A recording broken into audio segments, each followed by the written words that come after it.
Chapter 1. Stop moping around. Level 70. Body, C. Mind, C. Souls, S. That was a lot of souls. I suppressed the urge to giggle like Scrooge McDuck. I didn't have a physical way to swim in the damn things anyway. Glimpse was keeping an eye on my troops as they galloped far ahead of me. They were showing no signs of slowing, let alone stopping, anytime soon. Being a tail-end Charlie was never a happy place to be, but I could also see behind me, and the remains of the horde were ambling about without serious intention. They were spreading out like gangrene around a rotten wound, so I was confident that when I finally managed to catch up to my terrified troops, we'd be able to stop and rest. Whatever was I going to do with my newfound bounty of souls? No one likes an obvious exploit in a system, so with a mental wince, I dumped 40,000 souls into buying mana potions while I ran, and 200 of the things stacked up in my storage space. Just in case, you know? I had been in the Boy Scouts once upon a time, and after that the army had reinforced that I should always be prepared. I knew in my bones the gods were going to somehow screw me out of this option again, so I felt compelled to spend the souls now, before they could screw me. I figured they'd work for Krill and Faye as well, so it was a wise investment, despite how I winced as the souls vanished from my balance. Next up was a decent weapon. I'd been running around with a dagger that could cut through granite, but that wasn't going to cut it in a real fight against a near peer. That bloke in D grade had escaped successfully after dropping a fire spirit in my face. I scanned through the shop as my loping strides ate up the ground between me and my friends. An unbreakable mace, perhaps? But why? Blunt weapons were great against armor, but most of my enemy's troops were barely armored. Getha had talked about men in gray metal suits, iron or steel armor probably. But what was that to my dagger? So I ruled out poleaxes, blunt weapons, and all the traditional tools a man might use to put down a bloke LARPing as a low-tech Iron Man. Spears? They were good, and if the blade could slice through metal like my dagger, they might be a good choice. I'd already had some training in spear fighting from the Fangs and other old warriors in the tribe, so it wasn't an unknown style for me. The only downsides I could see were that they were big, not suitable in close quarters, and the shaft was likely to be a weakness if I were up against someone with a weapon made entirely from one of the mythical metals available in the shop. Swords.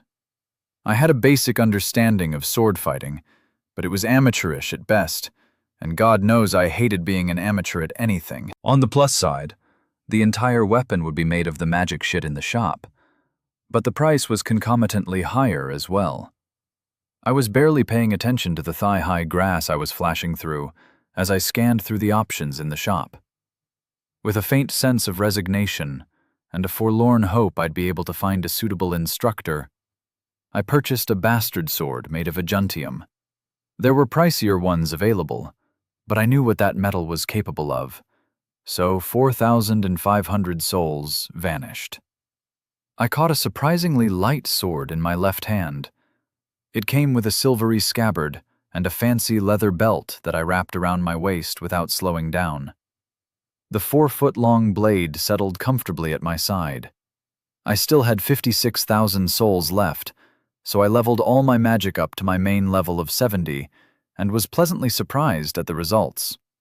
Just over 19,000 souls vanished, and I checked my affinity screen as the clouds mixed with the smoke rising from the destruction I'd left behind me. I skidded to a stop and grinned to myself. Affinity. Fire. Summon fire. Range, 104 meters. Intensity, plus 156%. Lasts 15 seconds. Fire resistance, plus 100%.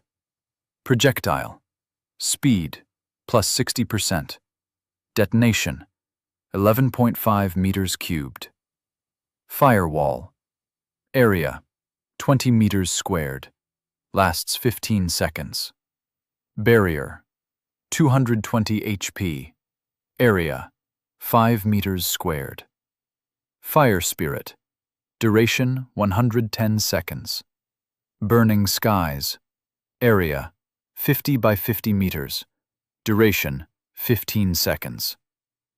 Affinity. Life. Heal Self. 20 HP and 156% increased recovery rate for 1 hour. Seals moderate wounds. Enhancement Self. 78%. Resistance All. 60%. Projectile. Speed. Plus 156%. Heal Other. Rapid Growth. Area 20 meters squared. Projectile. Speed. Plus 156%. Enhance Other. Shapeshift Minor. Duration 110 seconds. Affinity. Space. Size. Range 54 meters. Intensity 58%. Mass. Range 54 meters. Intensity 58%. Area 10.5 meters cubed. Optional. Lasts 15 seconds. Resistance 100%. Pocket dimension 5.5 meters cubed. Spatial tear. Range 11 meters. Affinity. Earth shape. Earth. Range. Touch. Duration 15 seconds. Imbue. Enchant. Soul transfer. Aresk's boon. Carrion feeders. Gaze. I spent 10 mana and rolled a ball of actinic white fire across my hand. I could feel the heat, but there wasn't any pain, and I suffered no damage whatsoever. I was bloody fireproof now. This changed how I could fight significantly. I could walk through a crowd, throwing down firewalls hot enough to melt iron, and come out completely unscathed on the other side. Admittedly, I'd be naked, and everything bar my fancy new sword and dagger would be ash in my wake. Maybe not the best idea. Did the shop have some asbestos underwear at least? Nope. Still, the pros outweighed the cons in my humble opinion. I resumed my run. I could see my troops had finally clattered to a halt a few miles ahead of me, and I sent Glimpse down low to check on them. Krill, the Fangs, and Fayala were taking charge and forcing the dejected fighters into some semblance of organization. Sentries were being moved out while the others rested, some just collapsing next to where they tied their horse off. They looked like a defeated force, not a detachment that had come through a hell they shouldn't have survived. I needed to remedy that situation quickly. As I stretched my legs again, I decided to dump some more souls into pure levels. More stat points would be very nice indeed, and I wasn't about to let this haul go by without spending a little on myself. 1,640 souls were fed into my levels, and I jumped to level 90. It seemed a pittance to spend on boosting myself up in comparison to what I'd already spent, but I didn't feel any urgency to climb higher up the levels just yet, and I would still have a huge reserve in place if I decided I needed to.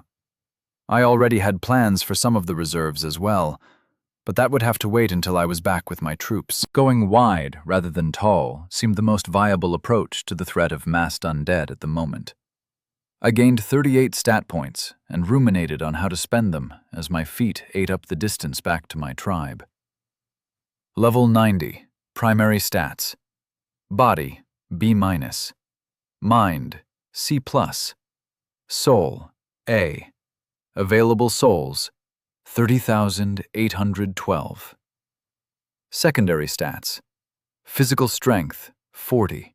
Reflexes, 40. Health, 350. Magic strength, 30. Focus, 30. Mana, 460.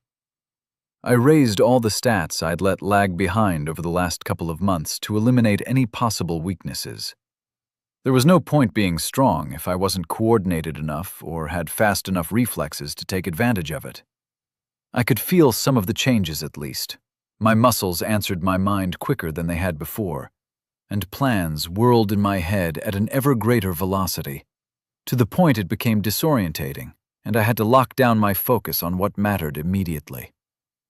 It was easier than I would have thought. I had 1,000 thoughts swirling in my head, but they disappeared like sparks in the air as I narrowed my attention. I slowed down as I approached the ramshackle camp. Gone was the professional neatness and order from yesterday, which grated on my nerves. No palisade had been erected, and the ponies were tied into long lines attached to a handful of stakes driven into the earth. There was a thwang, and my right hand flicked up to catch an arrow an inch from my face. As soon as I caught the damn thing, a webwork of fire shot up around me. 6-foot-tall orange flames trapped me at their heart, and I sucked in a ragged breath that I held for a moment before walking forward to escape the conflagration. My once red, now badly blood-stained and much darker tunic had caught in the fire and burned away in the time it took me to clear the area. I tossed the arrow back at the startled sentry and nodded. "Good reflexes, warrior. What's your name?" I said. "Lord, I'm Jetaluric." "I'm sorry," he stuttered. A defector from the Jet tribes, or a spy? I shoved the thought aside. If he'd made it this far, he was one of mine. "Push out further south. The horde isn't heading our way yet, but they might," I ordered as I strode past him towards the camp proper. Lord, "Take this?" He offered me a pale yellow tunic he'd pulled out of a storage space. How many of those damn rings had I made? I took the clothing with a nod of gratitude and slipped it over my head. I had to remove the belt from my sword and tie it over the felt to keep the thing in place. I was pleased to see the peripherals that had come with the blade had survived the fire as well. "Stop moping around," I yelled as I passed into the camp. "That was a victory, not a defeat, so quit lying around like whipped dogs. No one else could have come through that crucible." A ragged cheer went up as they realized I'd caught up with them, and they hadn't lost their king in the ambush. The mood improved as I passed deeper into the small camp and slapped soldiers on the shoulder as I went. Faye flew into my arms and began checking me over, running her hands over me to look for wounds. "I'm fine, love," I chuckled. "I had to stay back to help the other chiefs escape." A hand slammed into my cheek, but she pulled it back and hissed in pain. "Next time, send glimpse to me, so I'll know you aren't being eaten alive by a swarm of walking dead men." Another hug, this time one that lingered and made the world seem all right. "The other chiefs will flock to your banner now," muttered Krill as he scampered over and looked me up and down. "Yellow suits you, boy." I spent 1,000 souls to give Faye another 500, then reached out to offer Krill my arm. As he took it, I did the same for him. "Find the fangs. I need to give them more souls as well." "How many did we lose?" I asked more quietly. "Of the 250 warriors, not counting charioteers, we're down to 184. Thanks, by the way." Krill's eyes unfocused as he pulled up his screens and began spending the souls. Shit. Still, if you factor in what we were faced with, that's amazing. Any survivors who haven't received souls can get enough for a couple of levels as soon as I've had some time to rest. "Where's Jagapan?" I asked. "With his lady wife, of course," Krill began. "I'm here, warlord." The wiry man emerged from the shadows, tossing a steel ball in one hand, his left eye once again gleaming bronze. "Any chance of some souls for your lowly sub-chief?" He cracked a wry smile at me. I offered my hand and sent 500 across, grimacing at losing double that from my own reserves. "Any chief who joins us will get the same. Now, warriors of Mundine, it's time to mourn our dead and rejoice at our victory." Drinks are on me. I finished slightly more quietly as I spent 100 souls on a barrel of rum. "They can't get drunk now. We need to get back to the pass first," muttered Krill, as he shamelessly turned the tap at the base of the barrel and poured some out into a cup he'd just so happened to have handy. They won't get drunk. Just enough to take the edge off. Come on, lads, you deserve it. As they filled up cups, Krill kept control of the barrel. I passed out souls to the handful who'd survived as baseline humans. Glimpse is keeping an eye on the horde. We should be able to rest easily. The sentries get a slug of booze when they come off shift. The rest of us should rest. It's going to be a rough few days back to Mondet unless someone packed a lot of extra tents, I said in between greeting warriors as they passed me. The stars will be all the cover we'll need, said Faye. She glanced at the sky and grimaced. Once your clouds have dispersed, Barefoot King. I smiled warmly in reply. They aren't my clouds. Mine glow red and rain down fire. It will be a long couple of weeks to get us all home. What happens then? Asked Krill, as he sipped from a refilled cup and smacked his lips. This is good stuff. Secure the northern border, clear out the horde from our plains, and then we ride south. The plan flowed together in my mind like it was something I'd spent weeks thinking about. In reality, this was entirely off the cuff, but I felt in my bones it was the best course of action. While we deal with the Erviles, the rest of the tribes will come to us and live, or they'll go their own way and get swallowed up. It's not something I can control. A touch of bitterness entered my voice, and I quietly hoped more would ride north to join us than try to survive alone. Get some fires lit, yelled Jagapan as he moved off to find Heldine and get his status screens explained to him. Literacy for the warriors, or at least the captains, went up a few places on my list. Faye was explaining the system interfaces to the newly imbued soulbound servants from among the core of the warriors. You look like shit, Mond. You need a tunic that fits you, and you need to sleep for about a week, I reckon, Krill snapped. Go! He pointed towards one of the fires being lit, and I staggered off. I'd been running on fumes, I realized. However strong I became, there would always be limits. The fangs filtered in and grabbed a drink as I staggered off, but I paused to give them each another 500 souls to spend. I waved off their congratulations and just smiled at their banter. I stretched out next to the fire and closed my eyes. I could hear the mood of the camp had improved. It was still somber, not so much from the losses, but from the perceived defeat.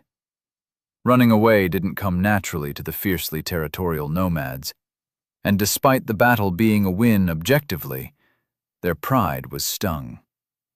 A problem for tomorrow. I felt Faye snuggle in against my side and pull some furs over our bodies. I breathed in her scent and began to drift off to sleep, finally letting the exhaustion catch up to me. Chapter 2. Draw up a list, check it twice. I woke up. No, this wasn't reality. Or even the surreal, possibly a coma dream world of Earth I'd grown to accept as my new normal. I was back in Erisk's realm, but this time I couldn't move anything but my eyes. It had changed. Now, instead of the giant statue before me, I found 5 unique environments, each seemingly distinct and separate, but blending into one at the center. I couldn't move, couldn't even breathe, but that mounting sense of panic you get from holding your breath for too long was completely absent. I tried to raise my arms, but nothing happened. My eyes rolled around, trying to take in my surroundings.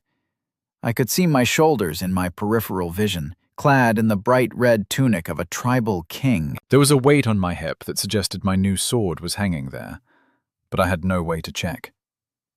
Let me handle this, little man-killer. Aresk's voice arrived in my mind as a giant bronze foot passed over my head.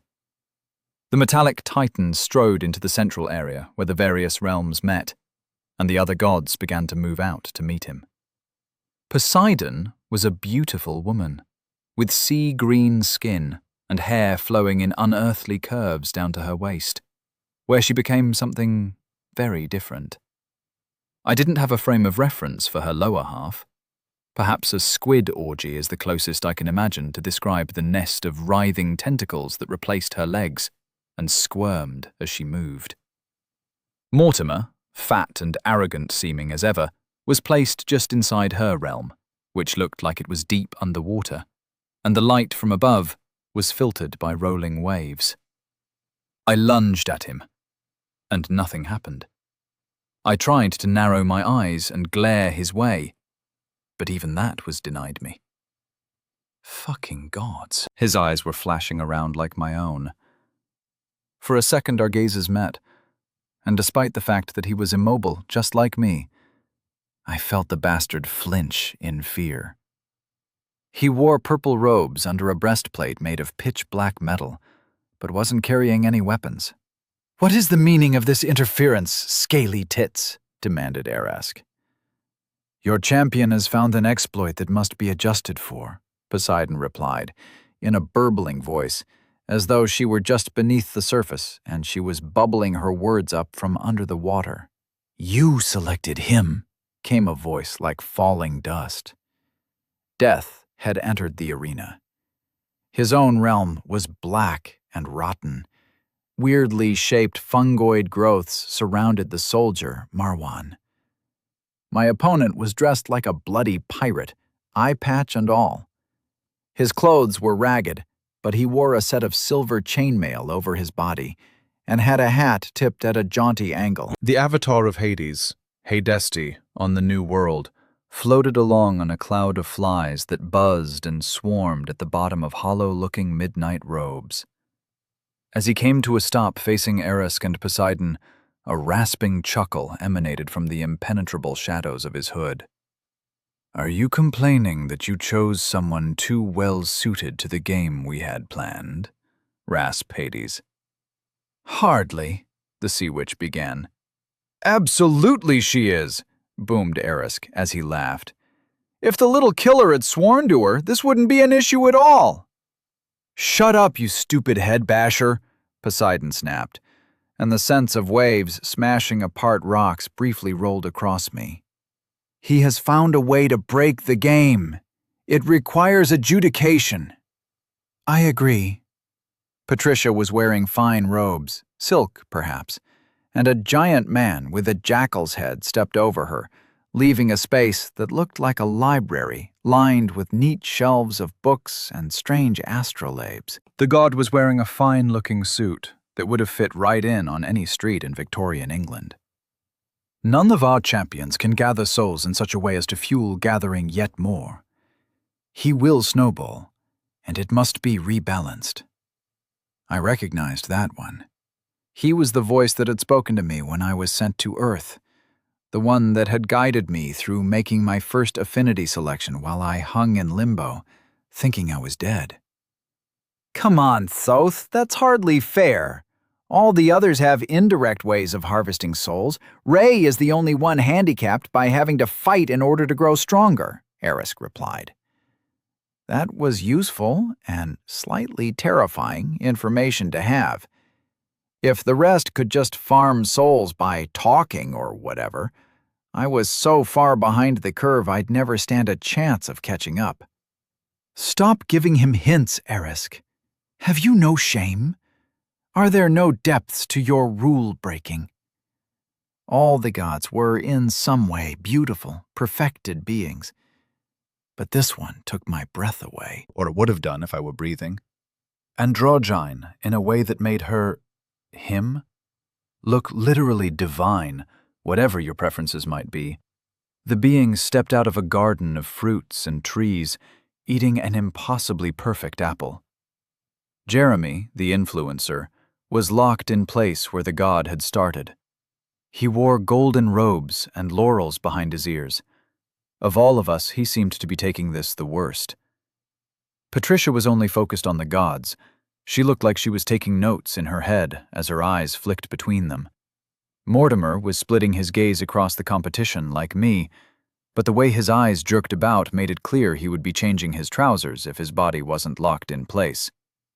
Poor little Jezza, the social media star back on Earth, had rolled his eyes into his head and seemed to have passed out while fixed in place. These dreams always messed with me, leaving me exhausted when I got back to Earth. But I suspected he was going to feel particularly rough when he woke up. Ha!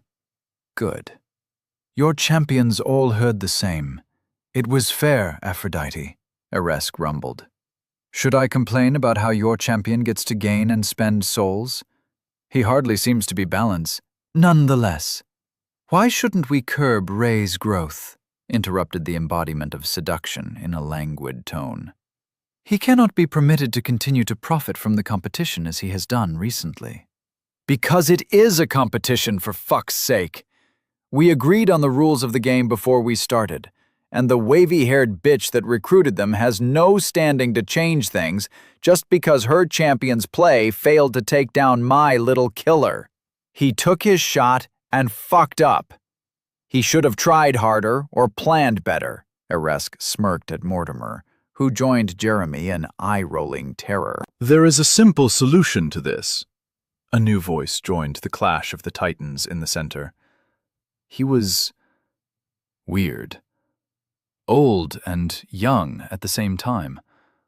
One second he looked like a young boy, maybe 9 years old, and the next he was 90 and leaning on a cane.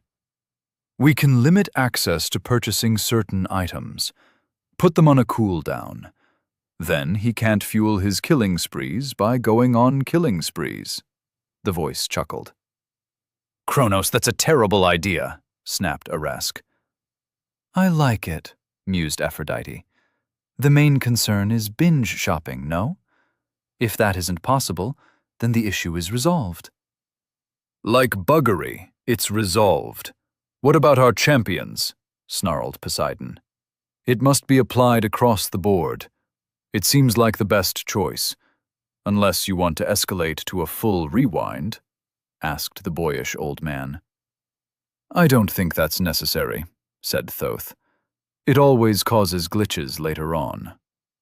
I'm happy for Mr. Gallagher to operate under this new paradigm. Shall we vote? Asked Kronos. Eresk and Poseidon both voted no. The others voted yes, and the motion was carried. Shit. I'd just lost my ability to go infinite murder hobo. If we're done here? Asked Aphrodite as they walked back to their own realm and vanished. The other gods followed suit, and soon it was just me and the big bronze bastard I'd sold my soul to. I found I could move again, and stretched out my arms. That went well, said Eresk as he shrank back down to become merely Ervile-sized, and sat on a throne of shields and spears that grew up behind him. What the hell do you mean? I've been crippled, I snapped, briefly forgetting myself, but a slamming sense of being in a shield wall quickly reminded me who I was yelling at. If they'd gone for a rewind, you'd have been screwed. You'd have lost most of your forces, probably your captains and wife as well. This way you can stockpile the mana potions. You just bought 200 of the damn things. A bronze grin shone down at me. This was true. Damn right it's true. Look, kid, you're doing great, but it was never going to be easy. You've got a few souls left over, so use them wisely. I do like your plans, securing the north and, well, what you've got in mind should work out great. I had just under 26,000 souls left on my account. He wasn't wrong. I knew you'd come round to seeing things my way. Stop reading my mind. It makes having a conversation bloody awkward. Why did you vote against the adjustment then? I asked, growing more polite in tone as the words left my mouth and the metal face darkened slightly. They can't read my mind, boy, but they can read yours. They think it was a victory over me, which works to our advantage. Our? I asked. Our. You don't know what the stakes are for us immortals. You only know the stakes for tiny little you, which are fucking trifling in comparison. Tying ourselves to a champion comes with risks. Usually the potential advantages outweigh them, but if you gamble and lose... I've been playing these games since before your great-granddad to the nth degree. Thought it would be a good idea to drag your grandma behind a bush for some rumpy-pumpy. You'll just have to trust me. Trust cuts both ways. How have I not trusted you? I've let you get on with it as you saw fit. Aresk genuinely sounded slightly wounded. Your mark messes with my head as well as affecting your followers. I'm not sure if I'm still me, I said flatly. Were my feelings for the tribe, even for Faye, something implanted in my mind and meant to control me? It does, but not like you think. Some things will come more naturally to you than they would have done otherwise. Love of your tribe, your warriors. You were a bit of a sociopath at the start, you know. A well-socialized and highly controlled one for sure, but normal people tend to feel bad about hurting and killing living things. I had nothing to do with your wife. That's all you, lad. Still, it's good, eh? His booming laughter shook my body. I couldn't disagree. What are the stakes for you? If I knew what I was playing for, it might help me fight more effectively. It was a long shot, but I couldn't resist fishing for more information. Ha! Nope. All I'd say is you need to draw up a list, check it twice, then murder every last motherfucker on it who isn't nice. More earth-shaking laughter. Can't blame a bloke for trying. I grinned. So mana potions are now on a timer? 1 potion a week? 1 of each level of potion, maybe? I asked hopefully. Now you're getting it. Not just mana potions, all consumables related to battle as well. No more spamming health potions for the fighter and the soldier. They think I'm just a brute. Head smasher. That's what Fish Breath calls me, and the others think much the same. His voice was slightly bitter as he said the last part. It's easy to forget that war isn't just about breaking heads. And I must confess I play up to that perception as often as possible. Another bronze smile shone down at me. So, no health potions for people to cover for those who didn't take the life affinity? I wondered aloud. You aren't as stupid as you look. That and poisons. The 3 main categories of battle consumables are now limited, and most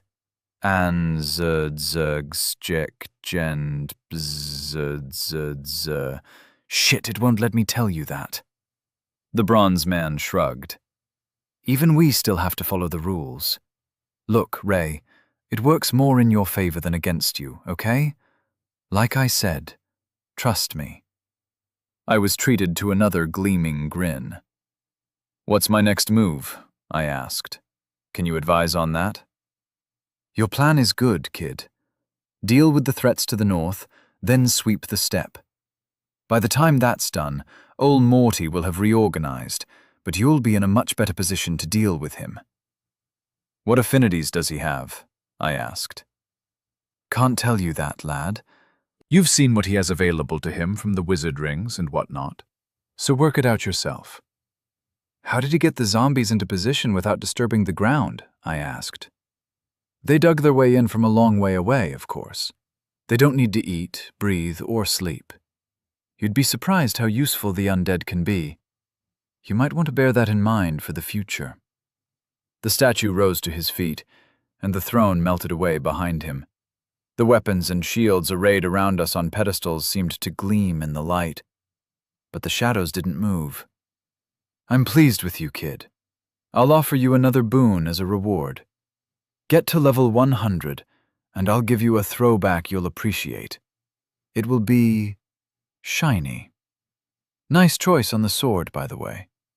It's a good look. A couple of games ago, we included firearms, and that was a lot of fun. Really juicy aesthetics. But nothing looks quite as good as a mounted charge with swords and spears, eh? There are ancient firearms on Earth? I gasped. Nah, they got edited out for this run. But explosives are well within the powers of an enterprising chemist.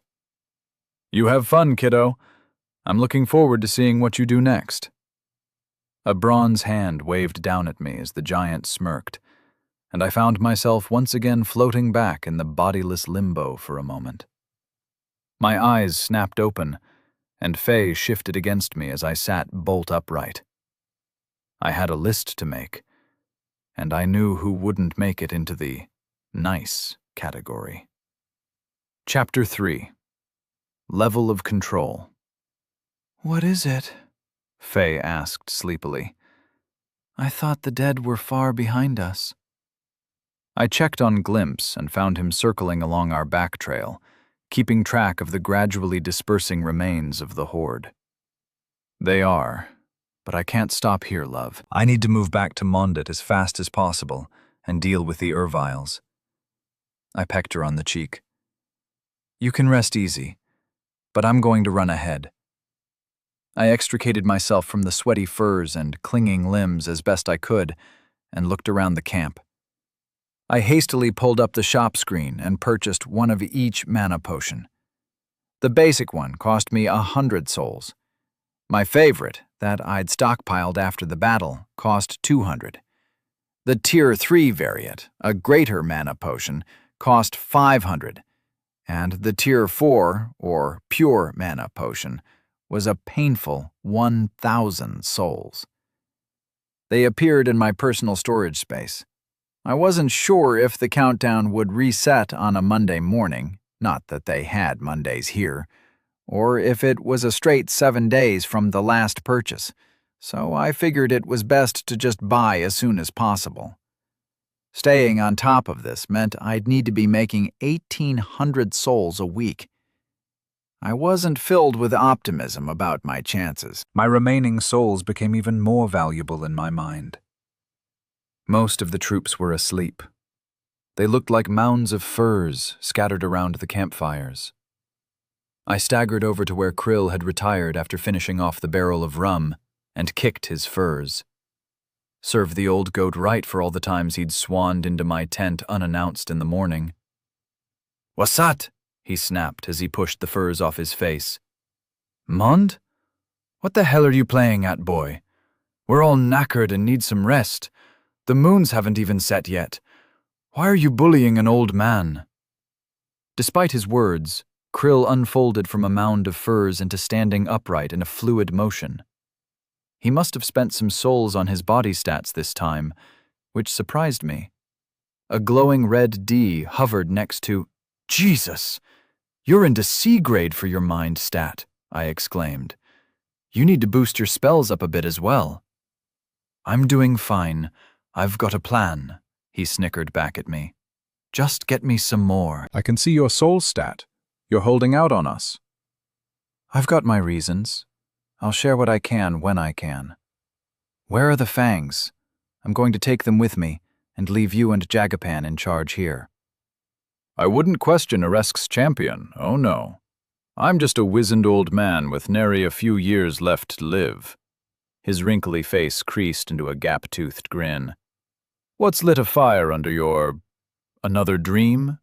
Tell me," he ordered. I explained the outline, as far as the gayish of silence that seemed to cover such things would allow. Huh. Bloody Shakraken messing up the world. He clouted me on the back of the head in what I assumed was a playful manner, but with his new body stat, even I felt the blow. Do it. The fangs can keep up with you, but most of the rest of us can't. I want you to try and deal with the horde as you head back to the main camp. Send riders armed with trinkets to destroy the zombies at range, then rinse and repeat. You'll end up dragging them after you, But that's fine. It will just make them easier to find. Where the hell are Jandak, Cause, and Mune? We're here, Mond. Why aren't you letting us sleep again? Asked Jandak, as he and the rest of my captains emerged from the shadows. Faye walked behind them, a long set of furs draped over her shoulders and wrapped around her slightly swollen midriff. "We're running north. I want to deal with the Erviles once and for all, so we are safe from that direction. We'll stop at Mondet, the pass, and whatever they've decided to call the camp with the water wheel to make sure things are on track. Then we're going to make the giants bend their knees." "Aresk's hairless ankles, Mond. You want to make things worse with the giants? Asked Mune in a sleepy voice. No, I'm going to make them slaves. I didn't like the word, but the cruel, cannibalistic monstrosities would be broken to service, or they would die. I preferred the former over a campaign of outright extermination. Now that is a plan I can get behind. What about this lot? Cause waved a hand over the surrounding fires and mostly sleeping warriors. They can grind away at what I left of the horde as they follow behind us. Our job is to run home fast and go hunting giants. They had either a D+ or an E- in their body stats. We'd be able to cover the week's worth of travel in a few days if we fell back into old habits and pushed ourselves once more. Oh, great. Another week spent sprinting, grumbled Jandak, but he reflexively caught the punch Cause threw at his shoulder with a grin and pushed the arm away. I'll cope. It'll be nice to see Halen again. And what of me?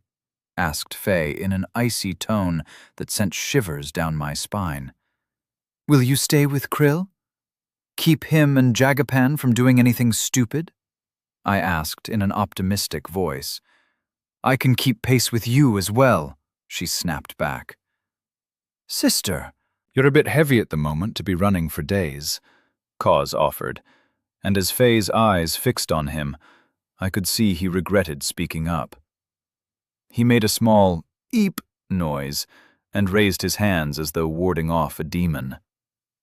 He's right, Faye. Even if you could, it wouldn't be good for the child.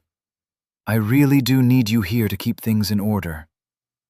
Krill grumbled under his breath and spat to one side, then flinched as Faye turned her dark eyes in his direction. She moved over to me and pulled me into an embrace, leaving a lingering kiss on my lips. You'd better be back from the north before we reach Mondit. No warm farewell, just a flat threat that made it clear I'd most likely prefer to go into a giant cookpot than disappoint her. She returned to our pile of furs and disappeared back under them to keep the spring chill away. Well, you heard the lady. Do you need to grab anything? I asked my captains. They all shook their heads and waved storage rings at me. If we're going to do this, we might as well start now, grumbled Jandak as he tried to lead the way to the northern edge of the camp. I caught his arm and stopped him for a moment. Krill, take these. Share them with Faye. I pulled 30 mana potions from my stash. Don't use them lightly, I chastised. They're now a very precious commodity, seeing as the gods decided to nerf me. Nerf? Never mind. How many more have you got? The old man asked with a glint in his eyes. Not enough for you to waste them. They're for emergencies. I noted his avaricious smile. And you'd better bloody share them with Faye. He scowled at me but nodded. Have a nice run, boys. I'll follow along in my chariot and catch you up sooner or later. His trademarked cackle followed us as we threaded through the camp and set off into the darkness. The sun rose and set twice before I called a halt. We'd covered about half the distance we needed to, an impressive achievement. Erisk's gleaming greaves moaned. We should have stopped last night, spluttered Mune as he pulled a water skin out of a ring and took a long swig before passing it around. They were all out of breath. My seeming freshness was purely a facade. I was just as exhausted as they were. No time, lads. Don't you want to fight the giants again? I asked. You're just as buggered as we are. Stop pretending, called Jandak as he rested with his hands on his knees. I let myself sag and showed how I truly felt. Fair enough, bloke. I'm knackered too. But we need to press on. A good night's sleep, then we do the same again. We'll have a day or two in Mondit while we catch up on the situation there and get the smiths working at full speed so we're fresh for the big bastards. We just ran for 2 fucking days. We can't take a day off, snapped Koss as he shared out dried jerky to the rest of us. I pulled on the tough, stringy meat and chewed thoughtfully. No, I concluded. Urkash are going to rally quickly. They'll know we're coming for them sooner rather than later. We need to clear out the rest of the horde, secure the north, and then ride south against them. They'll have another army of fucking dead men, and this time they'll send their regular forces, and their bloody wizards, offered Jandak. Probably. We can't deal with them unless the north is safe, so the first thing we do is deal with the giants, I replied. You can't just kill off the giants. There are bloody thousands of them, dozens of clans, all with their fists ready to kill anything that moves, grumbled Cause around a mouthful of the salty meat. They don't have to be willing to serve us. All I've got to do is get them to accept a soul transfer, and then they're mine to command. My smile was savage, and my teeth glinted in the light of the rising moons. My eyes must have done the same, as my three friends shied away from me slightly. Enslave the Erviles? You're bloody mad, but I like it. We've all got to die sometime, I suppose. This sounds like as good a way to go as any. Here's to Mad Mond the Barefoot King, and his insane plans to get us all killed. There was no bitterness or fear in his voice. He'd already decided that if this was what I ordered, he'd do his damnedest to make it work. And Aresk willing. Survive. Has the power touched your mind? Asked Mune cautiously. Not that I've noticed. I can make this work, lads. It has to. When we go south against Urkash, we'll have an army of giants that can use enhance and make themselves even bigger than the ugly bastards start out as. My enthusiasm was infectious, and grins spread among the fangs. I'll take the first watch, Jandak began, but I waved him to silence and pointed a finger at the sky. A caw echoed down from Glimpse, who was keeping a watchful eye on our surroundings. The crow flew down to land on my shoulder for a moment, before launching himself back into the darkening sky. We'll be fine. There's nothing dangerous within 5 miles. Tell you what, I'll tell Glimpse to crap on you if he spots anything. No thanks, Mond. It's still bad form not to keep a watch, Jandak muttered, as he threw a pile of furs that appeared from nowhere down and settled onto them. I know. Normally I'd agree with you, but we all need to get some rest tonight. One more good push, and we'll be back at Mondet, and you can relax while I shout at smiths and crafters. He smiled back, then stretched out and lay down. The others followed suit, and I did likewise. I didn't burrow under the furs. The nighttime chill didn't bother me now, and on the off chance something snuck close, I wanted to be free to act. I pushed down the urge to spend some more souls. With the promise of another boon at level 100, the itch to just buy it had been plaguing me. It would only be 1,000 or so souls. No, bad Ray. I'd get enough extra from subduing the Erviles that I could do it then. Sleep took a while to creep up on me. I wasn't bothered by the small noises of the steppe anymore. The cheeps and rattles and slithers washed over me with a sense of comforting familiarity. Despite my exhaustion, my mind was turning over plans, assessing, reassessing, assuming one factor changed. I wasn't sure if this was the product of my focus rising up to 30, or if I was just defiantly restless when I really should be getting as much sleep as possible. I had always been a contrary bastard, even against myself. The next morning, I kicked the fangs awake, and we set off at a steady lope once more. The grasslands blurred by as the sun followed its traditional arc across the sky behind us. As it was reaching its second zenith from our setting off, I began to fume and swear.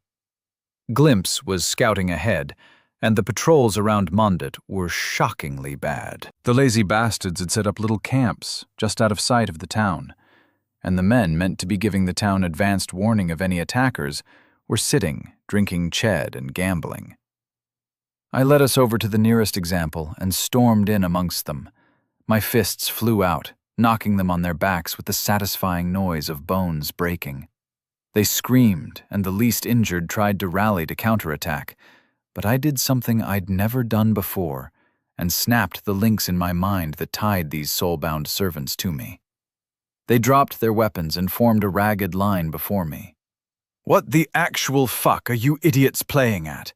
You're supposed to be patrolling the area, not dicking around drinking tea. Is this what my troops are like? Lazy, useless, savages?"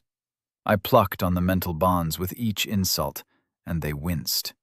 One of them opened his mouth to argue, but another mental snap made his jaws clamp shut. "I'll deal with this," said Cause, drawing a long knife from his waist as he stepped forward.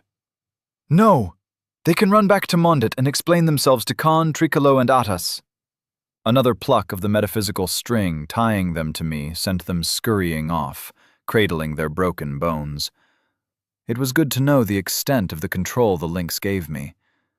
Using them felt slightly repulsive, if I was honest.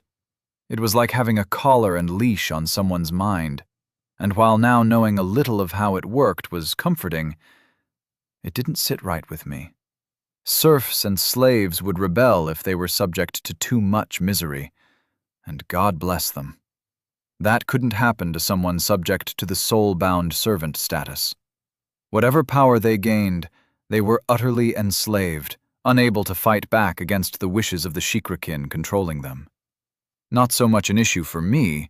I wasn't going to be a dick about it, despite my somewhat gray moral framework. It was not a power I'd abuse. Mortimer, on the other hand, would have no such compunctions about taking advantage of that level of control. His slave armies would fight to the last man, never breaking, no matter how many we killed. I needed a counter to that kind of enforced zeal. But first, I needed to get the bloody tribes in order. Sentries slacking off could only be a bad sign. Chapter 4. Do it. "Jandak, follow Glimpse. He'll lead you to the other sentries that are lollygagging. Break their left arms and send them back into town. We're at war, and screwing around rather than patrolling properly could kill a lot of our people," I said. Glimpse circled down and brushed the top of Jandak's steel helmet with his talons, causing a tinny screech. The big nomad waved his hands over his head in the wake of the bird's passage. "They should be killed. We don't have many crimes, but those we do have are punishable by death. And fucking around like that is a crime," said Moon. "We can't bleed our strength by killing our own." "We'll need all of our troops, as well as Jagapans, ready to train the new arrivals when they hopefully get here," I replied to Mune. "He'll lead you straight to them," I added to Jandak, nodding at the crow orbiting above us. "There are another 7 squads fucking about. Send them back to camp in pain. I'll send out replacements when we get to Mondit." Jandak grinned and put a hand above his eyes to shield them from the sun. He spotted Glimpse and took off after the bird at a sprint. "Let's go. I'm interested to see what's changed to cause this sudden loss of professionalism."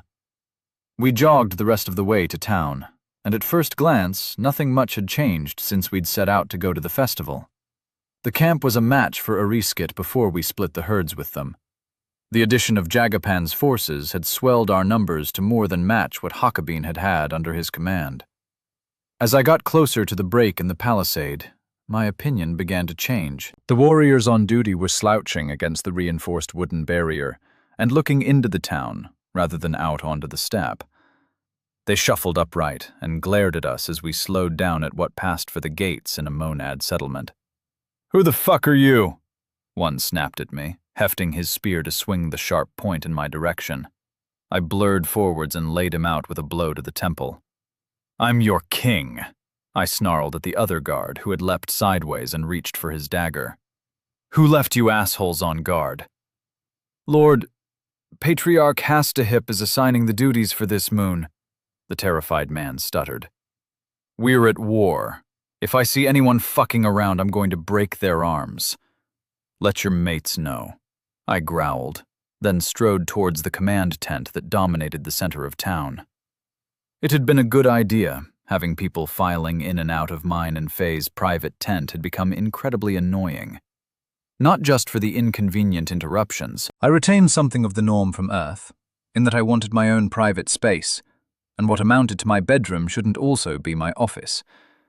The command tent served the same role as the mead hall of a Viking chieftain, a place to conduct business and gatherings, but the far more civilized nomads would never dream of sleeping in it. I swung the entrance flap up and stepped into the gloom within, followed closely by Mune and Koz. "Who the fu—" the man sitting on my chair squawked as he jumped to his feet, dumping the young woman who had been sat in his lap onto the floor by the central fire. I leapt across the fire and the discombobulated woman to lift the man up by his throat. "Hastahip, I presume?" I ground out through clenched teeth. "Mune, go get the coven and the other patriarchs," I called over my shoulder, and I heard the tent flap move as Mune shot away at speed. I tossed the patriarch to the ground roughly, leaving him wheezing and gasping for breath, then offered the young woman a hand up. "I'm sorry about that. Please, could you let the Jaggernon patriarchs know that I'm back, and I require their presence here immediately?" She bobbed her head and scurried out the tent as I returned my gaze to Hastahip. There are some things I simply cannot tolerate. Rotating authority is fine, although I'd rather have a solid man in the position permanently.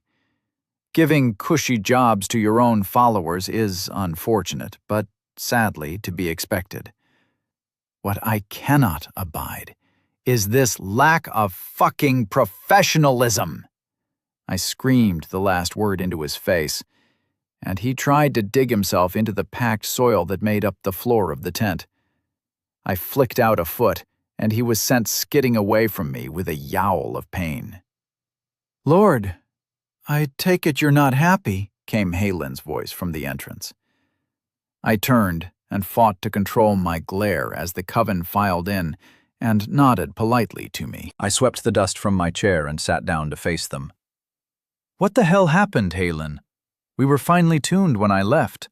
Now sentries are bunking off and that shit," I waved a hand at the groaning patriarch, "is fondling women in my command tent. The Jaggernon are twice our number, Mond. You also took most of your own warriors with you to Helaf," she replied with a slight shrug. "It's normal for the stronger clans to lead while the king is away." "And I wasn't fucking happy about it," cursed Atas as he stormed into the tent. "We were never the weaker clan. Numbers mean nothing when we have witches and warriors blessed by a Shikrakin. I take it you aren't happy about the loss of discipline, Lord?" "I am not." My voice rang out like tombstones slamming atop one another. "I came back to check on things, then head north against the Erviles. I didn't expect things to have gone to shit in my absence. I trust weapon production hasn't fallen off. We'll need steel for when the other survivors get here." "Survivors?" barked Khan as he finally joined us. He blew out his mustache with a whoosh of breath as he grinned down at Hastahip. "Ah, good. That prick finally gets his justice. I bloody told you Mond would kill you when he got back." "Why's the training stopped?" I asked my patriarchs. "The only riders moving out there are Mondin acting as scouts.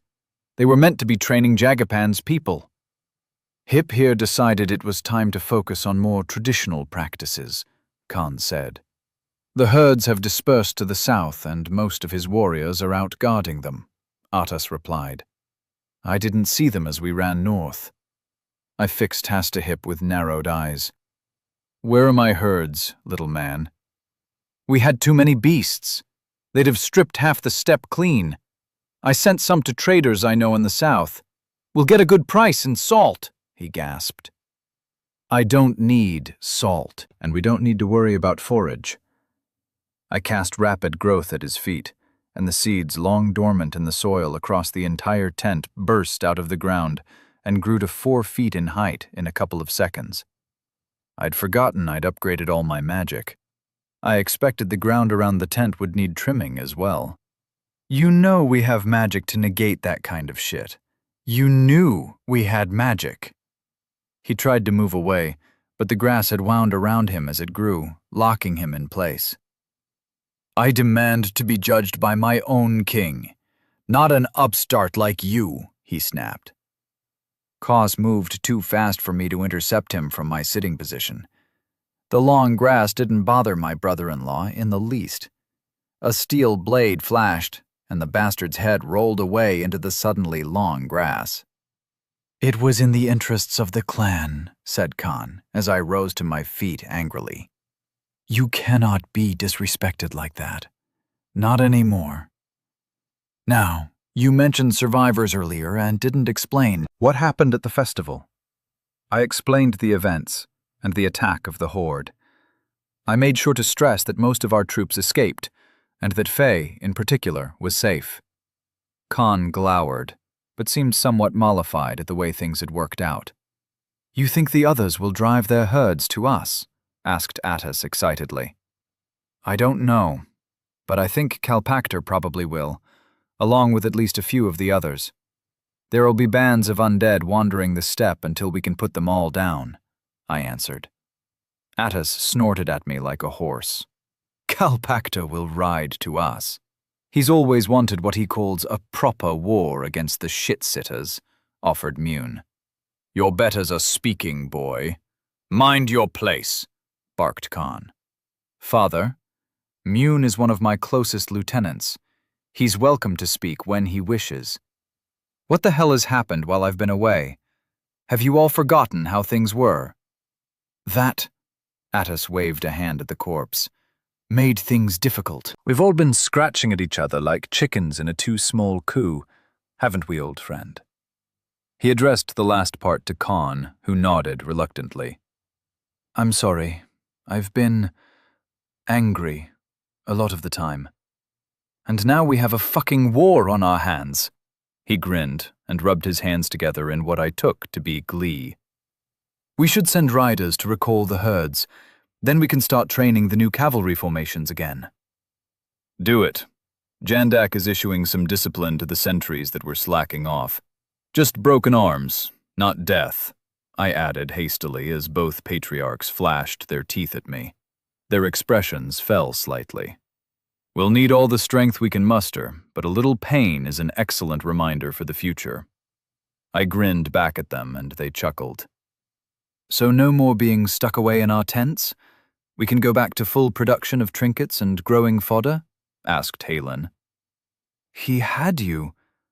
"Yes, of course, please do." "Shit, what's the damage on trinket production been?" I asked. She smiled slightly and winked.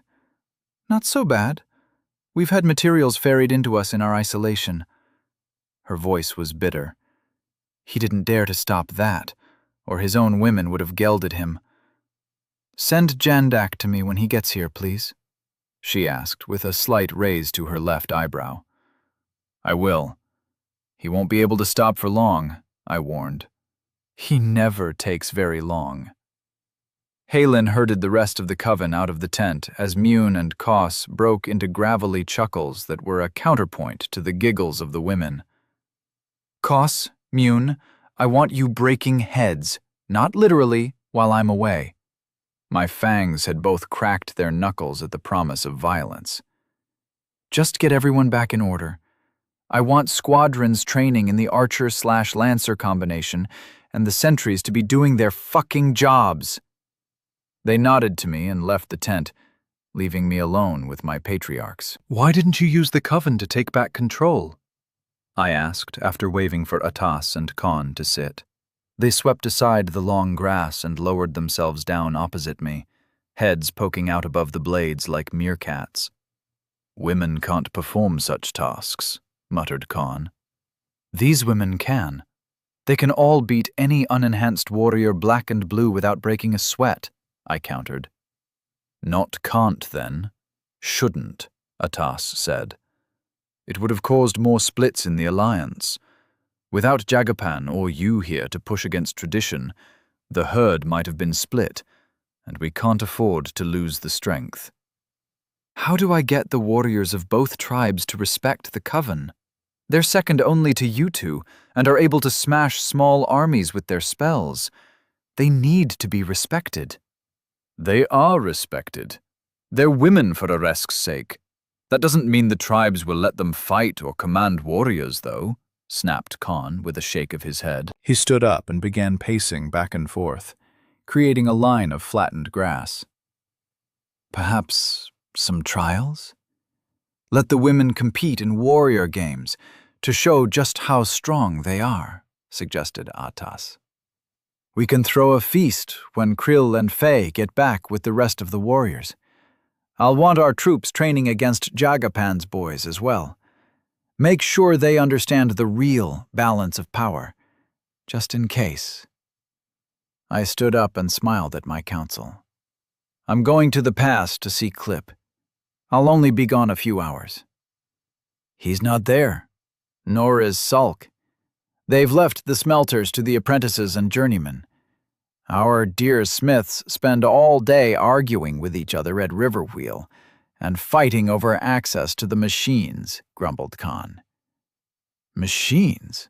I raised a hopeful eyebrow. Hammers and saws and whatnot. The third wheel is under construction. Should be ready to drop into the stream in a few days. Then, Aresk willing, they'll quit bitching at each other, Khan said. I reached out and borrowed Glimpse's senses for a moment.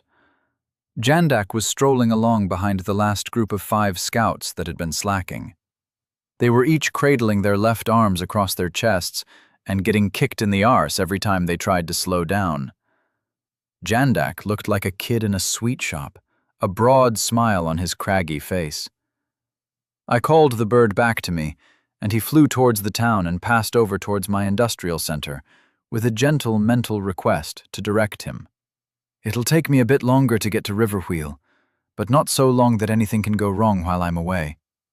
I'll leave getting this place back on a war footing to you and the Fangs. Anyone who gives you any shit will regret it when I get back. I left them muttering and planning, half hidden in the long grass, and strode outside.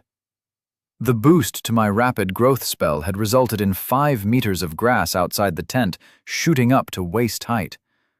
I sighed as I forced my way through it. I'd need to be careful with my spells. My fireballs had a massive volume now, and could pose a real risk of friendly fire if I screwed up. I kicked up dust as I headed north, then veered east. Someone had cut and laid a proper road from the pass down to the new site. It wasn't up to Roman standards, I was sure, but it was a considerable improvement over rutted, muddy tracks. The road was wide, broad enough to let a wagon pass in either direction, and from Glimpse, I could see 4 wagons were constantly on the move, strung out along the road. 2 headed down to the river with refined metals, and the other pair heading back west laden with foodstuffs and salted fish. Riverwheel was now a town in its own right. A proper one, surrounded by tall wooden walls, and amongst the yurts were simple wooden cabins.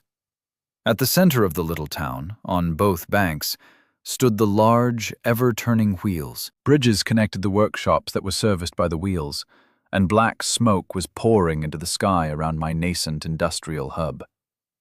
Beyond the town to the east, wagons rattled back and forth across the steppe, filled with charcoal and roughly cut logs to be dried and eventually used as fuel. As I strode up to the wooden gate, a guard from a walkway on the other side of the wall challenged me, and I called up to him with my name. He vanished, and a moment later there was a crunch as a bar was pulled off the gates and the right one swung open. "Lord, welcome to Riverwheel," he said proudly. He was one of mine, not a Jaggernon, as were all the guards here. I figured that guarding a shit-sitter town had been beneath his own people in Hastahip's eyes. I made a mental note to make sure his body was removed from the command tent and given a decent burial when I got back. Forgetting the corpse in my hall worried me slightly. I had always been a little emotionally disconnected. But now there was a faint worry that I was going feral like my nomads. All thought ceased as I arrived at the forges in person, and the sight and the smell of the place washed over me. My hands itched to grab a hammer and just bash some metal to make something for a change. And as I moved into an open-sided forge to offer them a hand for a little while, a rough paw descended onto my shoulder and clamped tight. It was covered in soot, ash, and an intricate pattern of burn marks. "Well, what do you think?" grinned Clip as he pointed around the forge complex. Chapter 5. Bog Standard Humans. "It's impressive," I muttered, shaking the sooty hand off my shoulder. "What's production looking like?" "That's it? How much have you made me, and why isn't it more? This is the finest forge north of Jakervie." All I get is how much, and why not more? Clip grumbled as he led me towards the main building, built alongside the wheel on this side of the town. I was impressed by their ingenuity. With their limited experience, they'd turned the single shaft coming off the water wheel into 3 separate drives that each spun at different speeds to power different types of machinery. "It's bloody impressive, Clip," I said as I took in the sights and sounds of a busy forge. Glowing metal was poured out of a smelter heated with powered bellows on one side, moved to the middle for crude shaping under the drop hammer, and then shifted to the final work area for finishing with hammers and the powered grindstones. 5 of the stones, gradually getting smaller and presumably finer grained, were the final powered machines. Blades, spearheads, and arrowheads went from glowing steel to crude lumps, to being moved down the line of sanding machines to create a perfectly sharp, final product in a fraction of the time it would take to do the jobs by hand. "Is it like this on the other side of the river as well?" I asked, a little in awe of the hive-like efficiency. It was pleasingly professional. Despite the heat blasting from the metalworks, I sensed a sudden drop in temperature and turned my head to look at Clip. He had gone from bitterly exuberant to icy cold in a moment. "That southern prick is doing the armor. He's got a different setup, and he won't take any advice. I'm by far the superior smith, but he just prattles about his age and wisdom in response." Clip did not sound happy at all. I would have to see if I could find a way to build metaphorical bridges to match the ones that now spanned the river. I dragged the reluctant smith away from his little kingdom, and we entered what to him must have felt like a foreign state. The atmosphere was much the same, smoky and damn hot as soon as you got under the latticed roofing. But the process flowed differently. The bellows on this side were hand-worked by apprentices, and the metal came out in much broader, flatter forms. Next came the hammer to smash it almost flat. Then it was finished into thin sheets by hand. This was followed by the press, a nightmarish device that resembled a pre-industrial cookie cutter that stamped out the flat discs that made up the crude brigandine armor we'd adopted for the warriors. Off to one side, some of the sheets were heated and beaten into the barbute-style helms I had requested. It all seemed just as efficient and active as Clip's territory. Sweating workers bustled about every bit as professionally as on the other bank of the river. "What's he doing here?" demanded Sulk as he spotted us and bustled over. "I don't need any more advice," he sneered the word and spat to one side, "from the likes of him." Wonderful. Bickering smiths. I assumed I'd need to figure out how to parent soon with a baby on the way, so why not start with a pair of man-children? "Enough, both of you. You're both sworn to Velkit. Would your god approve of this kind of infighting?" I demanded harshly. Clip blinked owlishly at me, and Sulk spat to the side once again. So he was the problem child in this equation. "Stop fucking spitting around me. This place is a wonder. It's a tribute to your god, and it isn't working as efficiently as it should because the pair of you are acting like spoiled brats." The sensation of being a piece of metal on an anvil as the hammer fell washed over us. All the apprentices stopped and looked around. "Get back to work. You've never felt the touch of a god's aura before?" "Get used to it!" I barked at them. And the brief silence was once more filled with the smashing of hammers on metal. "I need you both," I continued more quietly, putting a hand on each of their shoulders and squeezing just hard enough to remind them I could squeeze a lot harder if I wanted to. "I've got some ideas, new projects for you to work on. Have either of you ever heard of ballistae and trebuchets?" We'll need to set up proper defenses around Riverwheel and the pass sooner rather than later. The army is going to move south in the near future, and I want this place to be impregnable when we do. Can't hold this place. No stone to quarry for the walls. Unless you can give us trinkets for your Earthwave spell, asked Sulk, suddenly interested. I can't make trinkets for that one or Burning Skies. But we won't need them. Roving bands on patrol and siege weapons on towers are all we'll need. Here's the basics.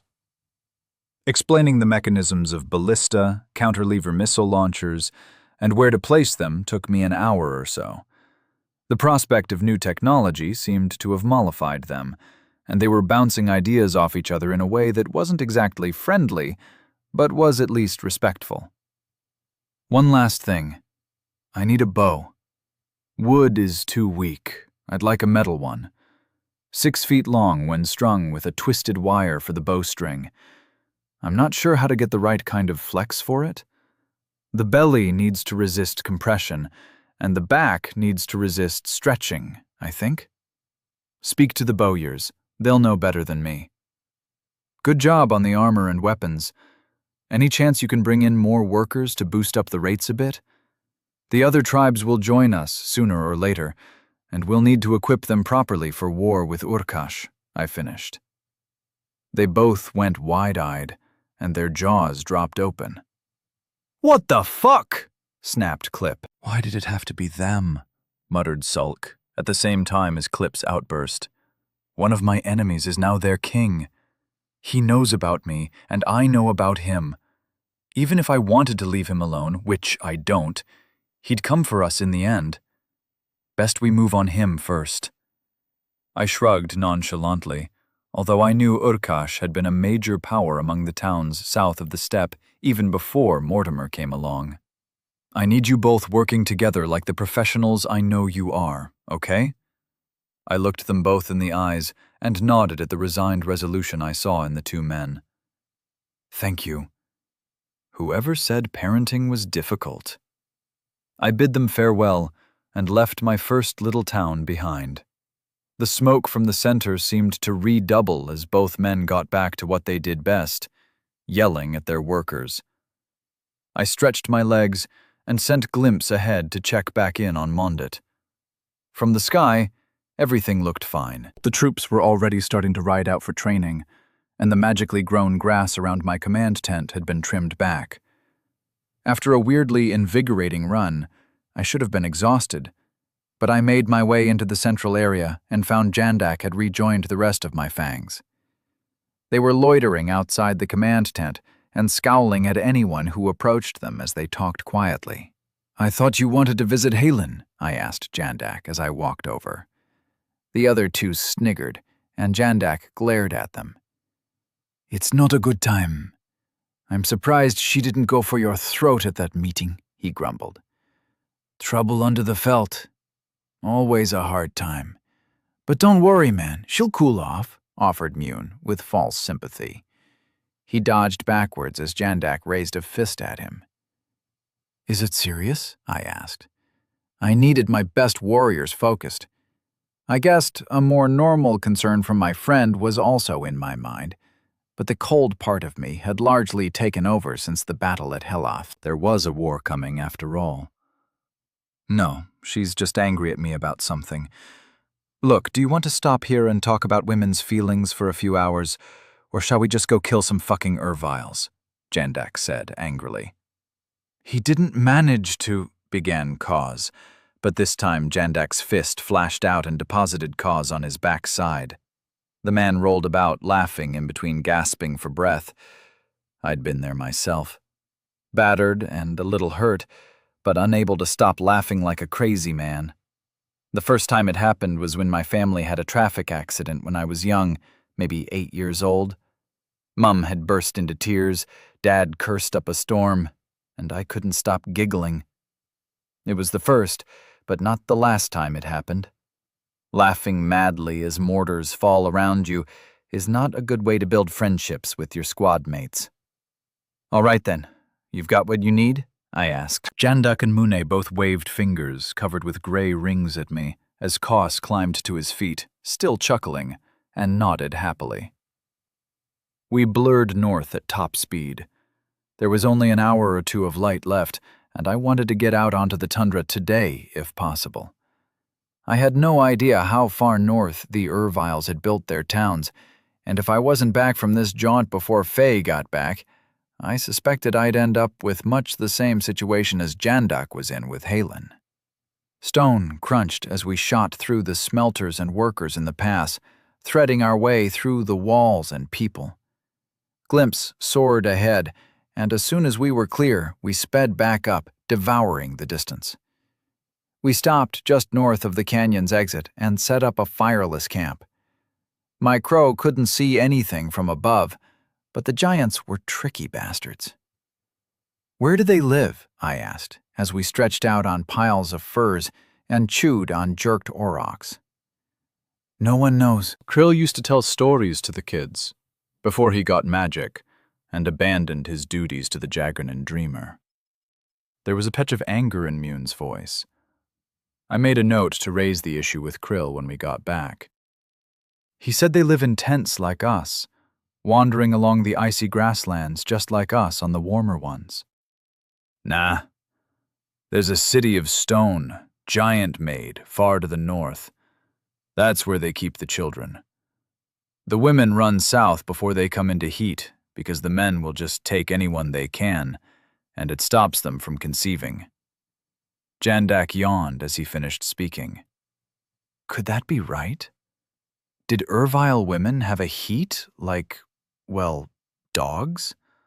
All the vile variants I'd seen had just been larger, smarter, meaner versions of the basic creature. I didn't think that it could be true. "That's bullshit they tell you before you go to Coriolis," said Kaz quietly. "The giants are monsters, smart and dangerous, but they fuck like the rest of us." "How do you know?" "Had a few run-ins with them?" asked Mune good-naturedly. "Only once so far, and Mond dealt with that one. It'll be interesting to see if we can keep up this time. I'm going for a piss." Kaz got up and walked a short distance into the darkness. "He doesn't know," muttered Mune. "I just want to know one thing. Where they are. We can take them. None of the Shikrikin got turned into giants, so they've got no magic, and I killed one on my own, God, about 70 levels ago. You saw what happens when I use burning skies. I killed 30 of them last time I came north. We'll probably have to kill some of them, but the plan is to get them to submit and accept some souls," I said. Mune and Jandak both jerked upright and glared at me. "You want to give those fuckers magic? Give them stats? Are you mad?" snarled Jandak. "You're joking. Tell me you're joking," Mune mumbled. "If they take the souls, I can control them. Use them. They're fucking cannibals, monsters. If I can control them, I will use them. The trick is going to be getting them to agree to accept the transfer," I replied gently. "It's insane, brother. We should just kill them, teach them to fear us, then head back south to face the real enemy," Kaz interjected as he returned from the shadows around our little camp. "It will work.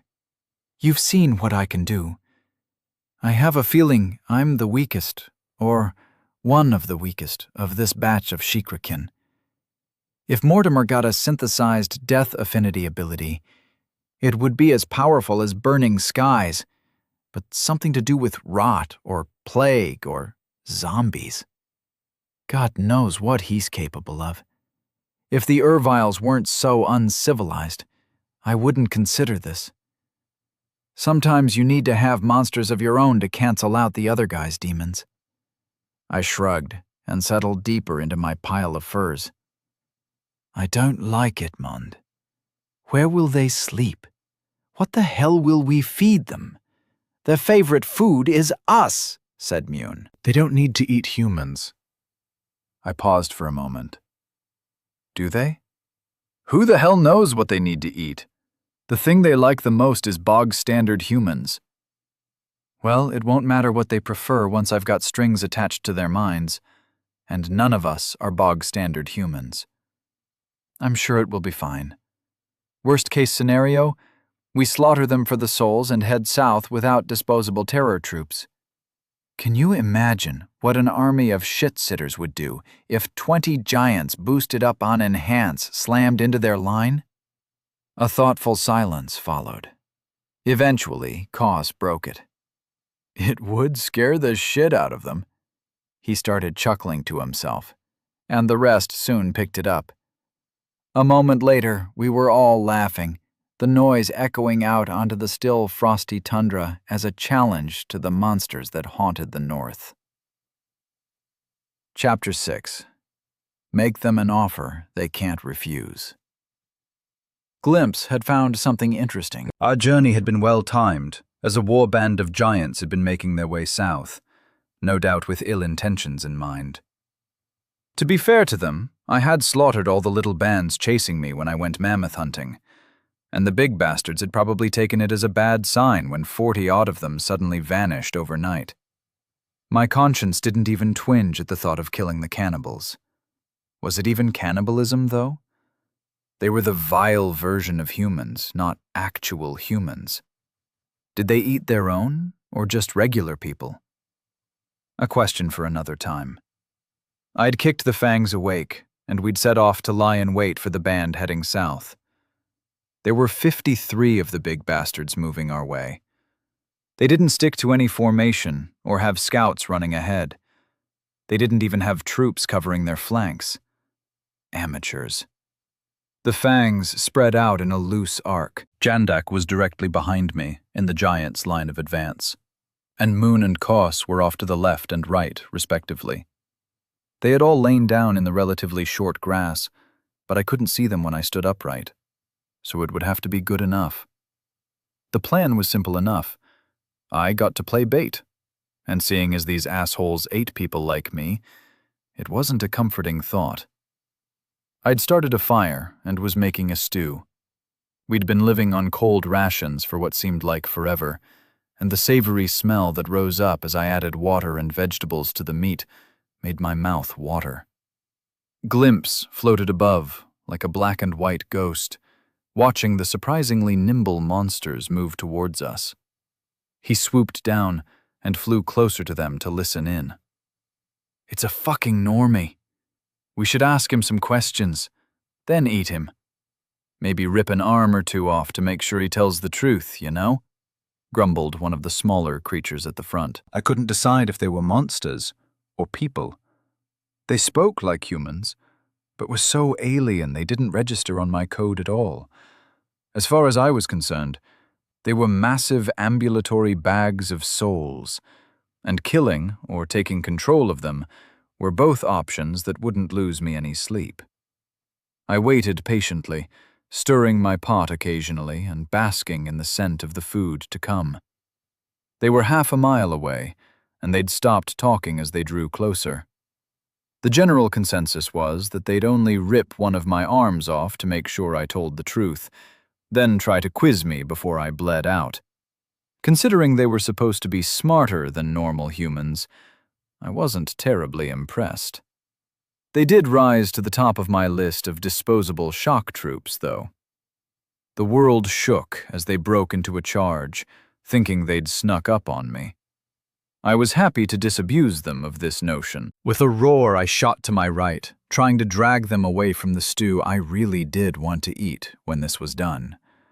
My new sword trailed behind me in my right hand, and I rushed their left flank. I ducked under a swinging fist, and the blade flicked upwards to take the limb off just above the elbow. A club the size of a tree caught me and sent me tumbling, but I sprang back to my feet as I cast heal, then launched 3 fireballs into the main mass of the monsters.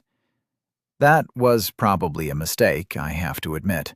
The damn spells ignited into balls of blazing fury on the first giant they hit, and incinerated a huge chunk of the tundra and most of the giants.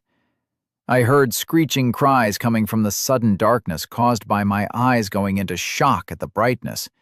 But it was the fangs rushing in. They, at least, had heeded my instructions, even if I hadn't. This was a capture mission, and killing your targets isn't terribly helpful. As the fangs caught the remaining monsters unawares, I unhooked the stone club I still carried on my hip. Dodging and lashing out, I bludgeoned 2 giants unconscious, including the one I'd partially disarmed earlier. "I am the first fist of the North Star clan. Fight me honorably, little vermin."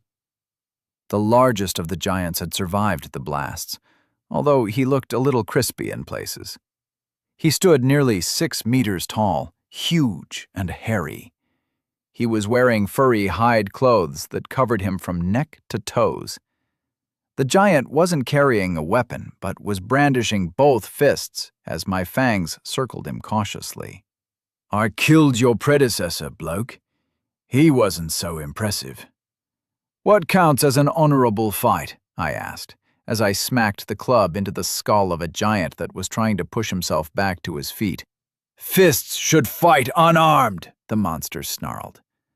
I stepped up onto the back of a brained giant and smiled at him in the moonlight. "I can live with that." "You don't have any hidden weapons on you?" I asked, as I sheathed my sword and raised my empty hands. "Of course not. I am Grethnuk, mightiest warrior of the—" As he was speaking, I cast Enhance on myself and reduced my weight by 58%. I took off like a rocket, aiming high. It felt like I was going to soar over his head, but as I was shooting forward, I cast Mass again and went from 50% lighter than I should be to 50% heavier. My right fist slammed into his face before he could blink, and as my flesh touched him, I cast Mass on him, making him half as heavy again than he should be. He went down like a felled tree, and I was next to his head in an instant. My foot curled back, then slammed forward into his temple 3 times before I stepped away. The big bastard wasn't moving. "Rest or covered, Mond. Did you really just kick a giant's head in?" asked Mune as he moved around the remaining living Erviles. "He'll live. Get the wire." "Tie these pricks up, then we can eat." "Bloody hell, I've missed hot food." I headed back to the fire and stirred the pot. Vilis Humano, slain times 46. 2,300 souls harvested. Bloody hell. Maybe I should just make this a kill quest. We had 7 of the giants left alive. 1 was down an arm and was probably worth more to me dead than alive. The other 6 would need to learn their place in my new world order. I sipped the stew appreciatively, then put my bowl down and picked up my sword. I removed the head of the crippled giant and gained another 50 souls. After a quick wipe, I sheathed the blade and headed back to the fire. "What are we doing with these pricks?" asked Jandak, pointing at the tightly bound giants. "Nothing for now. Let's eat. Then when they wake up, we can make them an offer they can't refuse." The accent I assumed was lost on my companions, but I got the joke. I began spooning out bowls of stew for the others, and we all started on our first hot meal in over a week. "So why was Halen angry at you?" I asked innocently. Jandak made a rude gesture with his free hand as he finished his mouthful. "She isn't with child," he muttered, causing Koss and Mune to break into snickers. Jandak shared the rude hand gesture equally as a result. "So? These things can take time, and you've been away from the camp a lot," I said gently, hoping to mollify my unhappy friend. He scowled and lifted another mouthful, which he chewed slowly. "It's a bad omen," he grumbled. "I might be a bastard, but I'm your sworn man, and a scion of the Hatric main line. It's not good. Have you asked Krill? Maybe there's some herbs, or—" Jandak threw his bowl down and stormed off as Koss and Mune burst into howls of laughter. "I'm not sure you guys are helping. What's the problem?" I asked them. "He's just being stupid, Mond." He knows it's not a big thing, but Halen is annoyed, and she can zap any of us into ash. He feels unmanned. "And recommending he ask Krill for herbs." Mune broke out into giggles again. "Untie me, puny mortals," roared a voice from the pile of giants. "I'm the first fist. I'll carve the meat from you, then roast your bones into broth. What the hell did you use to tie me up?" The last was a basso squawk, as he realized he couldn't break his bonds. "Looks like our first customer is ready. Jandak, come and take out some of that angst on this cannibal bastard," I yelled. The man stomped out of the shadows and kicked the giant in his left kidney. The rest of us winced as all the air left the giant's lungs. "Now, let me make your situation clear to you. First fist of the Doobery Watsits doesn't mean shit right now, bloke." I decide if you live or die. And honestly, I'm not as interested in keeping you alive as you are. The giant snarled and received another kick to the guts before he could do more than lean his upper half upwards a little. "Next time, kick him in the balls, okay?" I called out, earning sniggers from Mune and Kaz and an angry nod from Jandak. I moved through the tangle of unconscious giants until I was glaring down into the big one's face. "You will accept a gift. I'll make you strong, but you have to serve me. I won't make this offer again. The alternative?" I drew my sword and held it loosely at my side. "The first time I was able to put you down without a weapon, giant." I raised the blade over my head with one hand. "What's the gift?" gasped the injured monster. "Power like mine. To throw fire, make yourself stronger, and heal instantly. In exchange, you'll be bound to me and forced to obey my orders." You already understand what happens if you say no. I shifted my head to nod slightly in the direction of the upturned sword and waved it towards the beheaded giant I'd just killed. "I cannot break the code," he snapped. This was unexpected and, frankly, not something I could lightly ignore. A man's got to have a code. "What's your code?" I snapped. "I cannot act against my clan. I must be the strongest. That's it, really." The Ervile managed to shrug despite the woven steel wires binding his limbs. Loyalty to his own and being the best? I was starting to like this bastard despite everything that was wrong about him. "Would you be able to bring the North Star clan to my side? I could offer magic to some of them and the protection of a Shikrikin," I asked. I hid the trepidation from my voice, but inside, I was nervous. "You have the magic, little man. One like you made us many winters ago. As long as you don't move against my clan, I will serve." His voice was resigned. "Not good enough, mate. If I'm to promise not to work against your clan, I need them to be friendly." "Do you have any enemies?" I wondered. "Of course we've got bleeding enemies, and by the gods do they bleed when we catch up with them. The Kalast are the worst.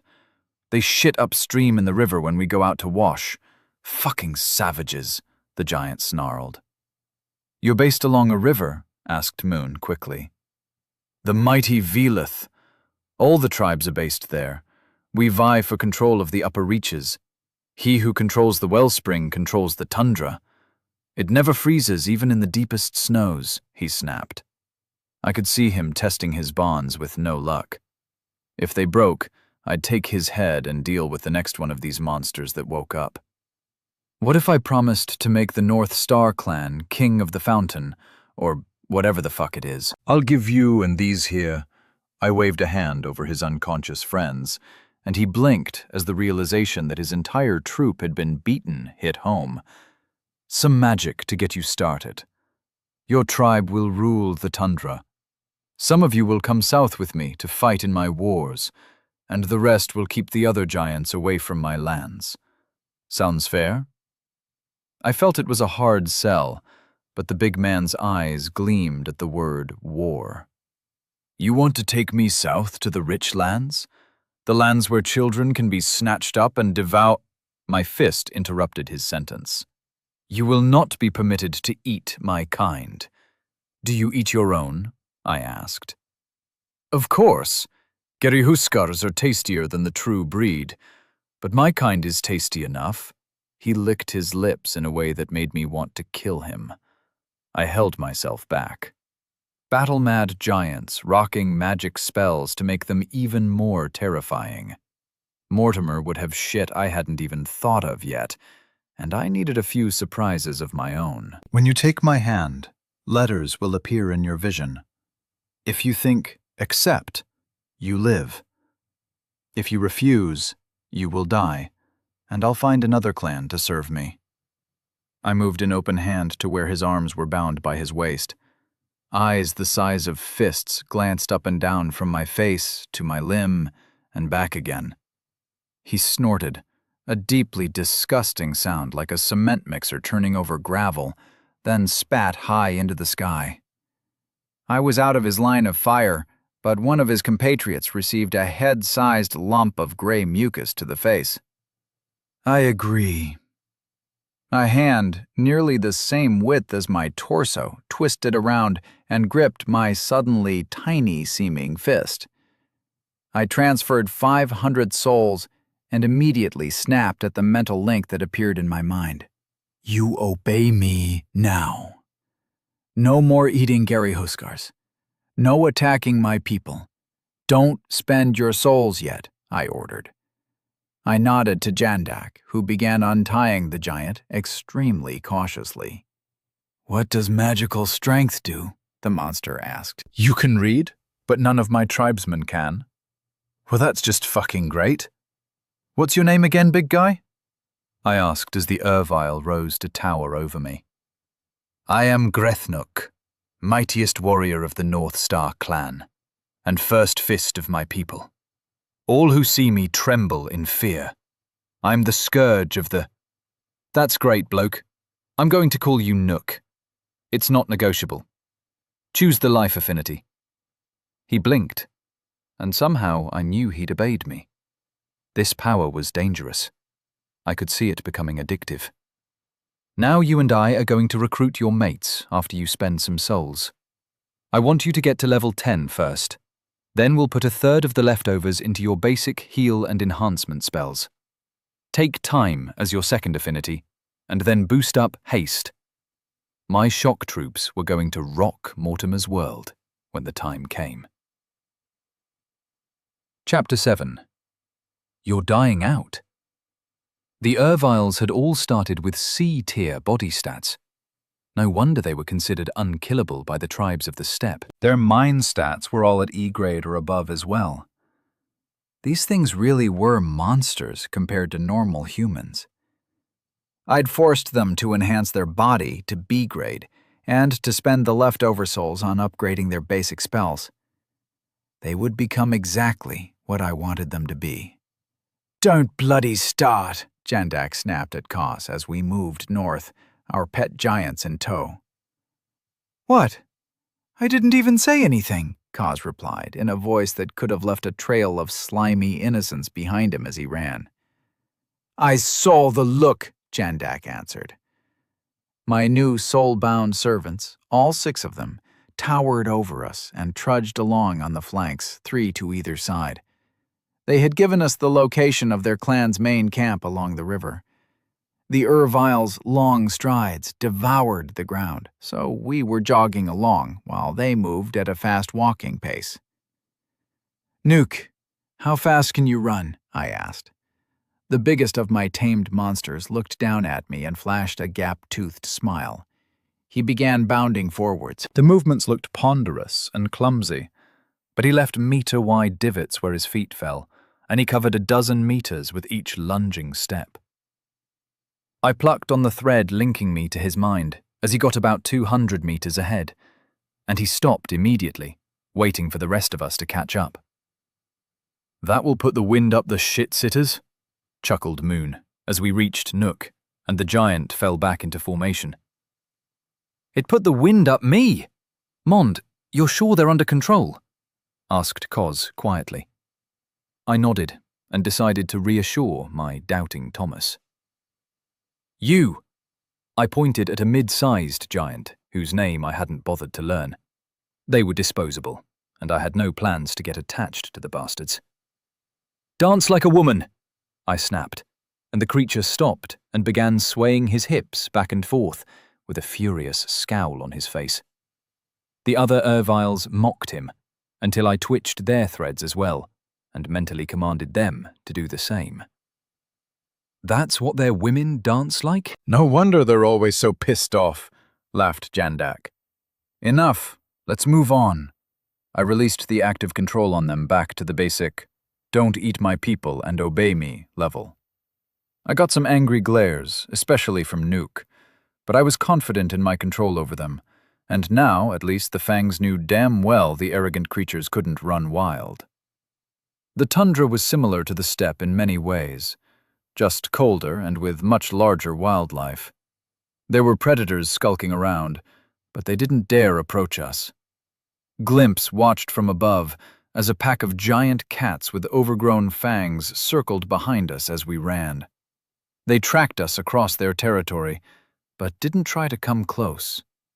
The Erviles smelled pretty bad, and no doubt the big kitties knew to stay well clear of the big bastards. Do your women really go into the hills when they enter heat? Mune asked Nuke, who glanced down and clamped his mouth shut. I twanged on our link, and he glared at me before answering the question. Of course not, you fucking midget. Whoever heard of a human going into heat? He snarled as he loped along. Clearly you haven't met Halen. Maybe there's hope for you yet, Jandak, barked Cause, earning a thwack on his head for his trouble. Neither man broke stride as they ran, the advantages of boosted body statistics, I supposed. But you aren't humans. We are.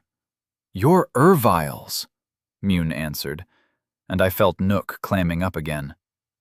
Nuke, answer his questions honestly and in full, I ordered harshly, and the man, more than 3 times my own height, flinched like a beaten dog that sees its master is angry. This level of power over another person was too much.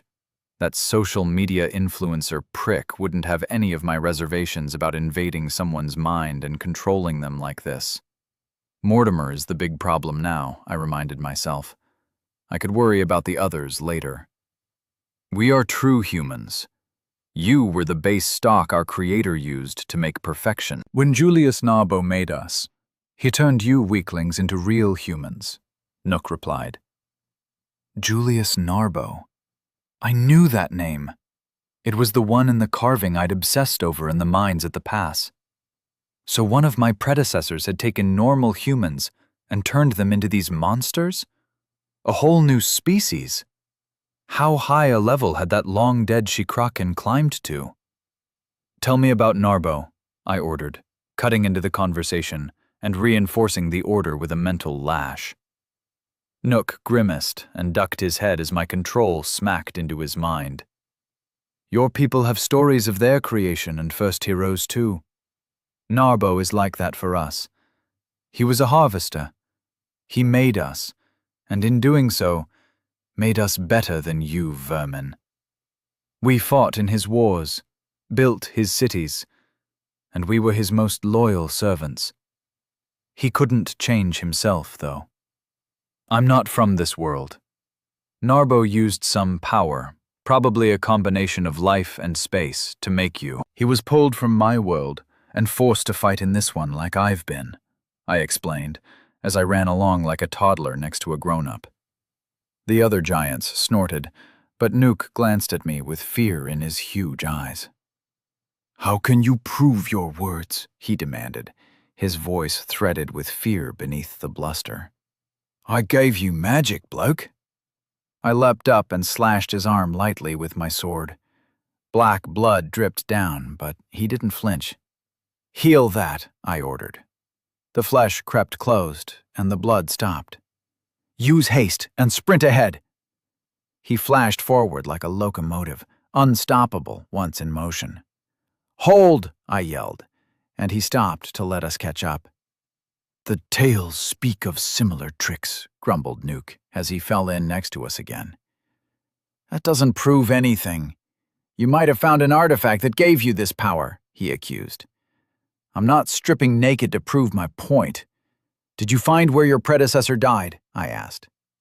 Blasted earth. Fire must have fallen from the sky, he muttered grudgingly. Well, if your clan isn't welcoming to us, you'll get to see just how I did that, I replied with an evil smile.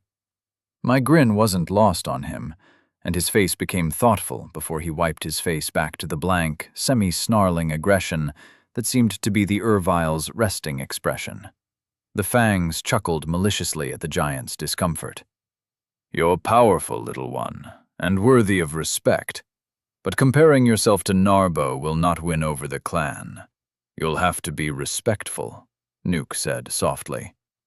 No, they will bend the knee, or I'll slaughter them.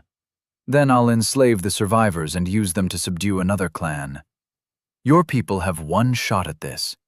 If they fuck it up, I'll dispose of them and find another group to work for me.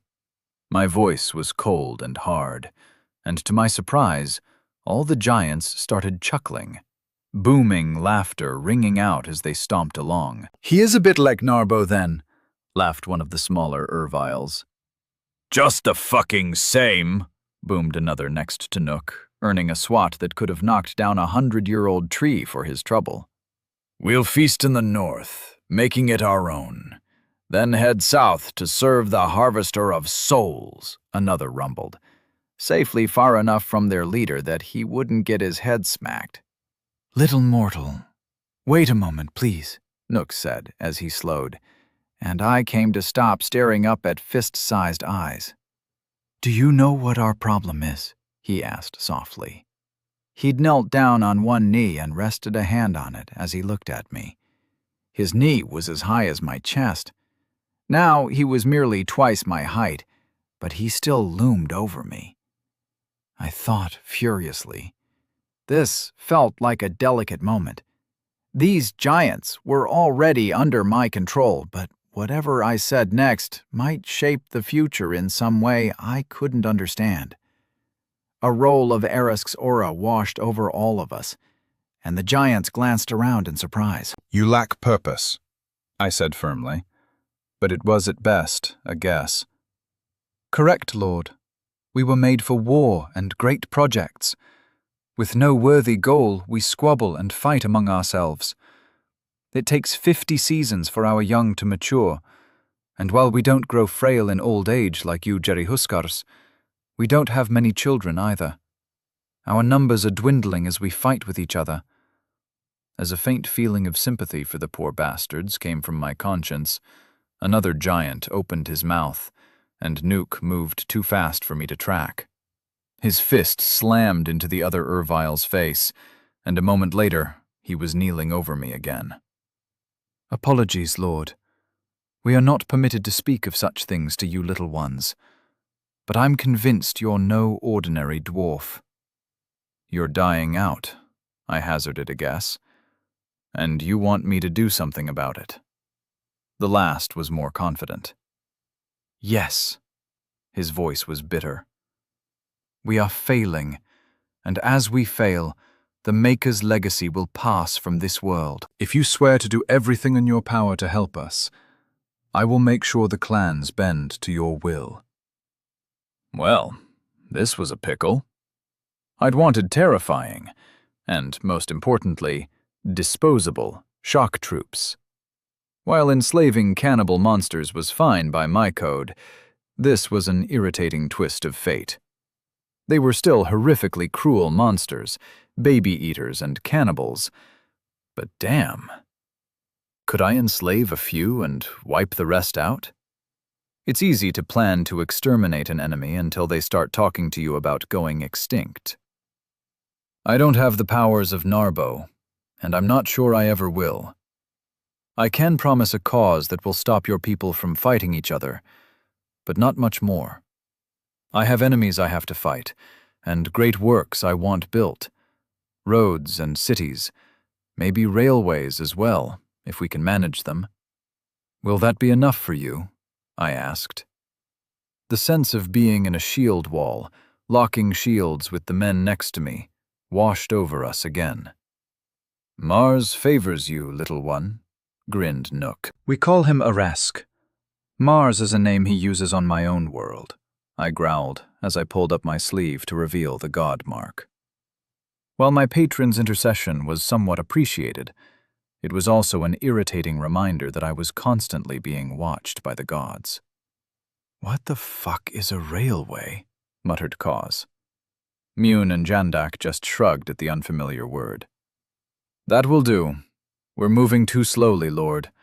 Let us carry you, and we can arrive at North Star in the morning," Nook rumbled as he rose to his feet and offered a hand to me. I blinked at the massive palm. "You will not harm us." I didn't pluck at the mental threads this time. I grabbed them and shook them to reinforce my order. All the giants winced and shook their heads. There was no need for that. We had already been instructed not to hurt your kind anymore. Mastodon meat is bitter, but we can live on it. Let us speed this journey up, Lord. I reached out, and his hand ignored mine as it scooped me up like I was a baby. Startled yells rang out from the fangs as they were grabbed as well. Once each of the merely normal humans was perched on a giant's shoulder, the monsters took off at speed. No wonder I'd never caught that first giant approaching us. Despite the weight landing on each footfall, there was no sound but the wind whistling past my ears as each stride devoured the remaining distance. Some gift Narbo had given them during their creation, perhaps. The tundra flashed past in a blur as the Urviles made full use of their new powers, casting Enhance and Haste on themselves once an hour after they went through their initial mana reserves. Herds of mammoths shambled out of our way as we sped along. I kept a hand clamped onto the furs covering Nook's shoulder, and the other was tangled in his shaggy hair. My legs bounced against his collarbone as we bounded along. The fangs were grinning like loons, throwing insults at each other as they urged their own giant to run faster and take the lead. The monsters stoically ignored them, and eventually the banter died down. Looking down from Glimpse, our progress was terrifying. These beings outpaced our fastest cavalry and could maintain that speed for hours on end. As we rushed north, I pondered how I could coordinate the capabilities of my new troops. Damn it. I'd wanted slavering monsters I could happily enslave and throw against the worst of whatever the hell Mortimer had planned for me. Now, despite their monstrous nature, I was conflicted. I fought down the urge to slough off my code completely. It was the only thing that had come through from Earth with me, and I couldn't throw it aside for the sake of convenience. "You see it?" rumbled Nook. The words were meant to be quiet, but they still made my diaphragm bounce as the bass passed through me. "I've been watching it for some time. It's not so different from our camps on the steppe," I replied. And I wasn't lying. The camp was composed of a wide area enclosed with wooden stakes. They were an order of magnitude larger than the ones the tribes used for such purposes, but the effect was the same. Within a number of mammoths milled about, tied to 2-foot-wide stakes driven deep into the frozen ground. Perhaps 100 massive yurts formed concentric rings around an open central area, and at the heart of the camp rose a tent that would make any tribesman blush with envy. It was more of a marquee than a tent. As it finally came into my normal range of sight, the effect was no less impressive. We'd passed through herds of giant mammoths, as well as deer the size of family cars. The deer had taken flight as soon as we drew anywhere close to them, but the ones we'd only passed by at a distance had continued cropping the frozen grass, while one or two individuals with massive racks of horns glared in our direction. I couldn't remember much from when I was a kid, but I had an uncanny sense of déjà vu as the oversized camp got closer. It was like I was a child, moving in an adult world, every table or chair jarring because they were oversized for my needs. We slowed as we came within a kilometer of the camp, and the little ones were carefully placed back on our own feet. The sun had risen, and the light danced on the rushing river to the west of the giant's home. "Now, what were the names of those pricks who shit in the river when you wash again?" I asked Nook. Chapter 8. Never Escape. "What happened to the rest of your band?" demanded a particularly massive Ervile who had strode out from the camp to greet Nook's much reduced group of warriors. The tents were massive, at least 7 meters tall at their peaks and covering what seemed like huge areas compared to the Mondan versions. "We met a harvester," growled Nook. The other giants had formed a barrier between us and the newcomer. These little ones are not to be harmed. Pah! Have you been hit in the head too much? Or perhaps not enough? He strode forwards and tried to brush Nook aside. But despite being a meter shorter, the first fist shoved him back. He used magic to burn the rest of the band. He has given me magic like Narbo did for us long ago. Bend your knee, and he'll do the same for you, Marbo. If not, he'll kill you all, snarled Nook. Marbo straightened himself and dropped into a crouch, arms held out from his sides slightly. Nook mirrored him and moved forward, the two giants circling each other slowly. Nook snorted and stamped a foot to launch himself forward, using his mana to boost his speed and strength. It was like watching oversized sumo wrestlers moving towards each other. Marbo pushed forward to catch Nook around the waist, but my pet giant's right fist slammed down into the back of his head with a sound like a boulder smashing into the bottom of a canyon. Marbo stumbled, and Nook quickly slipped to the side to grasp Marbo's furs, heaving the Ervile off his feet and suspending him over his head for a second, before twisting and hurling his opponent over 20 meters. Marbo slammed into the ground with a boom as dust exploded to partially obscure him. Watching these lumbering creatures move with such grace and speed was unnerving. Nook didn't sit on his laurels. He was flashing forwards again, the wind of his passage clearing the dust to reveal Marbo was back on his feet and had pulled what looked like a dagger into his oversized fist. It was a 6-foot-long blade that gleamed a milky white in the early morning sun. The knife flicked forward, but Nook was faster. The other giants were laughing and placing bets in a way that reminded me of when I'd returned to Areskit and fought Hakubin's champion. The blade was slapped aside, and Nook's knee came up in a vicious blow that connected with Marbo's groin. The bigger creature staggered back and dropped to his knees. A weirdly high-pitched ululating noise came from his mouth as his hands moved to cover his privates, as though it might help protect him from his own private universe of pain. "Do you all make that noise when you get hit in the balls?"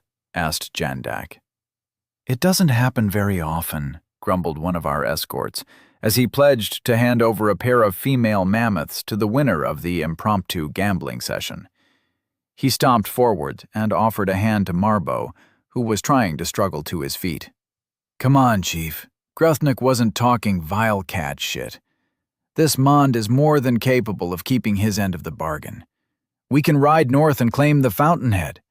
We'll feast on the Kalast, then the Pagnal, then finally the ever-damned Narbolik." Marbo pulled himself up and glared at Nook, who had backed away and positioned himself between Marbo and me. The fangs were glaring at him as well, and their complete confidence, the total absence of fear, must have struck him as very odd. We should have been terrified around these monsters, but all we were projecting was cold indifference. "What?" he coughed, and his voice dropped an octave as it returned to normal. "What if I do not yield?" he asked. "Then I will kill your warriors until the remains surrender. Those I'll enslave and use to help me subdue other tribes until I have an army of Huskar. I am not Narbo reborn, but I'm not far off. You were made for war, and I will take you to one in the south." I felt that I was getting a lot better at these bombastic speeches. I still cringed a little inside, but I was confident it no longer showed on my face. Marbo looked down at me and gave me a black-toothed smile. "I'm 600 seasons old, dwarf. I was here when those Gary Huskars on the steppes first discovered it was better to ride a horse than eat it. My grandfather served as a centurion in Narbo's legions. He met the Maker personally. And you want me to believe that you can give us back our glory? He moved towards me and crouched on his haunches a few meters away, bringing his massive head down to get a closer look at me. I raised my left sleeve and showed him the tattoo Aresk had given me. I was going to have to get my tunics modified, so the damn thing was always showing. I am the champion of Mars. My future is war. You will join me. Shields smashing into place echoed in our minds as Aresk decided to lend me a little gravitas.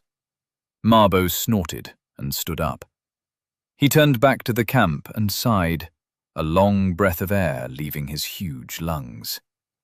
There was smoke from fires, bonfires to me, rising in the center of the camp as food was prepared. The familiar noise of primitive carpentry and metalwork echoed out across the icy plain.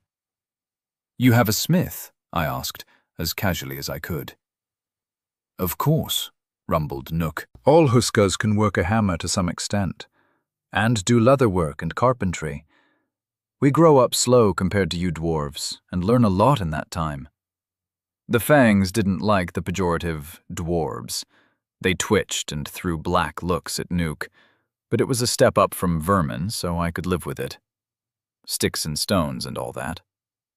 Hundreds of smiths, hundreds of carpenters and leather workers, all of them with decades or even human lifetimes of experience. Maybe thousands of them if I could figure out a way to avoid having to kill most of the Huskars. My greed rubbed its hands together in the back of my mind. Pick out some witnesses, some warriors to come north with us to the Kalast lands. I'll make an example of the Kalast, and whoever survives will be sent ahead of us to spread the good news, I said firmly, and Marbo glanced back but snorted softly. He rose and stretched. "You are similar to Narbo in the stories grandfather used to tell. Whether you live up to it remains to be seen." Marbo moved forward, and we followed him into the town. The neatness and care put into the layout surprised me. I had been expecting some kind of ogre den, shit, and carcasses left lying about, but everything was clean and well spaced out. "I feel like a toddler again," muttered Kaz, as dozens of giants, Huskar, as they preferred to be called, took notice of us and ambled over. "I'll take that one. What do you want in trade?" demanded a small, skinny Huskar with a scar running down the side of his face. Nuke stepped over and punched him so hard it left a crater where his head hit the hard-packed dirt. "These dwarves are not for trade or touching," he bellowed, which only drew even more attention. "Pets, are they?" asked a female, almost identical to the males, but with pendulous breasts bulging beneath her furs. "No, they're God-touched, and not to be troubled. They will help us make war in the north," snapped Marbo. "Watch." "Dwarf, give me the power you promised." There was a glint in his eyes that I didn't like, but it wouldn't matter once he accepted the souls. I walked over and offered a hand. He extended a single fingertip to rest against my palm, and I sent 500 to him. I was down to just under 23,000 again, but I could see a substantial windfall in my near future. "Accept," I ordered, and I felt the bond form. I snapped it and forced him to stop everything. His eyes flicked left and right as he realized the control I had over him, and sweat broke out on his brow. "Buy 10 levels, and put your stat points into whichever of strength or reflexes is the lowest until they are even. Then level them up evenly. Do not choose an affinity yet." Marbo's body stat went from B+ to A-. Bloody hell. The only way we could match them was by using magic. "Choose fire and life as your affinities. Split the rest of your souls between range and intensity for fire, an enhancement from the life tree. I felt him obeying through whatever weird medium now joined our souls together. "Cast fire over there." I pointed to an empty patch of grass, and a ball of fire the size of my head erupted. It was only a pale yellow, but it burned on and on. I checked his mind stat, and it was B-. The other giants shied away as the straw-colored fire burned for a good 30 seconds, leaving a blackened mark on the ground. "Tell them what I am." The order was flat and cold. Nook was failing to suppress a grin as he took pleasure in Marbo finding out the new pecking order. "He is a harvester and will lead us in a war to reclaim the fountainhead," Marbo ground out through clenched teeth. I strummed the link, and he moved back to stand behind me. "I am not Narbo. Your maker is long gone, but perhaps I will follow the path he forged." If I can, I will solve your fertility problem, in addition to making you the first clan of the tundra. In exchange, I will need warriors and workers. I'm building an empire to the south, and a war has already begun. I need great warriors and skilled craftsmen to serve me. To show my good faith, I will deal with the Kalast for you. They will be an example of what happens if I am crossed. I decided to hold off on extending the no-eating people rule at this point. "Marbo, gather a warband together, and we'll go deal with your river shitter problem," I said. "Mond, the Barefoot King!" laughed Jandak with a fist in the air. Koss and Mune echoed him, their laughter breaking the stunned silence that had followed my announcement. Aresk's aura washed over the entire camp, and all the Huskar looked about in wonder. I drew my dagger and slashed the left sleeve off my travel-stained tunic so the tattoo could be seen clearly. I had half expected them to lunge forward and try to stomp us into paste. I was ready for the possibility. Fireballs held on a hair trigger to let us blast our way clear before burning skies could finish them. Instead, a deafening roar rang out, every Huskar bellowing defiance and rage at the sky before bowing their heads in my direction. "Right. Well, I'm glad that's sorted then. Marbo?" The largest of the Huskar snapped a look at me and nodded, striding around the camp and slapping smaller giants on the head until he'd formed up a warband of perhaps 50 of the monsters. I took the time to recover my poise.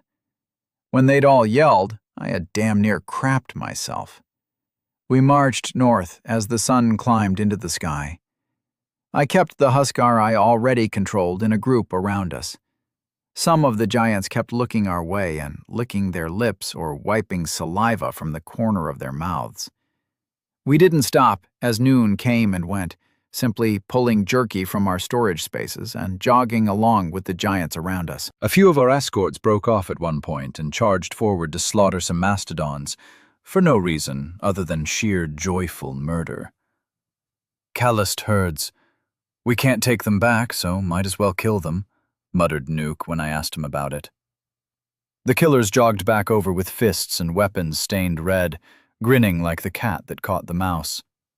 Eventually we slowed and saw another immaculate, albeit primitive town of massive tents laid out on a slight rise, half a mile from the bank of the river. Someone was keeping a decent watch, as once we crested a hill and could see across to the place, it burst into frenzied activity. A stream of warriors flowed out of the yurts and formed up across from us.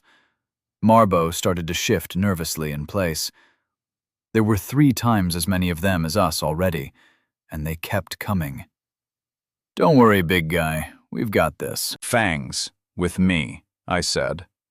And like little kids emerging from behind their mothers' skirts, we advanced into the no-man's land separating the 2 warbands.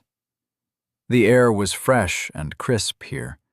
An icy tang filled my lungs as I drew in a deep breath and exhaled slowly as we walked. I waved the fangs back, and they fell into a V shape behind me. I was about to start some fires, and soon it would smell like smoke and ash. But first, I'd give these poor bastards the same choice I gave to Nuke. We stopped about 40 meters from the Kaltast.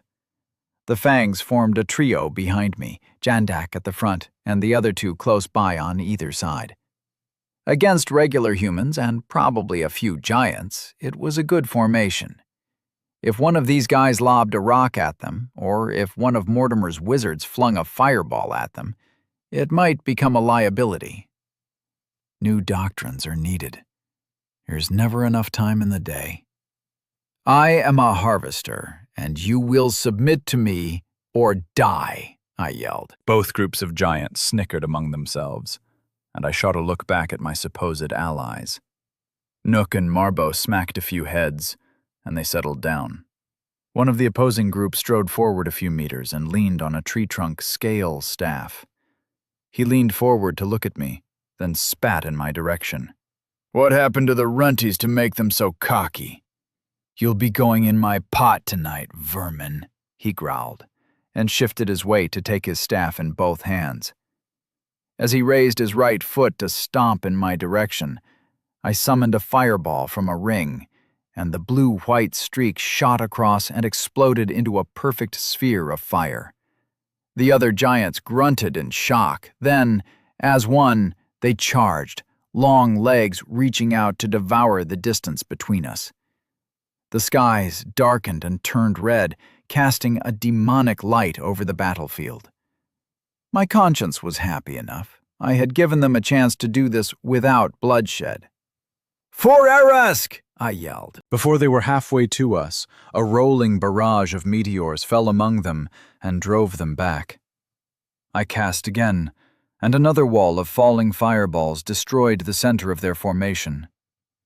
Vilis Humano, slain times 242. 12,100 souls harvested.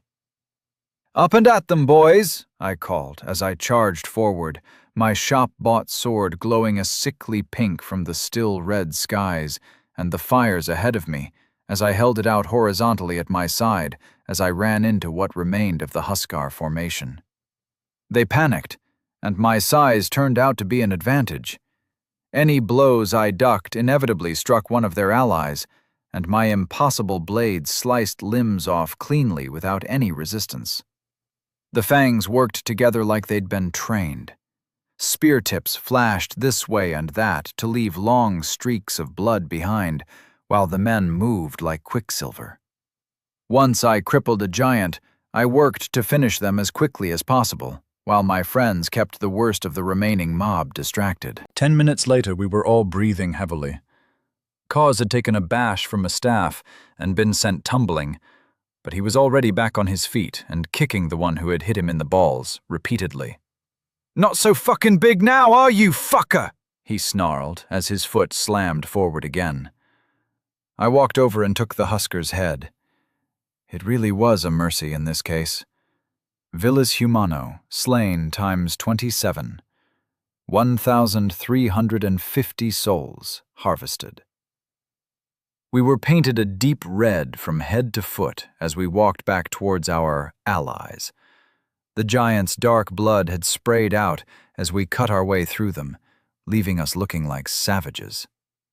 We took our time walking back to the North Star clan. Nook was grinning broadly, moldy teeth on full display. Marbo had gone pale and was glancing back and forth between the fangs and me. "Now you know. I'm going to offer you all a soul bond. If you refuse, you will die like those poor buggers." None of them refused, and I gave each of the other warriors 60 souls from my reserves, enough for a paltry couple of levels to them, but it tied them to me in a way they could never escape. Chapter 9. The Legions of Narbo. My tame Huskar fanned out to encircle the settlement as the fangs and I approached. They let the ones fleeing north escape, but rounded the rest up and dragged them back into the central area of the town. It was an almost perfect duplicate of the North Star settlement, rings of massive yurts interspersed with cooking fires and work areas. The survivors were generally smaller than the giants who had formed up to defend their territory. I could only see a dozen females in the mix that Nuke shepherded into a crowd to listen to my speech. I couldn't see anyone I'd describe as a Huskar child either. I have come to reclaim the fountainhead. Your warriors are ashes, or running north like scared dogs. Bend the knee, I barked. I won't serve a fuck it. Jandak moved, and his spear plunged into the giant's throat. He used his momentum to pivot around his spear as the Huskar fell backwards and landed gracefully, lifting the leaf-shaped tip free and stepping back into our formation. Anyone else want to argue? Or do us poor little vermin need to prove our point again? They all looked down, and in a wave that started at the front, the giants lowered themselves to one knee. Their eyes were fierce and defiant, but that didn't worry me. Once they took the deal, they'd do as they were told whether they wanted to or not. There were 173 of the buggers. I went down the line and passed out over 10,000 souls to tie them to my will. That gave me the best part of 150 giants at my beck and call, as well as leaving nearly 26,000 in the bank. Gather what you need to march north. You've got an hour, I called out, and picked at the threads binding them to me. Despite the annoyed growls, they began rushing about, breaking down the camp with the same level of efficiency I'd come to know from the steppe tribes. The Pagnal clan is next. They won't be such a pushover as this lot. There are twice as many of them, smirked Marbo. I opened my storage space and pulled out 6 of the precious mana potions. Then I hastily checked the shop, but I still wasn't able to buy any more. Won't be a problem. I placed 3 potions in my belt pouch and passed 1 to each of the fangs, who nodded in thanks. How long? At our maximum pace, a quarter of the day, perhaps, said Nook. We'll need to carry you again, little Imperator. He offered a hand, but I waved it away. We'd be waiting a few more minutes while the Kalast got themselves organized. I sent Glimpse ahead to scout the way while we waited. The tundra undulated gently, shallow valleys alternating with low hills, and everywhere was covered in knee-high frosty grass. Giant antelopes grazed in the distance, stalked by massive dogs and even more terrifying tiger-like cats. Everything about this place was oversized. Was it possible Narbo had had some kind of deep-seated insecurity? Had he made all the vile variants? Had he been compensating for something, perhaps? The reason for making such creatures was obvious: powerful servants to send against his now long-dead competitors.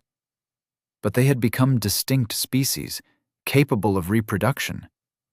Why hadn't they overrun the normal variants? Perhaps they suffered from the same infertility that afflicted the Huskar? Gah, no way to know for sure. Maybe the fountainhead would help make some of this weirdness make sense to me. In short order, the Kalast were packed up and moving under the supervision of Marbo and the other North Star clan members. Nuke, along with 3 of his original warband, had scooped up us little ones and perched us on their shoulders. We set off at a sprint, heading north as fast as their long legs and impossibly silent strides could take us. Once again, my personal world became a blur of flashing tundra and rushing wind, but I was watching from above as well. The cold air didn't bother Glimpse, and while he was a bit more ungainly than usual, having gorged on Huskar eyeballs not long before, he had sped ahead and was watching over our next target. The town was 3 times the size of Kalast, and even from altitude I could see juvenile Huskar, only a few of them, running around from tent to tent on whatever errands they'd been assigned. Did that complicate matters? I posed the question to my atrophied conscience and got what amounted to a shrug in response. Not very helpful. A similar scene repeated as we arrived outside Pagnal, barring the fact that the fleeing Kalast warriors had arrived ahead of us, so they were already formed up in ranks outside the town in anticipation. Nook put us down, and I strode forward with the fangs once again. That's a lot of the bastards. How many casts have you got of Burning Skies? Mune muttered nervously. You couldn't have guessed his fear from his body language. He strode along proudly like the others, but his voice quietly betrayed his worry. I pulled out a mana potion and chugged it. "Enough," I said with a smile. "You guys hang back. Maybe we can make this go differently." "Just burn them, Mond. No point taking risks," argued Jandak. He was still sulking about the teasing over the last few days. "The big pricks reckon the next tribe along is twice as strong as this lot. And there's bloody hundreds of this bunch." Koz spat to one side and rolled his shoulders. "Just wait here." "I can always nuke them if this goes wrong," I ordered gently, then stepped ahead of my friends. "What the hell is a nuke?" muttered Koz from behind me. "Who is your first fist? I challenge him to single combat, unarmed," I called out. This earned a mixture of amused snorts and angry grunts. "I am the first centurion of the Pagnol Legion." They all looked huge, but this guy put Marbo to shame. Over 8 meters tall, and from what I could see around his furs, he was covered in scars and wiry muscle. He was slender, whereas Marbo and Nook were heavy-set. He'd be faster. Hopefully, he wouldn't be stronger. It looked like I'd come up to just above his knee if I stood next to him. I marked him down as a keeper, non-lethal finishers only. "A legion, eh? Well, it doesn't look much like the kind of legion Narbo would have approved of." I spat to one side and glared up at the monster. "Fight me. I won't kill you. I want you alive. You'll make an excellent fighter in my army." I was worried I was getting too good at this cringy, bombastic shit. It would go to my head eventually. A caw from above, and a sense of amused condescension through our bond, reminded me that glimpse would keep my feet on the ground. Not to mention what Faye would do if I got a big head with her. "My name is Mulius, and I will crush you like the insect you are," he snarled. He passed his staff to the giant next to him and took a huge step towards me. I undid my sword belt and tossed the scabbarded blade back to Mune, who caught it smoothly. I rolled my neck and flexed my shoulders. "See this?" I pointed to the god mark as I advanced. "Mars wants you in my army, bloke.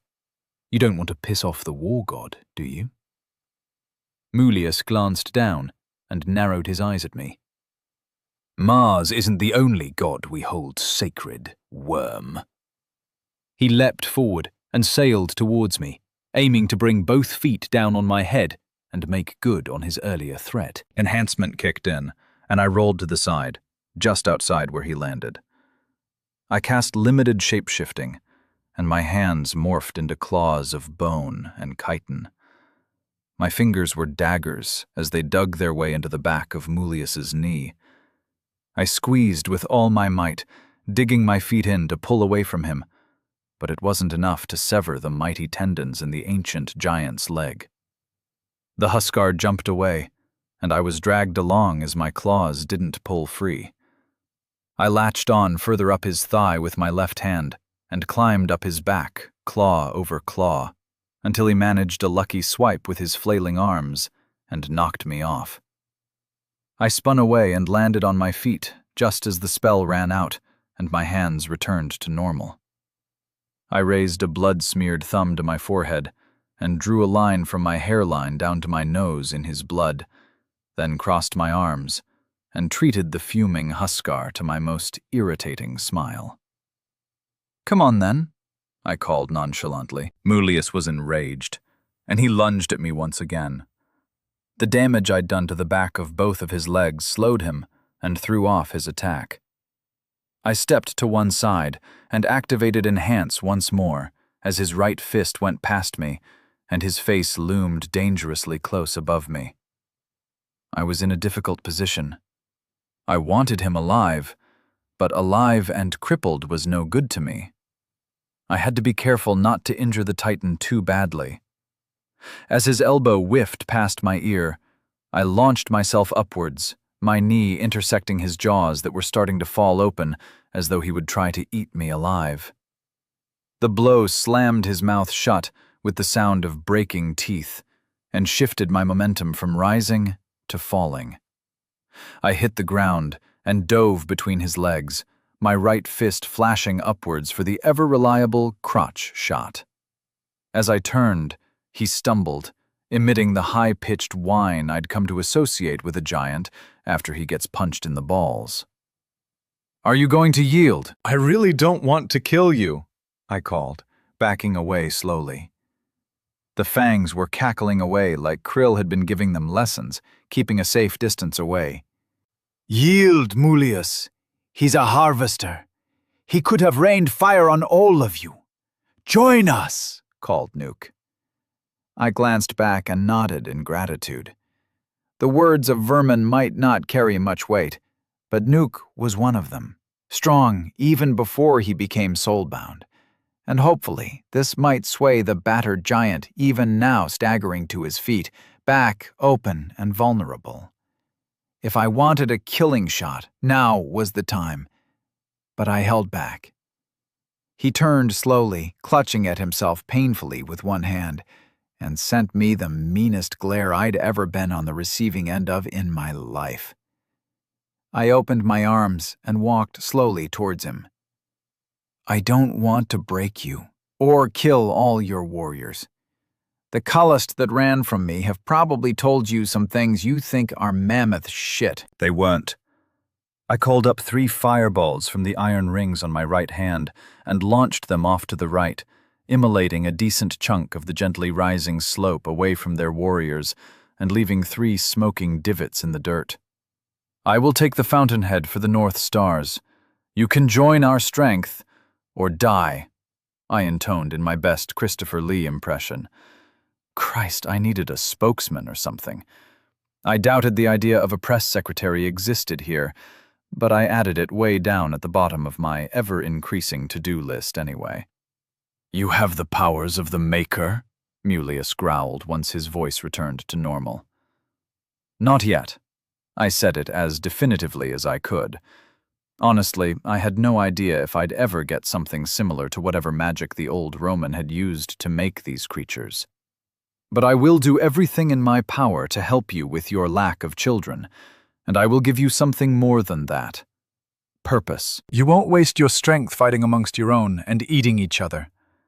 You'll come south and join me in my war against Urkash." The big face creased in thought for a moment, then split into a broad grin. "Not bad for a dwarf. I want the magic, though." He knelt down and stretched out a hand towards me. I walked forward carefully, and as I reached out to touch his palm, he moved to swat me into the dirt. I bounced back and drew my dagger. "Betrayal?" I snarled, inching forward. "A final test, Legio. That is all. Come." He laid his hand palm down, flat against the icy ground, and nodded slowly at it. I kept my dagger gripped tightly in my right hand as I closed the distance and extended my left to brush against a fingernail the size of a dinner plate. I dumped the 500 souls to match what Nook and his friends, as well as Marbo, had received. "Accept," I said, waiting for even the slightest twitch of a muscle on the long arm poking out of his furs. I felt the bond snap into place. "Don't spend them yet. Bloody hell." Over his head, glowing red letters now appeared. Soulbound servant. Body. A mind. B+. Souls. F. Okay, get 10 levels and split your points evenly across the body stats. Choose life and time as your affinities, and split the remaining souls equally between heal, enhance, and haste. I had plans for this bloke. He was a living siege weapon. "The rest of you," I yelled at the Pagnal warband. "Head back and pack up your shit. We're moving north when you're ready." I turned to Malleus and spoke more quietly. "Get your 50 best warriors. I'll give them magic as well." "Make them servants?" he hissed. I mentally struck the bond, and he flinched.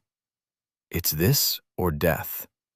Despite what you are, I will give you a new purpose. The legions of Narbo will be a force in the world once again, not just savages hiding in the wastes. Do as I said.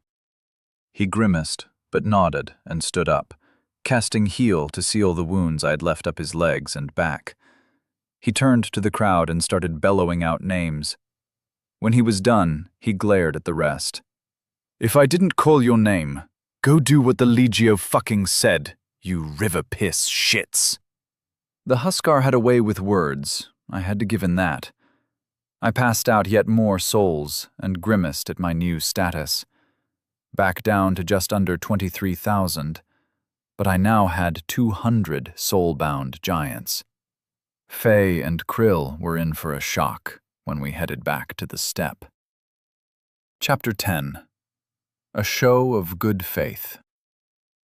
It had taken us 2 days of constant travel to get here.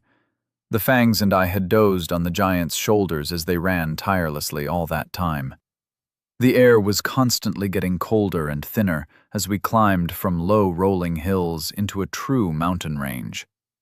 The fountainhead lay at the base of one of the largest mountains I'd ever seen. As we grew closer, the damn thing seemed to stretch vertically up into the sky and towered over the lesser peaks that lay scattered around it.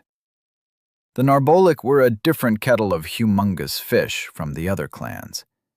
They didn't have any warning of our arrival, but they responded instantly, organized ranks of heavily armored Huskar marching out in good formation, armed with long metal weapons instead of the stripped-down tree trunks the other clans had favored. I was counting them, courtesy of Glimpse, and I gave up when I got to an estimated 500. That was less than half of their ranks. "How are there so damn many of them?" muttered Jandak. "They have access to the fountainhead, so they have more children." Nook shrugged as though it was obvious, and I bounced on his shoulder. "Put us down. I want you to form 2 groups to either side of us," I ordered. Mulius and Marbo began barking orders to their faction's warriors. A mile behind us, the majority of the Kalost and Pagnal non-combatants were setting up a hasty camp. The mood among the brutes was surprisingly buoyant. They were confident that we'd win, despite the imbalance in numbers and the Huskar-scaled plate armor the enemy were wearing. "Gentlemen, a word," I said to the Fangs as I walked a short distance away from the Huskar. "Any way we can do this without nuking them?" I hissed. "Still don't know what nuking means," said Cause happily, using the English word awkwardly. "It means killing them from the sky, right?" asked Jandak. "Pretty much, but we want this lot alive if possible." "Send Malleus to negotiate?" suggested Mune thoughtfully. "Maybe one of their own might stop the fighting." I called over the biggest giant I had and checked with him. "It's unlikely. They think we're here to take the fountainhead. And we are, so convincing them otherwise will be tricky." He ran a cow-sized hand over the back of his head. "Can Mars help you?" "You've got a god mark." "Not a bad idea. You and I will go forward together. I'll show them the mark, see if Bronze Balls decides to help me out. Let's go, bloke." "Maybe you should go alone. You might need me to coordinate a counterattack so you can escape." Malleus sounded worried. I glanced up at him and pulled a mana potion out of my pouch to wave it at him. "I'm back at full mana, and with this I can cast Burning Skies 7 times in a row. They're the ones who will have to escape me if it comes to it. But I want them alive. You might help with that, so you're coming with me." He grumbled but didn't make too much of a fuss. "Fangs, split yourself among the Huskar." I sent a command through the bonds of the nearby giants. I was getting the hang of it. I could instinctively feel when I was grabbing the right bond to enforce an order. "They'll follow your lead. If it gets hot, lead them onto the flanks and mop up the edges after the fireballs stop falling." Malleus and I walked forward towards what looked like an army of giant statues clad in full plate armor. "What's the best approach?" I said quietly as we walked forward. A squad of 5 Narbolik troops had set off from their side to meet us halfway. "Same as before. Tell them to yield or die. I snapped his bond, and he winced. I wasn't fucking lying, Harvester. We respect strength. You've got it. Use it. How would they react if, say, that lot over there died? I asked, nodding towards the right wing of the opposition. They might charge, or they might bend the knee. Why? Mulius asked. I need more souls if I'm going to take control of so many Huskar. I get quite a lot for killing one of you guys. I'm having to fight back the urge to just slaughter all of you if I'm honest. My voice was friendly as I discussed my impulse to wipe out their species. I want your people as soldiers, though. I can't be everywhere in the south, and squads of Huskar mixed in with my regular troops would be a powerful combination. We're just pieces on a board to you, just like we were to Narbo. None of the Huskars had spoken of their maker in anything other than reverent tones.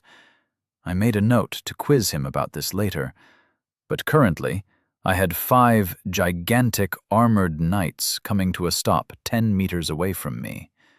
Shit.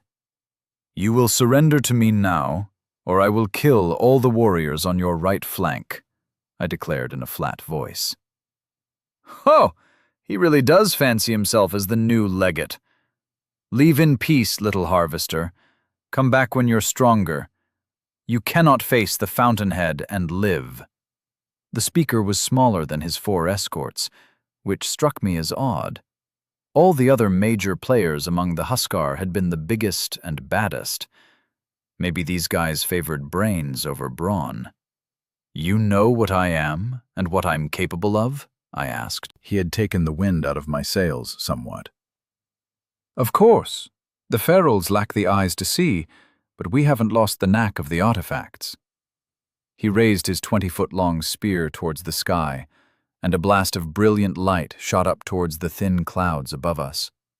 I checked that Glimpse had been well away from the attack, and was reassured that he was floating above our own forces and had been away from the danger. Enchanted equipment won't save you from me, I growled, but internally I was reassessing my options. If they had powerfully enchanted artifacts from previous Shikrakin, my chances of steamrolling them with Skyfire had dropped significantly. Mulius had growled at the word ferals. You've stolen our birthright and hoarded it for yourself.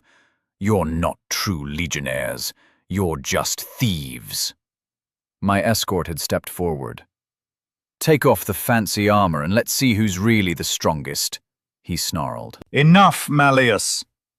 I plucked his bond, and he fell back, throwing hateful looks at our interlocutor and me.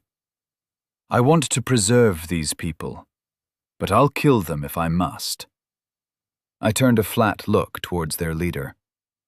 What's your name? I am Pertibon. You? He spoke politely. Mond. That is not your true name, exile. What did your mother call you? He replied. Raymond Cobbler, I said. Better. You aren't as powerful as you should be, but perhaps we can make an exception. The rest of your brothers and sisters are far away and won't come to the source for many years. If you live, you will be in a better position to face them. You'll probably still be pathetically weak compared to some of them, but it will help even the scales a little. It is dangerous, though. Bloody hell. So these guys had an idea of where and how powerful the other souls were? I needed them more than ever. I can offer you magic if you'll help me, I offered. If you pass the fountainhead, you can make that offer again, but we won't accept the soul bond before then. Take your troops back to their camp over the hill and come forward with your closest allies. Don't trust this bastard, Mond, snapped Mulius. The Narbolic are all lying shits. They piss on all of us that live downstream. Pertibon removed his helm and shook his head as his eyes emerged from the shadows. He blinked slowly as he looked down at me. He was young, at least as far as I could tell. All my Huskars were gnarled and scarred, but his face was smooth and clear. We will return to the hold, If your troops withdraw, there will be no bloodshed. I swear it on the source. I alone will escort you to the fountainhead, and I'm hardly a threat to you on my own." I locked eyes with him, and I couldn't sense any deception in them. "Will you accept the bond so I can know you're telling the truth?" I asked. He rocked backwards as booming laughter echoed out over the hills and bounced back from the sheer face of the mountain. "No, little lord, I will not. Trust cuts both ways, no? Pick your guardians and send the rest away. No harm will come to you from my clan. I swear by the source." I glanced at Mulius, who shook his head, but I checked the bond with a light touch. Then he reluctantly nodded. "The source is significant?" I asked my bonded giant. He struggled, tried to keep his lips shut, but the words spilled out anyway. "It's the source. It keeps the river pure and lets us grow ever older. You've seen how many of these bastards there are? They get the pure water. We get the piss and the shit-filled dregs, so we're always weaker, not true immortals like the Maker intended." His mouth slapped shut with a clomp as he finished his rant. "Fine." I turned back to Pertabon and craned my head back to look him in the face. "Give me a minute to make the arrangements. I'll send my forces back as well as a show of good faith. I'll stay behind and wait for you and your escorts." He pivoted and barked orders. His own guards sprinted off at a speed only possible to someone casting haste on themselves. A high-level version of the spell, judging by the tufts of soil that flew behind them. "Mulius, go tell the rest to go back to camp. Bring the fangs and nuke with you when you return. Quickly!" I pricked his mind, and he leapt to obey. As my forces withdrew and the Narbolic troops filed neatly back into their town, I looked up at the big friendly giant that I didn't trust as far as I could throw him. "So what's the plan? This prick surrender?" grumped Jandak. Jesus, I needed to find a way for him to get Halen up the duff to fix his mood. I thought about it for a moment and concluded that a wise man would stay the hell out of that kind of thing and just put up with his friend's bad mood. No, he's going to take us to the source, and I'm going to be tested. I cocked an eyebrow at the armored giant, who nodded and chuckled. "Something like that, Harvester. Follow me." He led us up winding paths I wouldn't have thought the Huskar would be able to use. Nuke and Mulius trod very carefully, keeping themselves as close to the sheer wall of the mountain as possible. The further we went, the greater the drop to our left became. Mune had gone green 20 minutes ago and was practically hugging the cliff face, as far away from the drop as he could get. "This is the place." Pertabon seemed to vanish into the stone, but as I caught up, I saw it was a tall, narrow slit in the stone. It opened out on the other side and was dimly illuminated by what looked suspiciously like electric light bulbs. "What is this place?" My voice echoed back to me. Nuke and Melius were both shrunk down on themselves, like sinners in a church. The fangs stared at the steady lights in shock. "Old magic?" wondered Cos as he walked to the wall and reached up to touch one of the lights. As his fingers grazed it, the light fluttered, and he snatched his hand back with a squawk. "Don't touch them!" he snapped. "I recommend you don't touch anything in this place. There are secrets that cannot be shared, and if you stumble on them, our truce is over. Harvester, your fate awaits in the deep. We will wait here." He waved a hand at the receding darkness that swallowed the cave deeper into the mountain. "Jandak, you're in charge. No fucking around." Damn, bad choice of words. "Just make sure nothing happens, okay?" I quickly corrected. He nodded and looked around at the cavernous walls that stretched up above us. I strode forward and quickly lost sight of my companions. The tunnel narrowed until it was too small for an Ervile to pass through. It became increasingly uncomfortable. The sense of being enclosed with millions of tons of stone poised over my head, waiting to smash down. Not helpful, Ray. The passage was lined with just enough of the glowing lights that it never became pitch black, but I found myself hurrying from light to light and lingering next to them before moving to the next one. The tunnel wound downwards at a steady angle and curled to the left constantly. I had no idea how long it took me. Time quickly loses its meaning in this kind of sensory deprivation. I wasn't hungry or thirsty, so it couldn't have been too long. But the shadows and loneliness, combined with a claustrophobia I didn't know I suffered from, left me tense and fearful as I finally stumbled out into a larger cave. This space wasn't smoothly carved like the walls above me. It was ragged and jagged.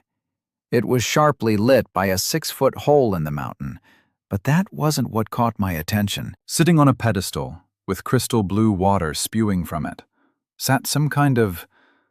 It looked like a pearl. But pearls didn't do this.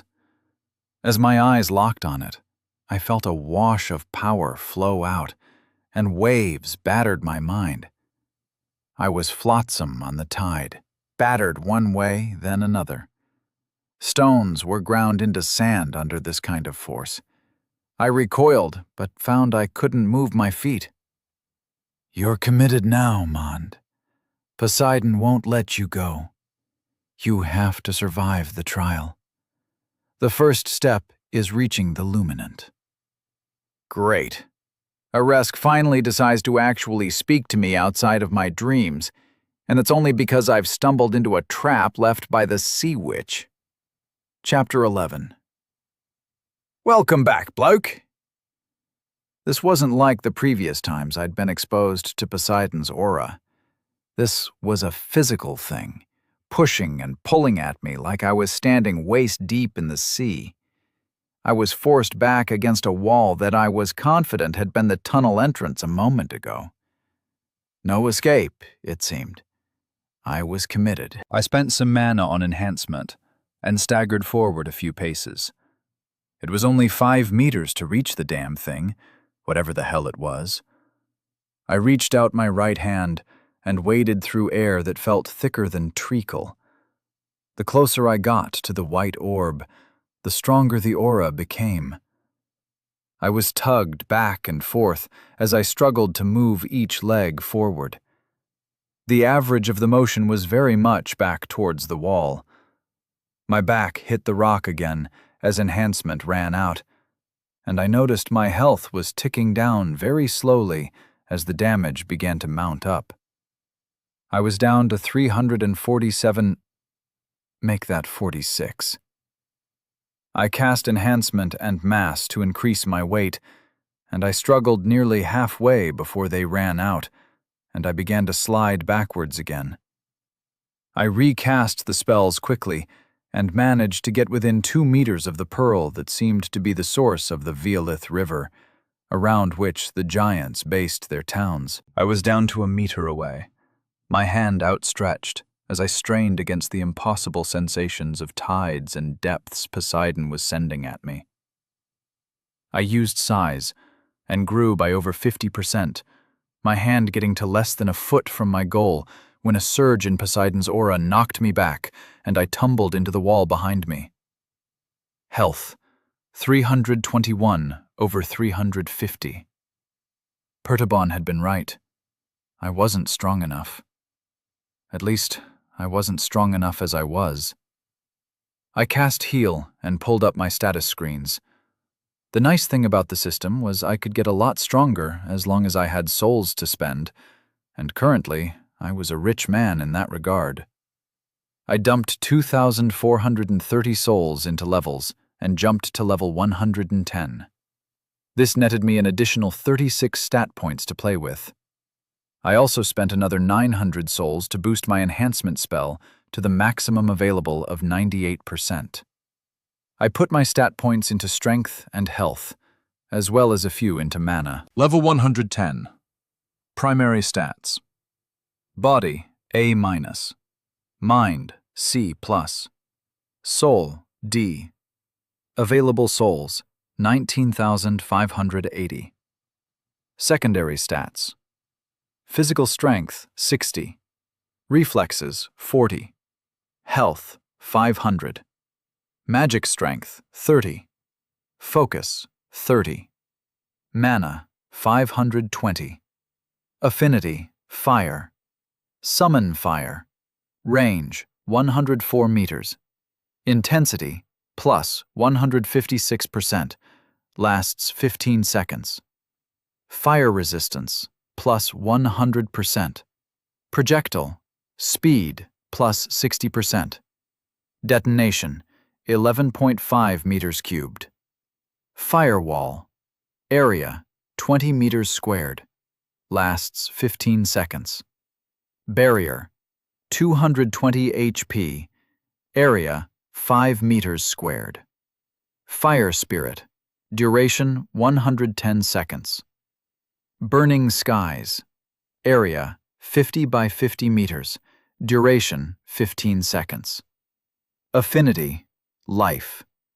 Heal, self, 20 HP and 156% increased recovery rate for 1 hour. Seals moderate wounds. Enhancement, self, 98%. Resistance, all, 60%. Projectile, speed plus 156%. Heal, other. Rapid growth, area, 20 meters squared. Projectile, speed plus 156%. Enhance, other. Shapeshift, minor. Duration 110 seconds. Shape, soul-bound servant. Permanent.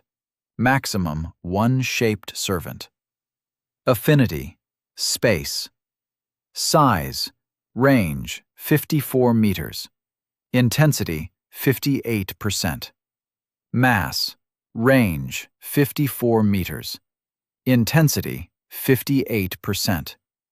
Area, 10.5 meters cubed, optional, lasts 15 seconds. Resistance, 100%. Pocket dimension, 5.5 meters cubed. Spatial tear, range, 11 meters. Affinity, earth shape. Earth, range, touch. Duration, 15 seconds. Hybrid spell, earth/fire. Volcanic vent. Area, 50 by 50 meters. Duration, 15 seconds. Imbue, enchant. Soul transfer, Erisk's boon. Carrion feeder's gaze. Erisk's boon, divine steed. Synthesized spell, shape. Soulbound servant. At level 100, I unlocked a new spell in the life tree and the oddly named second boon from Erisk. At 110, I received the hybrid spell Volcanic Vent. I had a sneaky suspicion as to what that one would do when I got around to testing it. Shape Soulbound Servant posed some interesting and horrifying possibilities as well. But right now, all that mattered was I felt like I could toss mountains around, and my health had skyrocketed. I cast Enhance again and pushed forward more easily. The tidal aura must have some kind of exponential growth attached to it. The closer I got, the stronger the metaphysical waves battering at me got in turn. I was poised, with my hand barely 6 inches from it. I recast Enhancement to give me more time. I tried with everything I had to force my hand closer to the glowing white pearl, but I kept slipping back. I used size and limited shapeshifting at the same time. As my body grew, the tattered rags of my tunic falling away at last, I changed the shape of my hand, melding the flesh into a single digit that stretched out and managed to brush against the pearl for a moment. As I touched it, the orb went from a perfect white color to a mix of orange and green. The colors looked like a living yin-yang symbol as they swirled against each other, and the previously crystal blue water spewing from the source became a mix of deep sea green and brassy orange. The aura died as I brushed the tip of my transformed finger against the sphere, and I staggered forwards. As the water changed color, I fell into the pearl and felt myself being sucked away into the gods' realms. I was deep underwater, and the pressure was killing me. I felt the fluid being pulled from my body as though some osmotic effect was sipping me dry in defiance of normal physics. My eyeballs shrank down, like grapes becoming raisins, and my skin contracted against my muscles. Poseidon was there, floating in front of me, her hair swirling in the current of this world and creating a nimbus of lighter green against the backdrop of the deep that surrounded us. She snarled, and one of her tentacle limbs shot towards me, but a bronze shield slammed down in front of me and blocked the attack. I felt the pressure ebb and flow away. I could breathe again, and gasped a breath as blood-red light spread out around me and drove back the depths. "Took your fucking time," I croaked as Eresk appeared behind the shield and glared at Poseidon over it. "You lost, fish tits." "For once in eternity, why don't you accept it with a bit of grace?" the bronze titan called out. The red light pushed back the murky blue of Poseidon's domain, and I sagged onto a marble floor as Eresk took control of my surroundings. "This will not go unanswered," Poseidon snarled, and then she vanished. My skin and eyes rehydrated as Eresk turned back to me, shrinking back down to his relatively human size. The pervasive sense of being deep underwater faded away as my surroundings shifted to the familiar marble plaza, ornate arms and armor floating above plinths around me. A bronze throne rose up behind Eresk, and he sat down, waving for me to do the same. I glanced back, and, sure enough, a simpler chair had appeared behind me.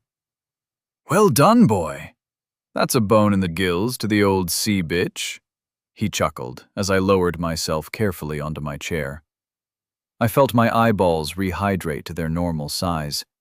It was almost as unpleasant as Poseidon sucking the moisture out of them. "What the hell did I just do?"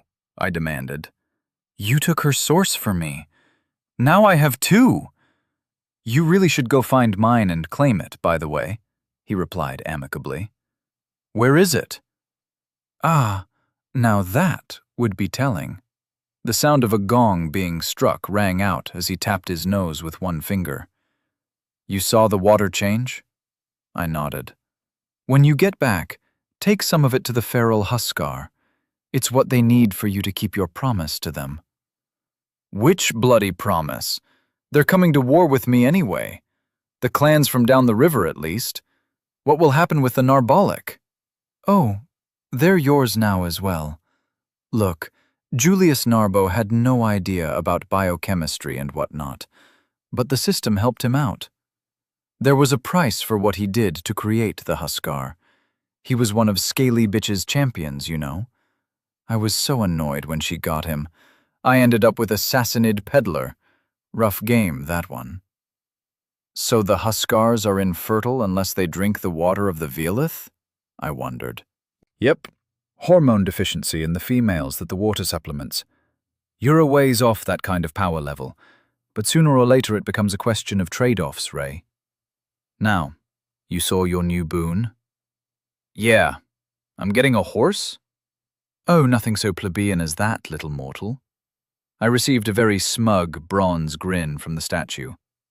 "So a fancy horse. Will it be like Glimpse?" "You won't be able to borrow his senses, but I think you'll like him. Consider this a show of gratitude." I received a metallic thumbs up as Eresk's domain quickly faded away. I was left in the limbo space, and if I had a mouth there, it would have been opening and closing as I tried to rush out some more questions for my patron. Real sensation returned, and I found myself lying naked on cold and damp rock. I raised my head, and the water spewing from the source was back to an azure blue. The giant pearl was once again a perfectly white sphere, sitting next to the source, and lapping at the torrent that emerged at a high enough pressure to strip normal flesh from the bone, was a gigantic bronze wolf. If it wasn't moving, I'd have thought it was a statue. The tongue flicked in and out as it drank from the source. I rose slowly to my feet and backed away slightly. The head swung towards me, and he let out a happy chuff. I knew this animal. He was a shitload bigger and had undergone a fairly significant dye job, but this was... Wilson? I asked in wonder. The wolf bounded over and knocked me to the ground. While he appeared to be made of bronze, the tongue licking my face was undoubtedly a biological thing of slobber. I ruffled his fur and pushed him back. I stood and had to look up into the wolf's face. He was a good 7 feet tall at the shoulder. "Welcome back, bloke! It's been a while." Before we set off, I pulled out a tunic from my stash and got dressed. Water skins in the shop were 5 sols. It had seemed a princely sum when I'd first arrived in this world. I'd been scrabbling for every advantage I could get back then, and the shop prices for basics had seemed like a drain on my future growth. "Not such a big deal now, eh, boy?" I said to Wilson. Whether I'd been right or not to be tight-fisted at the time, 5 sols wasn't much to me currently. I bought 50 skins for a paltry 250 sols, and spent 20 long minutes getting my new tunics soaked through as I tried to fill them from a water source that was outputting at an unholy level of pressure. A dozen of them were ripped apart or snatched out of my hands to disappear out of what I assumed was a waterfall of some kind, before I figured out a way to catch the very edge of the stream. I put the 38 remaining pouches of pure Huskar hormone replacement therapy in my stash and made my way back up the winding tunnel that had led me to the source, a happy wolf padding along behind me. I felt like I'd been beaten with brooms as I staggered along the tunnel, one hand outstretched to keep me on my feet. I'd not slept properly for days. It seemed easy enough to go without sleep with my stats, but after whatever the hell Poseidon had just put my body through, I needed a solid 8 hours at least. As I emerged, I found the Fangs, my pet giants and Pertabon, sharing a meal of dried jerky and yolk. "As soon as I'm away for a minute, you're getting drunk? What the hell, guys?" I yelled as I emerged from the shadow. Mulius threw the clay bottle of yolk into his mouth, crunched once, then swallowed audibly. "You survived, then. You've taken control of the source. Damn," snarled Pertabon. "I appreciate the support, bloke. Yes, I did. No offense intended, Harvester. It just means things will have to change." "What's the wolf?" the giant said sadly. "An old friend, resurrected as a reward from Mars. The change starts right here, Bon. Mulius, Nuke, I've fixed your problem." "Here." I tossed a pair of water skins to Nook, who snatched them from the air in one hand and held his open palm up as he glared down at the relatively tiny objects. "Give them to your women before when a boy giant decides to love a lady giant very much, I guess. It will increase her fertility." I shrugged. "You kept your word?" Nook narrowed his eyes at the tiny pouches of water. "Perhaps. Whether the ferals you don't control come south with you is not relevant.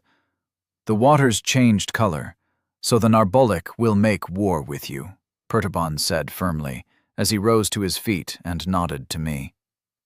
"So that's it? We've won?" asked Mune. "Be grateful neither of us had to marry a Huskar to seal the alliance," muttered Cause, elbowing Mune in the side. "It would make the bond between us stronger if one of you would volunteer for the honor." "Our women are like nothing you can imagine," said Pertabon with a straight face. Well, you see there's this girl back home," Cause began before Mune cut him off. "I'm already spoken for. You were taking the piss, weren't you?" Mune narrowed his eyes at Pertabon, who burst into booming laughter that echoed back and forth in the small cave. "I'm sorry, little men. You wouldn't be able to satisfy our women. Lord, there is a reason the ferals aren't able to reproduce." Do you understand the consequences of what you're doing?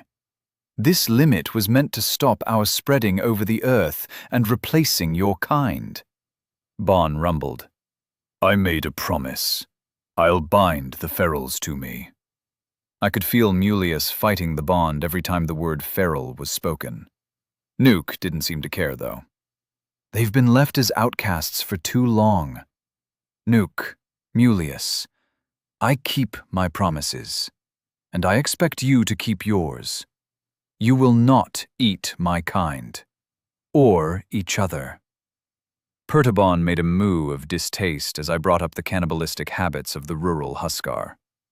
We should head back into town. The Legion can be ready to march in a day or two, the giant said firmly. We're the fucking Legion, muttered Mulius. Pertabon glanced over, and the larger Huskar glanced away rather than meet his eyes. We'll need to unify the other rural clans, I added. That won't be a problem, Lord. The Legion is unstoppable. Pertabon grinned broadly at me. I also heard something about a stash, some hidden reserve. A little bird told me. Glimpsed cawed loudly from outside, but the brief wash of Erisk's aura made it clear this wasn't a request, and Pertabon's face fell into a deep frown. Chapter 12. You would have tried to eat us. How? Mars told you? Asked Pertabon. No matter. Fine. We'll make it available to you. Follow me. The big, friendly giant seemed a little less friendly once he became aware I knew about the stash, whatever might be in it. He led us slowly back down the winding trail that twisted along the cliff face, until a few hours later we were once more on solid ground. Wilson bounded ahead and disappeared onto the steppe to hunt the giant deer that were the primary herbivores in this area. I could feel him in my mind. I could sense his emotions and the fuzzy outline of thoughts, and with a thought, I knew I could summon him back to my side. Thank the gods, muttered Nuke, as he stamped his feet into the dirt and moved freely for the first time in hours. You and me both, brother, Mune muttered, as he finally relaxed. Come, they'll have seen the waters change and know you conquered the source. You're a champion. Can I see the mark? Asked Pertabon, as he trudged along beside me. I pulled up my new left sleeve and noticed a dot had appeared above the tip of the spear as I twisted to show him my shoulder. You see the change? He asked, noting my surprise at the new addition. It didn't have the dot before. If you conquer more sources, you'll get additional dots. There are a number of them out there in the world, he rumbled, turning back to watch where he was going. Our path led us into the Narbolic town, which turned out to be an illusion. The place was real enough, but it was a facade meant to hide something else. How many more sources are there? I asked. We'd moved through the neatly laid out yurts and were heading up a narrow ravine. The Velith roared past us on our left, the waters a blend of blue and white, like any fast-flowing river. I checked again, but couldn't see any hint of the green and bronze that had made war on each other on the surface of the source. I don't know. I can sense you passed close by at least one before coming here, but where are they hidden? No idea. The gods don't make them easy to find for obvious reasons. Losing control of a source is like losing a limb to them. I was pleased to learn I'd dealt some real damage to the witch that had murder-tricked me into this world. This is our true home. You will not speak of it to anyone. His words weren't directed at me or the Fangs, but to Nuke and Mulius, who had been tagging along behind us. Puh! Fine. Make them obey, Legate, Pertabon almost ordered me. You swore you'd accept some souls from me if I passed the test. The test that was much more dangerous than you let me know in advance, I retorted. He grimaced, then ran a hand back over his hair and nodded. I only knew it was dangerous, and I told you that much. None of us can approach the source. We can't fit down the tunnel, and the stone cannot be mined to make a passage big enough for us. I did make that promise. The Huskar pulled off his right gauntlet and extended a hand down to me. I wondered if it was best to just give him the minimum souls needed to take control. I'd extracted the promise under duress, and the Narbolic, despite the awkward name they'd chosen for themselves, seemed like, well, they seemed like regular people. Just a lot bigger. The other clans had all seemed degenerate, a fallen species. This clan that had stayed close to the source seemed almost normal in comparison. I reached up and spent 1,000 souls to give the giant 500. If you want any advice about the interface... I stopped speaking as his stats changed. Soulbound servant body, B+. Mind, A-. Souls, F. Okay, he was a natural-born ogre mage. I know what to do. My inclination is to magic. I've chosen ice, space, and life. You've got records of soulbound? I asked him, as he straightened. I could feel the bond there in my mind, but I held off from abusing it for now. We do. He refused to elaborate, and I didn't push it for the time being. We approached a bend on the narrow road that veered to the right. The smooth flags, well cambered for drainage, cut to one side, and Pertabon did his vanishing act again for a moment until we caught up. The path ahead was blocked by a pair of massive doors, much larger than even Mulius would need to pass through without stooping. "Make them swear," our guide repeated, and I reached out and added a new command to their bond threads. Pertabon saw them wince as the order landed in their minds, and nodded. "Welcome to the first hearth of the Huskar." He slammed a fist against one of the doors 3 times, and they ponderously swung open. Beyond, the road fell away into a massive, dimly lit cavern. While the lights were sparse, what they revealed was a vast expanse of little townships huddled around the permalites that some past Shikrikin had crafted. There were dozens of them within half a mile of where we stood, looking down at them. In the far distance, more glowing blobs suggested this underground world was far more vast than I could have imagined. "How many?" I asked softly as I stared in shock. In the nearer towns, I could see dozens of Huskar moving about, and the flashes of smithing threw stark shadows around the workshops when hammers fell against molten metal. "We number perhaps 50,000 in total," Pertabon replied, and my mind spun. I had hoped to head south with a few dozen Erviles dressed in furs and wielding tree trunks as weapons. Whatever the stash might hold, this hidden civilization was no doubt worth far more. "You've kept the rest of us from this?" snarled Nook as he lunged for Pertabon's throat, fingers curled to throttle the life from him. I snatched at Nook's thread, and he skidded past the other Huskar, arms snapping back to his chest. "You would have tried to eat us, savage." Pertabon was harsh and cold as he snapped out his words. "Your kind left our holes a long time ago and cursed us as you walked out. We never broke our oaths to the Legio." I held Mulius back through the bond and forced Nook to return to my side. I would have been able to feel their rage even without the bond, and if my eyes were closed. Violence hung in the air. "Enough, you two. Whatever happened is in the past. You're tied to my purpose now, and there will be plenty of opportunities for glory in the future. Focus on that," I ordered. The Fangs grinned and nodded happily.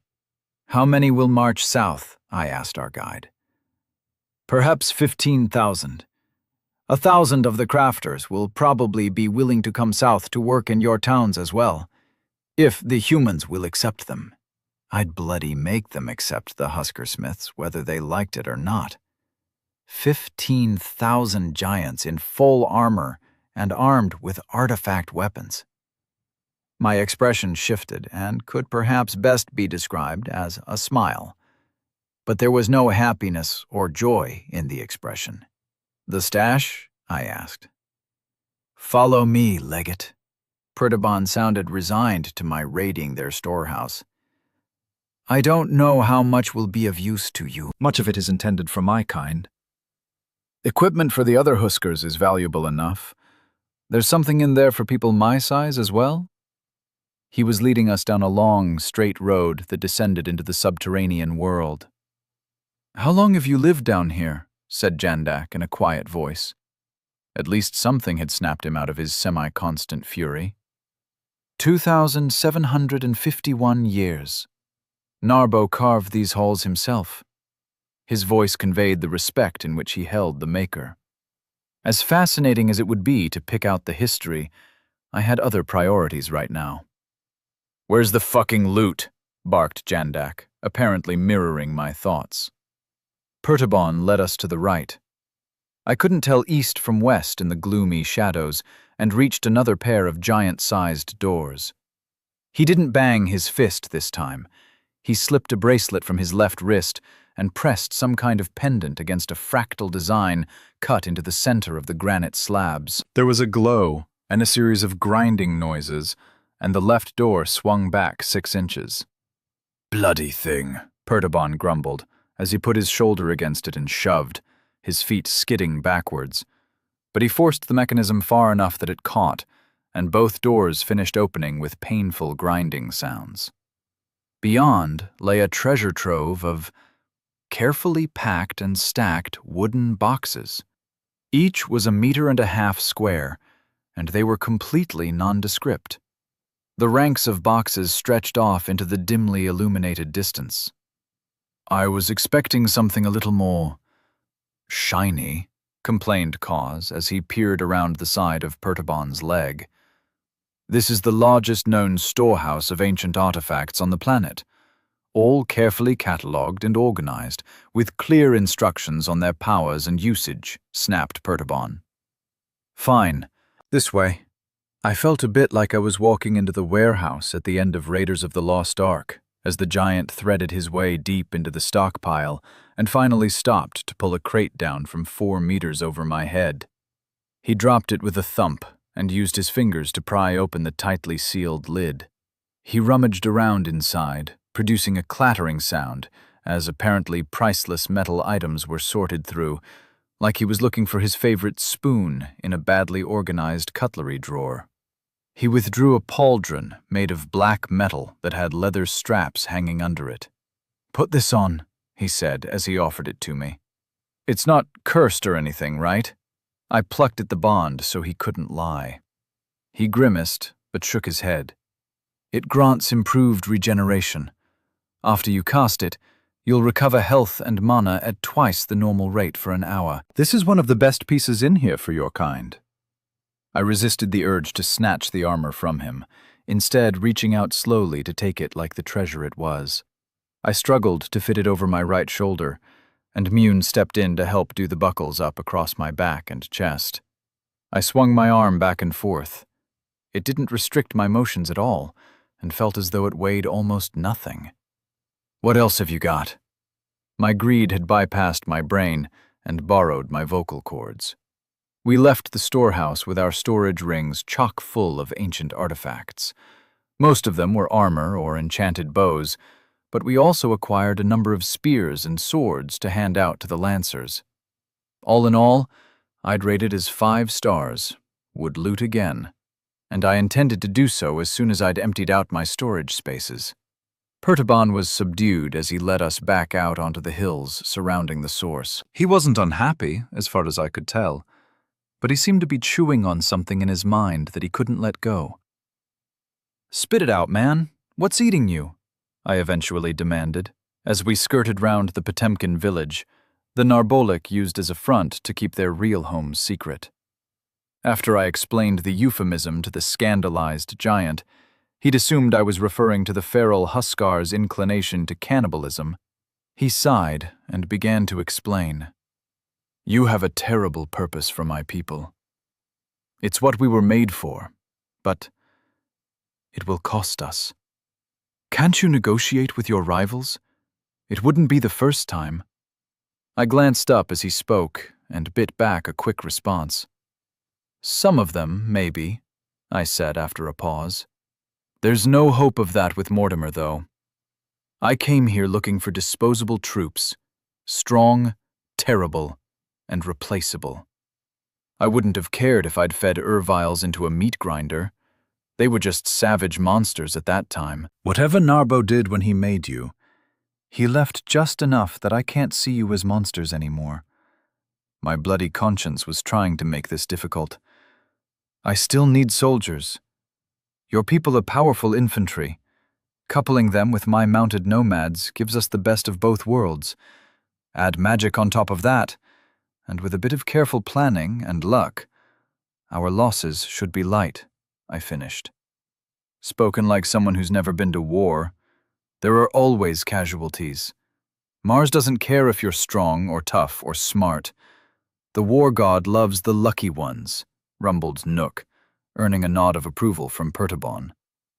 I have been to war, on my own world and this one. You're right, but luck favors the prepared, I replied. We were walking down the barren slope towards where my feral giants had set up camp. I want some arms for these guys from the vault. I saw the bigger boxes, Bon.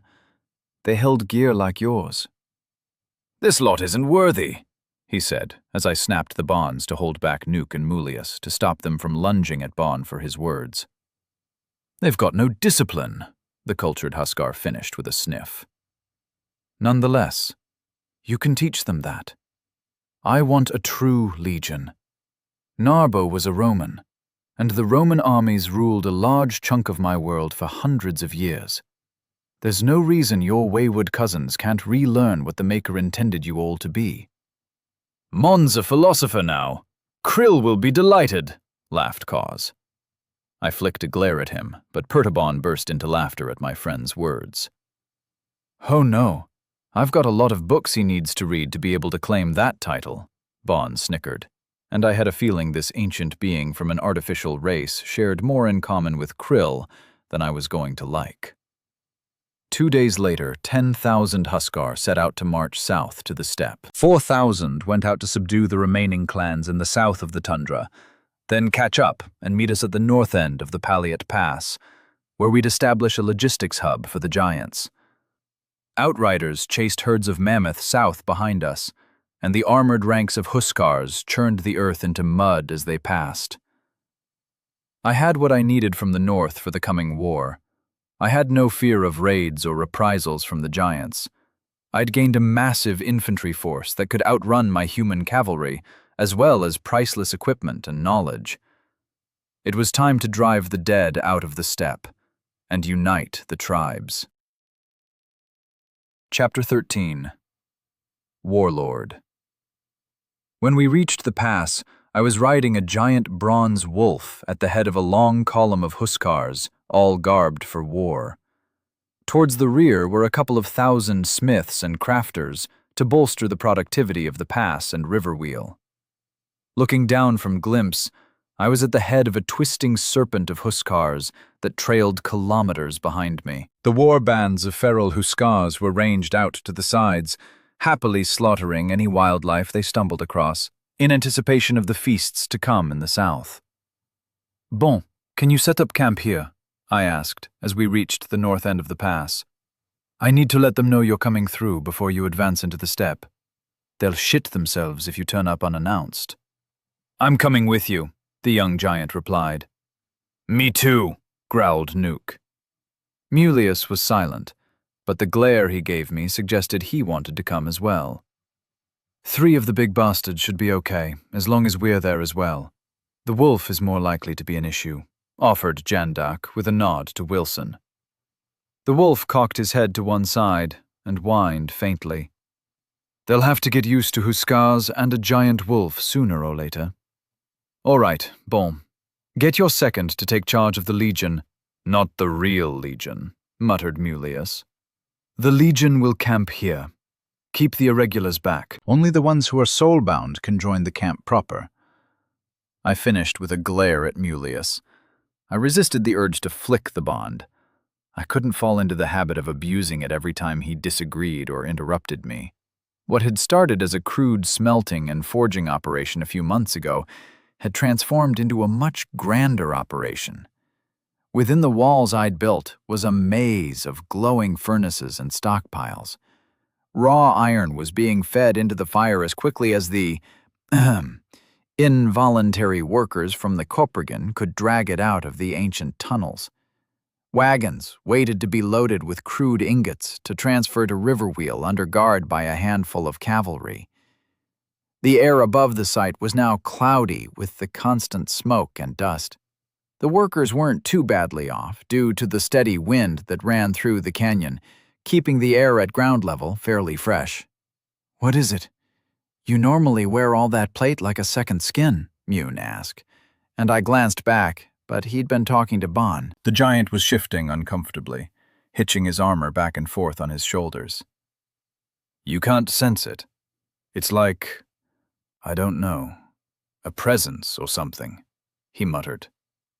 "Nope," said Mune. The other giants and Fangs all denied feeling anything unusual as well. "Is it important?" I asked. "It's familiar, but different," he muttered unhappily. We were deep into the canyon now, and the steep cliffs rose up on either side of us, dwarfing even the husker. "It's like a beloved song, sung in a foreign language." "I don't know if it's important." "Any sense of danger?" Jandak asked, eyeing the tops of the craggy tops around us. "No, nothing like that," said Bon. "Well, let's not worry about it for now. We can investigate it later," I said. I couldn't feel anything out of the ordinary, but the giant had unusually sharp senses, so I'd flag it to Krill to get someone to look into it. As we approached the walls, I waved the rest back and went on alone. Wilson growled, but did as he was asked, pacing back and forth across the floor of the pass anxiously as I moved on alone. "Oi, it's me and that lot are on our side," I bellowed. From above, I could see the ballista towers were nearing completion. Long wooden walls stretched between them, securing the cliff tops above the occupied sections of the pass. Stairways had been built in several places on both sides of the canyon to let people move up and down with relative ease. "Mond!" yelled a familiar voice. "Clip! What the hell are you doing here? You should be at Riverwheel. This lot behind me are friends. Don't shoot any arrows at them." "You sure? Those are Erviles, right?" he yelled back after a second I presume was spent cursing quietly. "Yes, I've got a couple of thousand giants who are smiths and crafters. You're going to have to get used to them, bloke." I advanced closer and waved for the others to catch up. What the fuck is that? Snapped Clip as Wilson stepped up to loom behind me as we clasped wrists. "An old friend," I shrugged. "He's fine." "Wait, a couple of thousand Erviles?" He returned his focus to me. "Yeah, well, it's more like 25,000 of them all told, and most of them are fighters." "Why the hell are you here?" I demanded, but he had gone pale at the thought of so many giants so close. "They won't hurt us, Clip, and their crafters know stuff you haven't even dreamed of." A collapse in the mine. He decided to focus on something his brain could handle. Whatever magic they used to make them isn't infallible. Lost a dozen of the Coppergen. Krill wanted me to help dig the cannibal bastards out. I told him I'm a smith, not a miner. I'm at the other end of the bloody process. But he got rather firm. So here I am, wasting my time. Clip looked up at the giants towering over us, one in heavy plate armor and two clad in furs. The latter were looking around with a hungry light in their eyes, and I plucked the bonds to Nuke and Mulius. Their eyes snapped to me, and guilt was replaced with anger in their gazes. "Allow me to introduce Bon, Nuke, and Mulius. I've got 20,000 more Huskar, it's what the Erviles call themselves, camped at the top of the pass. They'll be coming through onto the steppe over the next few days. If they're wearing armor, they definitely won't eat you. If they're wearing furs, then they probably won't eat you. Spread that about, okay? I don't want any accidents," I said with an evil grin. "Accidents? Bloody hell, Mond. I'll let the workers know," You need to speak to Krill, Jagapan, and Kalpakta, though. They've been running things in your absence. What about Faye? I studied him closely as he shrugged. She's fine. Not happy you weren't back before she was. Have fun with that. Oi! No, not there, you moron! You're blocking the bloody tunnel entrance! He yelled at some unfortunate workers who were laying out timber for bracing the mine in the wrong place. Maybe I won't be the only one in trouble with their wife, snickered Jandak. I considered a comment about how being late was less of a problem than being early with one's wife, but I didn't want to upset my Bronze Age friend any more than he already was. He could take the win on this one. Sure. Bet I'm back in Faye's good books before you are with Halen? I'm bringing an army of Huskar to explain why I'm late, I offered. No bet, he muttered sourly. Hey, at least you'll have some time to try and fix the problem now, laughed Mune, earning a glare from Jandak. Not very long, I'm afraid. We need to clear the steppe of the zombies, and I want you guys to act as emissaries to the other tribes for me, I said. Mond, can't I have a week or so? Jandak complained. Sure, you can have a week. If you don't mind slacking off while the others are out working. I can live with that. And I won't be slacking off. It'll be more exercise than I usually get. It's not easy to keep up with, okay, bloke, enough. Glimpse is looking at Mondet now, and I think you might be clear on the diplomatic mission issue, so you can lurk in your tent with Halen to your heart's content. Jesus, that's way too many wagons. What was Kalpakta's tribe called? Unless there were tens of thousands of them, I think the other tribes have largely come together already. The Fawapin. They only number a few thousand. How many survived the undead at Helath? Said Mune. Most of them broke free. More than half, anyway. Same for a lot of the others. As soon as the bloody things clawed their way out of the ground, the tribes broke and ran, I replied, lost in thought at the vast array of yurts and carts around Mondit. They ran from the raised dead? Human corpses? Said Bon in a doubting voice. Are they even worth the time to cultivate as allies? You don't have any zombie Huskars marching with us. It's not so easy if you thought magic was just the ramblings from old-timers, snapped Cause. I'm nearly 1,000 years old, mortal. We don't use the dark arts, but we aren't ignorant of them, answered Bon. I caught Nuke and Mulius sharing a confused look before plastering impassive faces over their shock at his age. Well, I get the feeling I'm going to be in as much trouble as Jandak if we don't get down to Mondit half an hour ago, I said with a smile. We set off and made our way back home at last. The new arrivals were all spread out to the south of the original site. The scouts approached extremely cautiously. The first thing they could see was the giants, but once we confirmed who we were, they raced on ahead of us to let the other guards know. I returned to my town, and the changes, when perceived from ground level, were even more dramatic. Most of the crafting and industry, such as it had been, had moved to Riverwheel now. The remaining men were all warriors, and it lent the place a martial air. There was no sense of rot and lack of discipline, as there had been when I came home the last time. Mond! Krill waved and hurried over. What the hell did you do when you went back to the barrow at Helath? He demanded, without preamble. Hi, Krill. It's good to see you as well. So glad you didn't get eaten by giants while you were up north securing our open flank, I replied. But I snatched the wiry old get-up into a hug anyway. His being here proved the army I'd left behind had made it back intact, along with my wife. Where's Faye? Wrong bloody spear again. What the hell did you do? The other kings and chiefs think you're Erisk incarnate, he snapped, as he shoved me off and smoothed his tunic. I used burning skies to kill a lot of zombies, remember? You saved the Prime Dreamers single-handedly, and bought a chance for the trapped chiefs to escape back to their tribes. You saved the bloody Sikareskin. Why didn't you tell me? Kalpakta got here first and screwed us on the agreement. What did you give? I began. Oh, don't worry, Warlord. Faye interrupted him before he could seal the deal, and broke his leg. She healed it afterwards, though. You won't be getting much shit from the chiefs for a while. What the fuck are those bastards doing here, and why is one of them wearing armor? He finished shooting an angry glare at the Husker. So, the plan was to bring back a few hundred tamed Husker. I might have overachieved a little bit.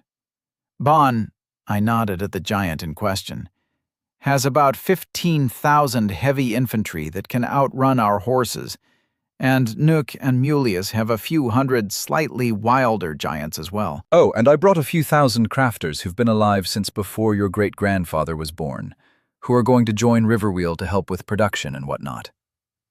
I had delivered all this in a casual, deadpan voice, and I wasn't disappointed by the response. Krill's hissing and incoherent screaming rang out over the town, passing through felt-walled tents and attracting enough attention that, in short order, a squad of warriors in brigandines arrived with their clubs in their hands.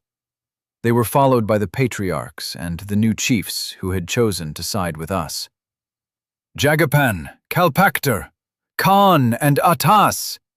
It's good to be back.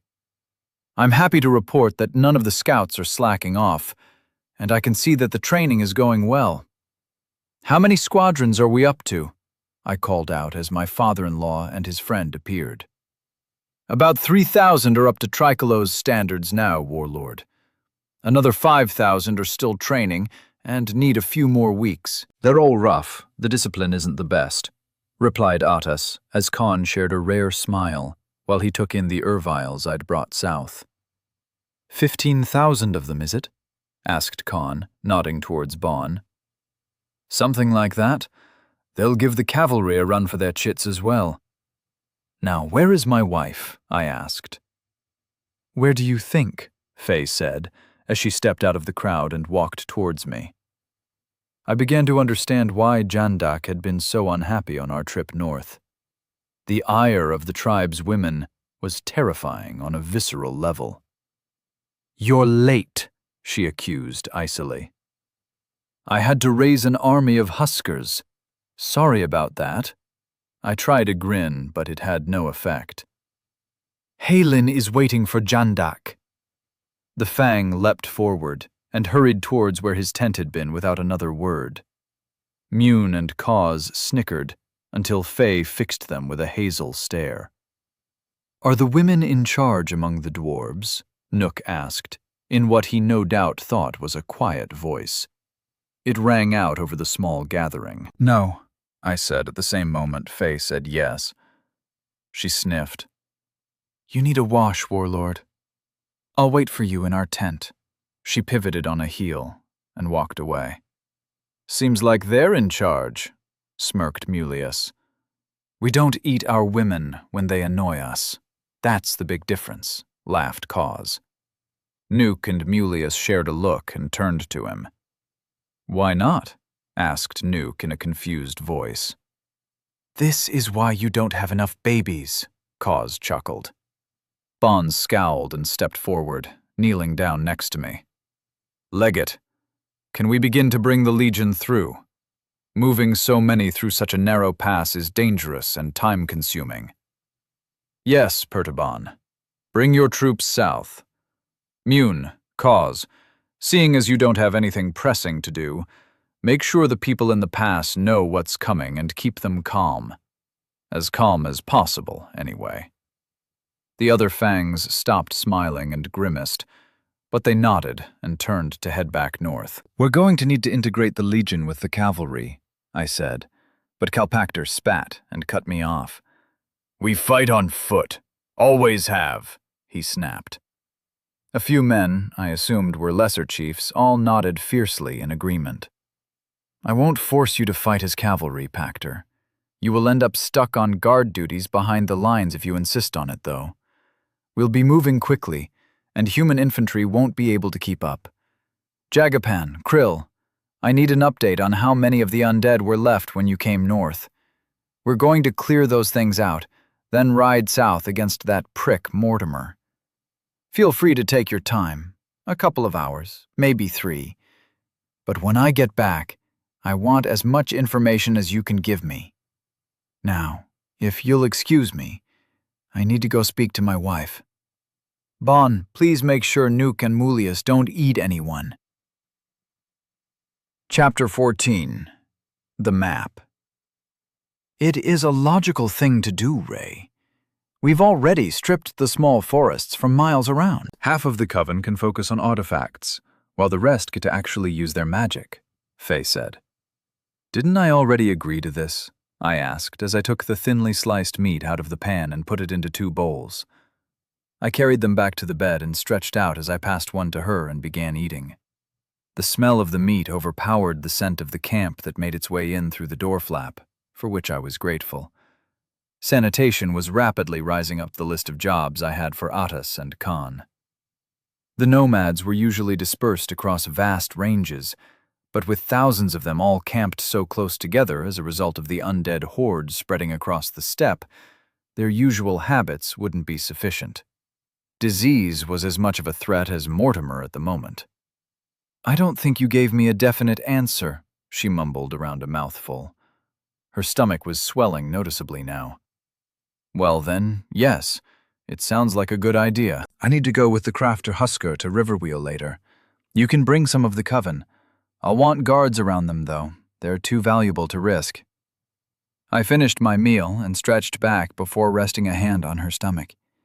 She rested her own hand atop mine for a moment before resuming her meal. "We don't need," she began. "They. It won't be you, love. And they will have them, whether they need them or not. I know they're powerful, and this is supposed to be a safe area, but we don't know what's coming north from Urkash. It's better to be safe than sorry." I smiled to take any sting out of my words. She glared at me for a moment, then put her bowl down and snuggled into my side. After a few minutes of comfortable silence, she pulled back and leaned over to kiss me. "Fine, but I'm marching south with you." Her tone and fierce expression let me know this was not an argument I could win. I nodded and stroked her cheek gently with a finger. "I'll be keeping you by my side, where I can be sure you're safe. And where you can keep me safe?" I chuckled. I got up and pulled on one of my new tunics. It was missing the left sleeve, so the tattoo was permanently displayed, and the right had been modified with extra padding to make the black pauldron more comfortable. Krill is going to be, very reluctantly, handing out the artifacts we got from the Legion after the Council. I've already told him, but make sure the Coven gets some of the recovery items. They'll need them if they're going to be growing forests. Faye came over and helped me buckle on the pauldron that covered my right shoulder in impossible metal. She was still naked, and I ran my eyes over her body, earning a slap on the pauldron. "Go on. I'll join you in a few minutes. Halen will be there to represent the Coven at the start." I smiled and turned to leave, but paused and glanced back as she began dressing. "Have things improved with her and Jandak?" I asked. She shrugged to settle her dress, then shrugged again. "It seems so. He's certainly been diligent in trying to remedy the situation," she said with a throaty chuckle. "Ask him. Women don't share private conversations with men. Get on, love. They'll be waiting for you." I checked in with Glimpse as I emerged from our yurt and made my way towards the Legion camp. Everything looked to be in order. The crafters were just setting off down the pass up north. I ordered my crow south as I made my way through the busy camp. Warriors saluted, and women nodded their heads, but my attention was focused on the information Glimpse was feeding me. An early group of crafter huskers had already stepped in to take over the smelting process at the pass, and production had jumped considerably. Arming a few hundred with steel weapons now seemed easy compared to arming more than 10,000 cavalry. Fortunately, we'd been stockpiling the excess and had managed to keep up with demand, but only just. War meant ammunition, arrows, and javelins in this case, and replacement armor. The machine we'd built to supply those needs would come under a lot more strain in the coming months. The Legion camp was half a mile east of Mondat, and the contrast was stark. Mondit felt like barely organized chaos. No particular pattern was evident in the tents and workspaces. The Legion camp was not only on an entirely different scale due to the Huskar's stature, but it was laid out with mechanical precision. The large tents were massive and square. A rudimentary fort had been thrown up around the camp, complete with a ditch and sturdy palisade. I entered through one of the 4 gates, nodding at the heavily armored giants as I passed. They slammed fists against their chests in salute. I made my way to the massive marshalling ground at the center of the mobile town and headed towards the command tent. The smell was different here compared to Mondit, and it took me a moment to realize what it was. Sanitation. They had latrines, carefully set up on the downslope edge of the camp, well away from the living areas. "Legate Mond!" barked the guards at the entrance to the main tent. Partially out of respect, and partially to let those inside know that I had arrived, no doubt. I greeted them and swung the bottom of the flap aside to enter.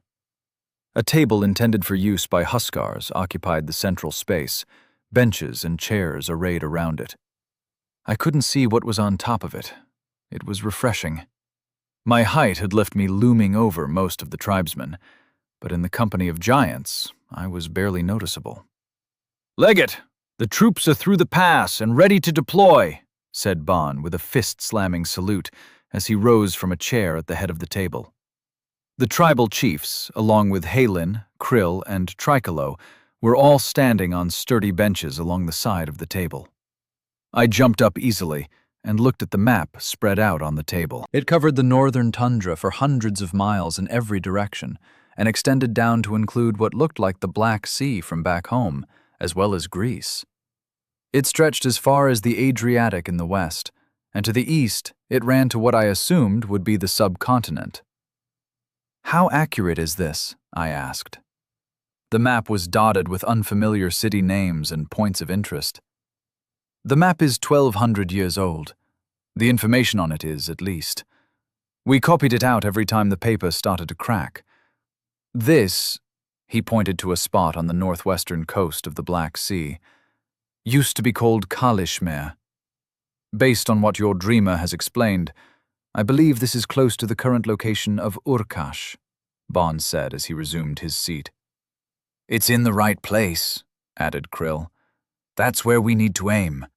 A quick strike to decapitate the monster." The obligatory cackle rang out in the tent, making some of the chiefs wince and glare at him. "We've got to secure our flanks as we push south. I want the steppe cleared of the undead before we move into the shit-sitter territory." I pointed at a mark on the map labeled Giant's Sun Stairs. "That's Helath. We will retake the steppe, including Helath, before we move against the south. Pertabon, how are your men, Huskars, trained? What's the squad size?" I asked. Bon looked up from the map and met my eyes before answering. 10 units of 8 in a century. 10 centuries in a legion. We've got 14 legions with us, plus the support staff legate." His voice was brusque and professional. I'd known that I'd like this giant. "Break off 2 legions, split them down to squad level and send them east and west. Each squad will have a squadron of tribal cavalry with them. One sweeps east and the other west to secure the flanks as we push south to Helath with the main force. The dispersed troops can sweep the steppe of the Wanderers while we head for the heart of the problem." "Chiefs and kings, we'll need scouts moving ahead to bring back intelligence on the enemy. Can small units of cavalry be dispatched today? If they ride a couple of days ahead of the main force and send back riders every day to update us, we should be able to press on without fear of another ambush," I asked the chiefs. Kalpakter grinned his pointy-toothed smile at me and opened his mouth, but Jagapan spoke first. "Warlord, my warriors will be happy to serve in that capacity," he called. "Why not mine?" demanded Kalpakter. "Are you willing to switch to the cavalry role?" "You wanted to fight on foot, and you'll be too slow," I answered, forestalling an angry response from Jagapan. "We're still faster than undead shit-sitters," exclaimed Kalpakter, straightening his mohawk with both hands. Lady Fayala, boomed the huskers guarding the entrance, just as Faye slipped through the flap and made her way over. She jumped up onto the bench next to me and slipped a hand into mine. I'm sorry I'm late. Have we gotten round to the wood situation? She asked. The Mondan warriors all nodded their heads to her in respect. The giants remained impassive. Not yet, Fayala, Krill said. I still don't like your idea of it stands. We'll need more wood, at least until we can find a site to provide coal, I cut off my mentor. Make sure the coven gets suitable artifacts. Krill muttered something under his breath, but nodded unhappily. We will need to leave suitable guards behind, said Bon. The feral giants you've bonded are safe enough, but the others may come south as the northern legions bring them into the fold. We need food. Can you send some good officers to take control of the unbonded wild huskar? It might instill a bit of discipline in them, I suggested. It can be done, but it would impact the command structure for our southern forces. I'll draw up a plan and bring it to you this evening, if that's acceptable, replied Bon. I nodded and turned to stare at the tribal leadership. Other than Jagapan and Kalpakter, I didn't know these men. I'd given them souls, the bare minimum to tie them to my cause, but they were unknown quantities to me. Is there anything from you I need to be aware of? I asked. Lord, we need more time before we move south, said one. A thin man with graying hair at the front, the rest of his head shaved bald, bar an iron-colored fringe. We can train on the march.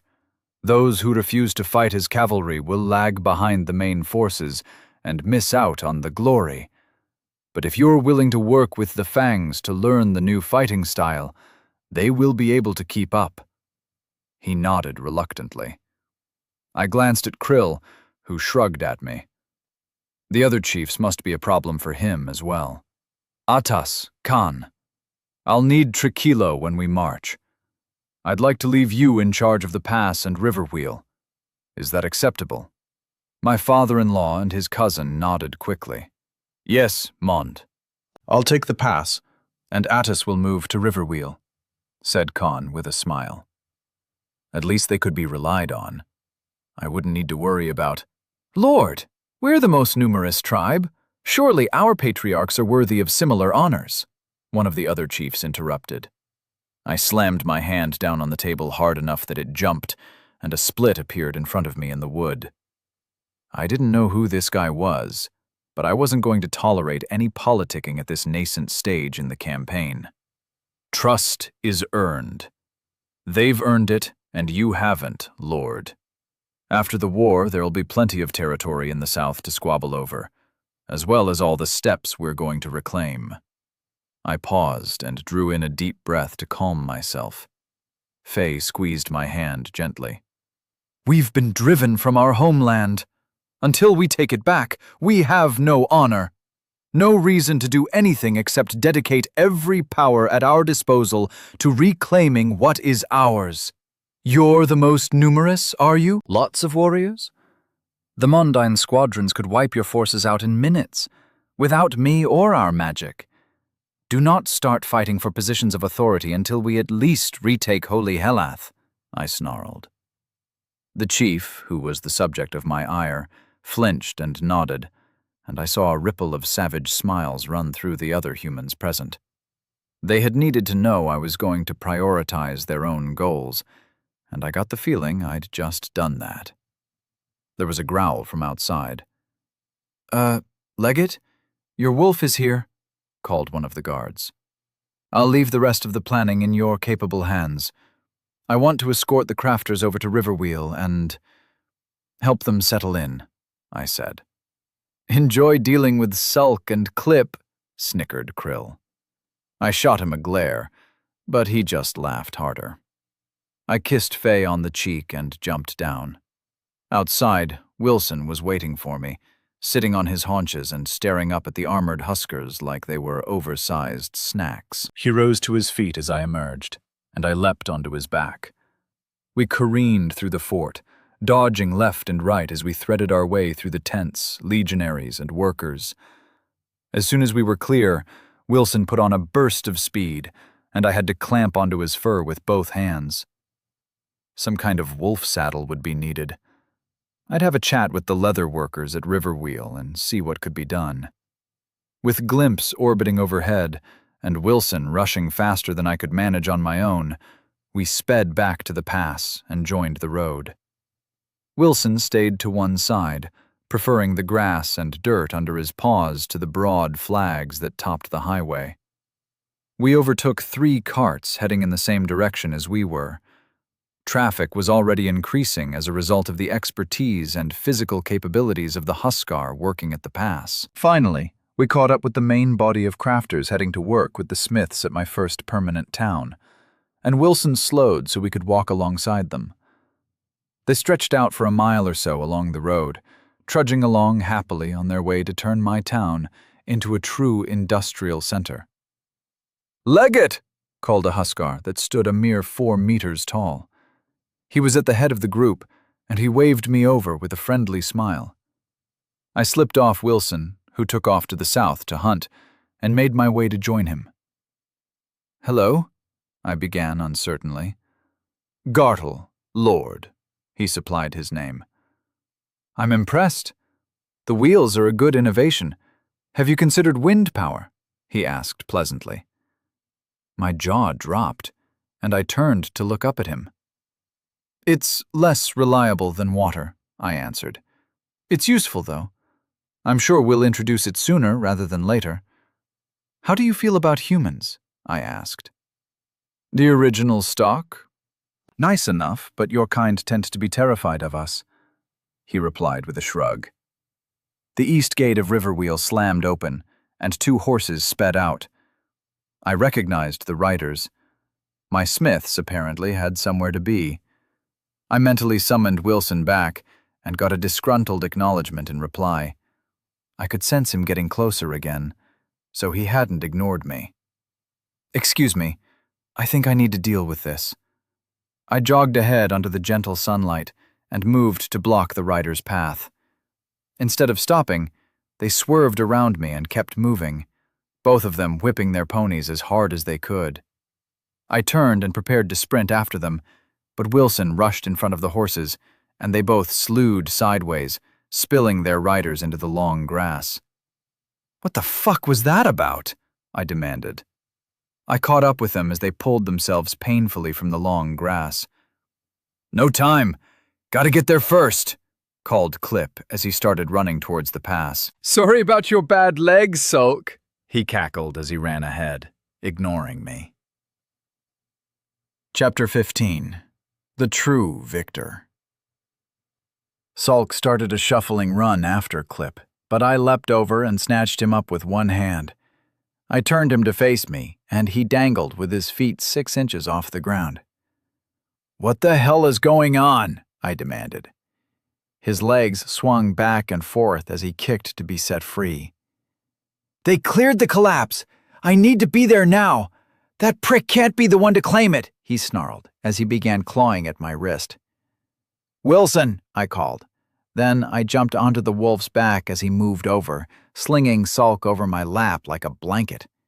His arms and legs flailed wildly on either side until Wilson set off, and then Sulk did his best impersonation of a limpet as he clamped down. We slowed briefly as I passed Clip and snatched him up with one hand, depositing him on top of Sulk and eliciting another angry cry from the older smith. "No! I have to be there first! Throw this old bastard off!" Clip squirmed and tried to dislodge Sulk from Wilson's shoulders. I slapped them both on the head, perhaps a little harder than I should have, because they each went still. By the time Wilson slowed down at the entrance to the pass, they'd both woken up and were once again bitterly arguing about who should be the one. I still hadn't confirmed what the hell they were fighting about. I dumped them off to one side and slid after them quickly enough to catch them both by their collars and hold them off the ground, one in each hand like naughty puppies being moved by their mother. "What the fuck are you fighting over? If I have to, I'll literally bash your heads together," I snapped in my best dad voice. I needed to practice it, and this seemed like a good opportunity. I need to get there first. Lord, I was your first smith. You've brought in all these bloody Erviles to replace us. This is my chance to prove myself to Velkit, Clip snarled as he tried to get free of my grip. I'm going to put you both down now. If either of you runs off, I'm going to break one of that person's legs. I'll heal it afterward, but it will sting for a few days. Do you understand? They both nodded reluctantly, and I lowered them until their feet were on the ground. What the hell has got you both so excited? I demanded. Behind the collapse, Clip barked. A god forge! Sulk finished the other man's sentence for him. What the hell is a god forge? I asked. Not a, the fucking god forge, you bloody war lover, snapped Sulk. I glowered, and he glanced down at his feet for a moment before defiant eyes rose to meet my gaze. What is the god forge? I clarified. It's Velkit's holiest site, a forge capable of shaping any metal, granting almost divine skill to the smith who wins it, Clip said quickly. It has to be me. Like hell it does, you whelp. I'm the master here, snarled Sulk. Wilson growled over my shoulder. I could see the shadow of his tail thrashing on the ground behind the smiths, and they both clamped their mouths shut. Why shouldn't I let one of the Huskars try? I asked, but I already knew the answer. They can't get there. It would take years to mine down to it so those big bastards could get near, said Sulk. Let's go look at it together, shall we? I kept my voice level through sheer force of will. They eyed each other, but another growl from Wilson caused them to nod. I was fairly confident I could use Shape Earth to cut a path down for the big bastards if I had to, but for now I was happy to let the human smiths take a shot at whatever this was. You go hunting, puppy. I'll call on you later, I said over my shoulder to Wilson, all the while not taking my eyes off the smiths, who seemed ready to bolt ahead at the slightest chance. We made our way into the cliffs through one of the narrow passages that looked just like any other. Torches lined the walls as we went deeper into the darkness. The sense of the weight of rock hanging over my head steadily grew as we wound our way down into the flickering darkness. The site of the collapse was a mess. Most of the rubble had been cleared, and crude timber supports had been put up as they worked at the wreckage. This section of the mine was eerily quiet compared to the bustle of the tunnels we passed through to get here. A flickering light shone through the top of the collapse, where some brave miner had breached into the space beyond. Both smiths were hopping from one foot to another and arguing about the best way to remove the detritus. So you don't even have access to whatever it is? And you were both trying to kill each other to get here first? I grumbled as I walked forward and cast Shape Earth. The fallen stone melted away to form rows of columns on either side of the tunnel as I padded forward with my bare feet slapping on the floor. As I mentally pushed aside the rock and built supports, I finally saw the God Forge. Red gold light filled the cavern past the blockage. It flickered in time to the dancing fire in the forge. I couldn't see any differences from any other forge. Bellows and anvils, a rack of tools neatly to one side. Aside from the fact that it was buried underground, there wasn't anything remarkable about it. That opinion changed as I slammed to a stop. My face was pressed against an invisible barrier. I bounced off, caught the two smiths as they tried to rush past me, and shoved them back. I tried again. I'd caught sight of a source. A pearl of power glowed in the center of the forge, surrounded by the flames. I tried to advance again and was rebuffed once more. The feeling of a hammer striking an anvil spread around me, and the tunnel shook. The stone supports I'd made held, but I was now feeling much more inclined to caution. It won't let me in to claim the source, I muttered. Of course it bloody won't, snapped Sulk. You aren't a follower of Velkit. This is his place, added Clip. I could access Poseidon's source easily enough, Well, it wasn't easy, but I got to it. You've got to touch the source to claim it, I replied thoughtfully. I ran a hand through my hair, the mullet tangling in my fingers. It takes a smith to claim the Godforge, Mond. It's been lost for Velkit knows. How long has it been? Thousands of years, maybe? But everyone who reaches master rank knows the myths. It has to be one of us, Sulk said softly. One of us, echoed Clip, the awe in his voice matching his opponent. Will it let you in? I asked. I backed away slightly and moved to one side, just as the pair bolted past me, each one trying to shove the other backward as they scurried forward. They passed the barrier that had stopped me, and Velkit's aura rang out again. The whole tunnel system shook, and I flinched, glancing around at the ceiling above me that had only recently collapsed. Some dust shook itself free, but the roof held. "Lord, we've got a challenge," called Sulk. "And shit," Clip added helpfully. He turned an anguished gaze to the tunnel behind me and tried to leave the barrier. It flashed, and the sensation of hammer meeting anvil rang out again. "Only one of us will be worthy," Sulk said. "That, or neither of us will be. The loser gets the fumes. The winner becomes a true smith. Velkit, forgive me for being unworthy," Clip called to the rocks over his head. "Lad, you're not so bad," Sulk said softly. "This is a worthy match. Let's both do our best to impress the mad god." "You're only saying that because you think you'll bloody win." "I agree. You'd better do your best." "We start now," Clip answered in a harsh voice. Sulk nodded slowly, and they both moved towards the forge. "How do you know who wins?" I called out. "Velkit will judge the work," said Sulk over his shoulder. "Tell Kayla what I'm about? She'll worry if I don't go home for my dinner. Is there anything I can do to help?"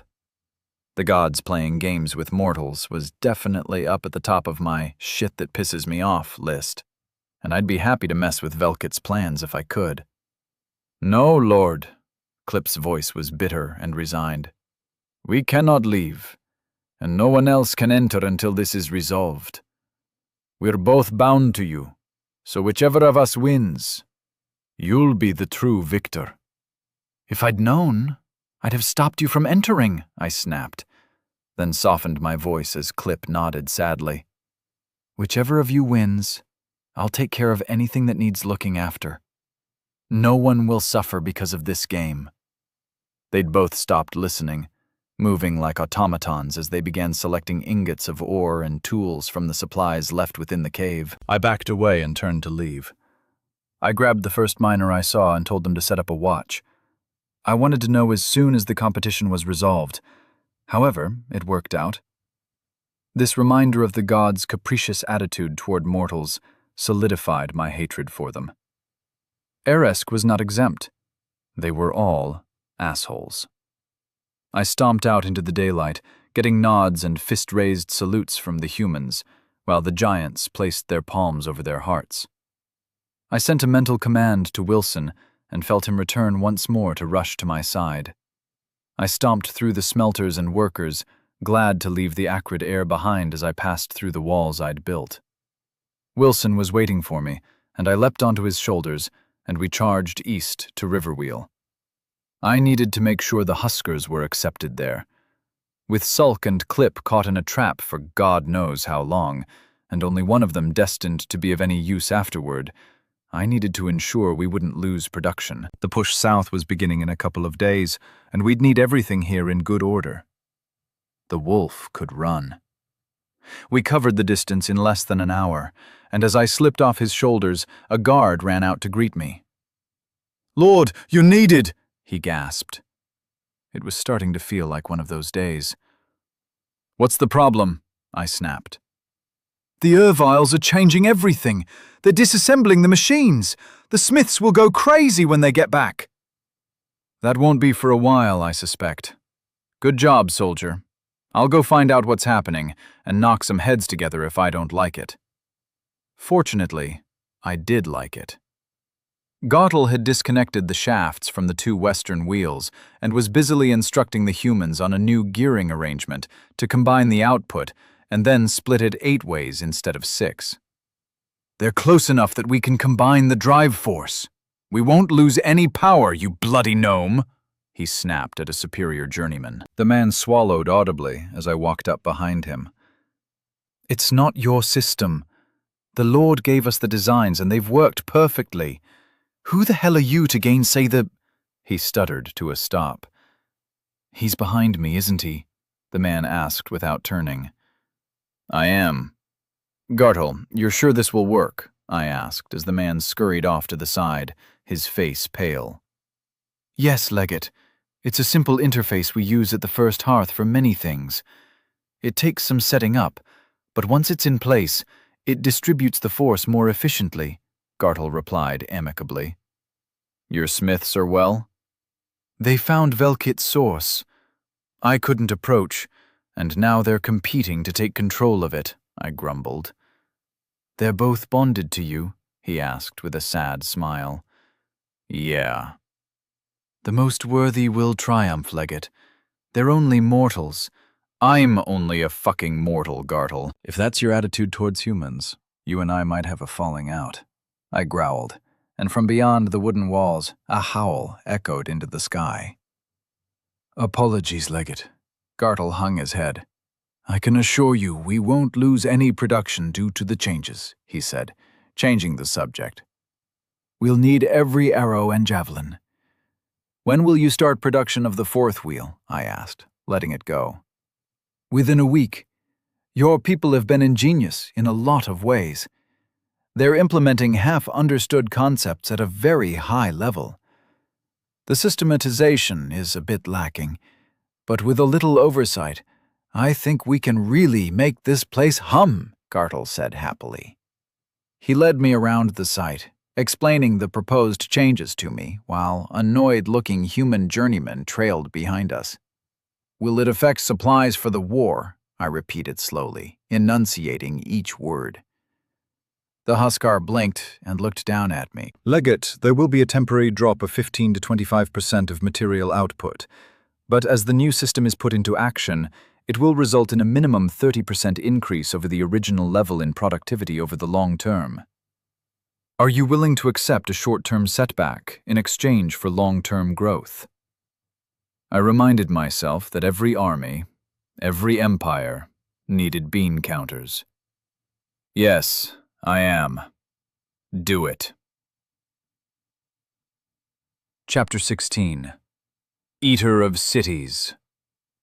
"Nuke, Mulius, I want to speak to you," I called as I returned to the Legion camp.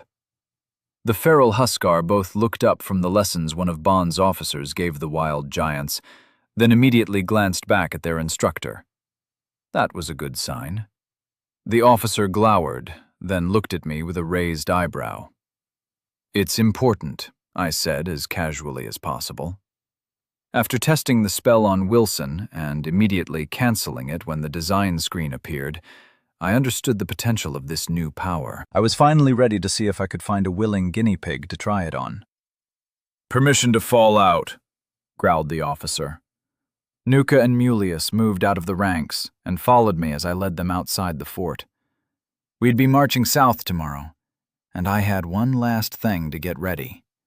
Whether or not Mortimer had unlocked a similar spell, I needed to use it on one of my soul-bound servants. After a lengthy discussion with Faye, we'd concluded these 2 monsters were the best candidates. "What is it, Leggett?" asked Nuke. "I've got a spell." We were moving into the steppe, and the grass knee-high on me barely reached Nuke's ankles. Mulius, at 2 meters taller, looked like he was walking on a neatly trimmed lawn. "It lets me change one of my soul-bound servants. I can use it to make that person stronger, tougher. It's permanent." I stopped and turned to look up at the giants. "I was hoping one of you would be willing to accept the power." "Just compel us," grumbled Mulius. "I won't do that." "You won't be the same afterwards, and I won't force it on anyone." Nuke narrowed his eyes and flicked a look over at Mulius standing next to him. "How much stronger?" he rumbled. "A lot. As far as I can tell, I can make you much bigger and stronger. You won't be unkillable, but I doubt I could match you physically if you accept." I knew I wasn't selling this well. Faye had told me just to tell them it would make them unstoppable, and as far as anyone with magic was concerned, they would be. But I'd be able to nuke them, and in light of the sacrifice this would entail, I wasn't going to lie to them about it. "But magic would still kill me?" asked Mulius. "It would. I'd give you some more souls to build your resistances and upgrade your spells." "How many?" Mulius's eyes gleamed with greed. "A lot. If one of you accepts this, I'll make you as powerful as possible," I ground out through clenched teeth. "What's the cost?" "You don't want to do this, or you wouldn't be asking." "You'd be telling," rumbled Mulius. Was that what they thought of me? "I already said it's permanent. There won't be any going back." Nuke and Mulius turned, looked at each other, and began barking in some guttural language I couldn't understand. Nook rose up on his toes as his voice rose to a roar and his fist flashed upwards, but Mulius lashed out and laid him out cold with a blow to the chin. Giant teeth fell to the ground as Nook fell backward. "Not for you, young one. You might still sire sons." Mulius had intended it to be a whisper, but the words rang out clear and loud in a language I understood. "Is that decided then?" I asked. "You won't be the same." "You already said that, short-ass. I heard you then." "I agree," Mulius chuckled. I twanged the bond, and he winced. "No need for that, Leggett. Heal him, and we can get started." I'd compelled honesty, and he couldn't lie to me. Forcing someone to tell the truth when I asked if they were happy to do something felt like a moral Ouroboros, but it was the best I could do. "I'll heal him later. I need the mana for this. Give me your hand," I said as I slipped a storage ring chock full of disassembled mammoth bits onto my left index finger. Mulius extended a single digit to rest against my upturned palm, and I activated Shape Soulbound Servant. The design screen appeared in my vision. The system was willing to help out on this one.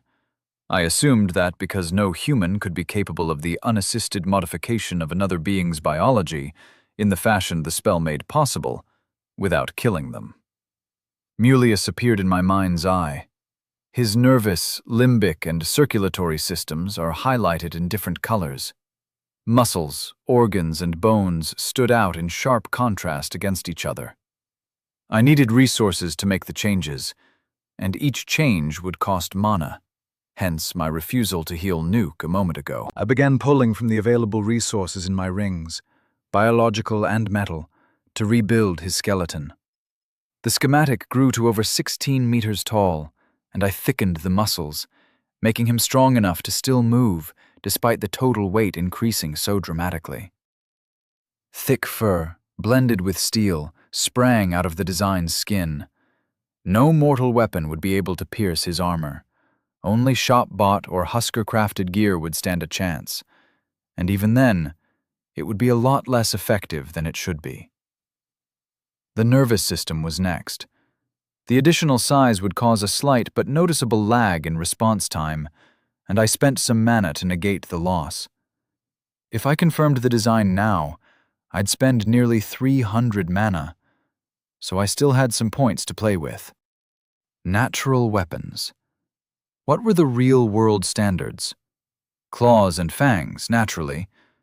But could I add something else? A scorpion tail. No. The cost of merging insect and mammal biology was prohibitive. I'd need thousands of mana to manage that chimera, assuming I found a giant scorpion tail somewhere. I could thicken the fat layer under Mulius's skin at least. That would offer him more protection and insulate him from ice magic. I had 150 mana left over, so I upgraded his eyes and ears, and added cartilaginous armor to his major internal organs. I sent a mental confirmation that I was happy with the new design, and lurched backward as almost all my mana left my body. I grabbed Nook and dragged the heavy bastard out of the way as Mulius changed slowly. He'd started at about 8 meters tall. A swirling cloud of silver light enveloped him and began extending upwards. When it peaked at just over twice his original height, it began to condense, and a new form appeared. Now, he was a true giant. None of the husker came close. His furs had fallen away, but thankfully the thick, shiny gray fur that sprouted from his skin as the mist faded away preserved his modesty. Tusks stuck out from his lower jaw, and he reached up to finger them angrily. "Why'd you do that?" he asked. As he glanced down, he became aware of how much larger he was now, and staggered backwards. "Mars balls! You're my ultimate weapon, Mulius. I hope it was worth it." I couldn't hide the horror in my voice as what I'd done became clear. Cannibal, monster, terror of the steppes. No one deserves to be changed like this. My stomach roiled as I fought the last shreds of my conscience back into the box in my mind. I kept it in now. "This is amazing." He took a step forward, and then another. He sprinted away into the steps before looping around and stopping. He smiled down at me from the height of a 6-story building. He turned around and ran back to me, stopping a couple of meters before he squashed me into paste. I backed up a few steps and checked the bond in my mind. He was still under my control. "Legate Mond, I'm amazing." He threw his fists into the air, and his roar came close in volume to what would be required to shatter my eardrums. "I take it you're happy with it?" I asked quietly. "Hells yes! None of those Legion pricks will give me any shit now." I flicked the bond, and he flinched. "Not the idea, bloke. You're a siege weapon. When the time comes, you'll be in the thick of it, but you aren't the new boss," I snapped. "Very well, Lord. But have you seen me? What could possibly kill me now?" he chuckled. "I could. Without breaking a fucking sweat, mate. Just remember, you aren't immune to fireballs." Soulbound Servant. Body, S. S. Mind, B+. Souls, F. Jesus. Mulius was now physically the strongest being I'd ever met, not counting gods. "Give me your hand," I ordered. The end of his finger was bigger than my head as it loomed down to meet my outstretched hand. I sent him 1,000 souls, paying twice that to the bloody system. 50% taxation was just wrong. "Spend them on your resistances first, then get levels or booster spells. I honestly don't even know how to advise you on this now. Rank S? You're a monster." I regretted the words immediately as his eyes narrowed at me. "Metaphorically," I added hastily. "What's metaphorically?" he boomed down at me. "It means not literally. You aren't literally a monster." "I eat your kind. I've eaten my own kind. Okay, bloke. You are a monster then. But I didn't mean it in a bad way." What the hell was I arguing with him about this for? I plucked the bond and he looked down for an instruction. "Dangerous. Addictive. I want you to head south with the first wave of scouts. You're the bulldozer, Mulius. I don't want anything left alive behind you. Other than normal humans. Let them live. You still aren't allowed to eat them either," I hastily corrected myself. "No problem, boss," boomed the Titan. "I can eat the dead ones, though." The faint note of hope in his voice made me blink. "Yeah, if they're already dead, you can eat them. That doesn't mean you can kill people and then eat them. You can eat the undead if you want." I needed to find a contract lawyer to ensure I didn't accidentally give Mulius a loophole to eat a city. No eating cities, I added. I could eat a city now, couldn't I? He said in quiet wonder, as he looked down at his body covered in metallic fur. Maybe, but that's not allowed, I snapped, and he flinched. I am Mulius, eater of cities.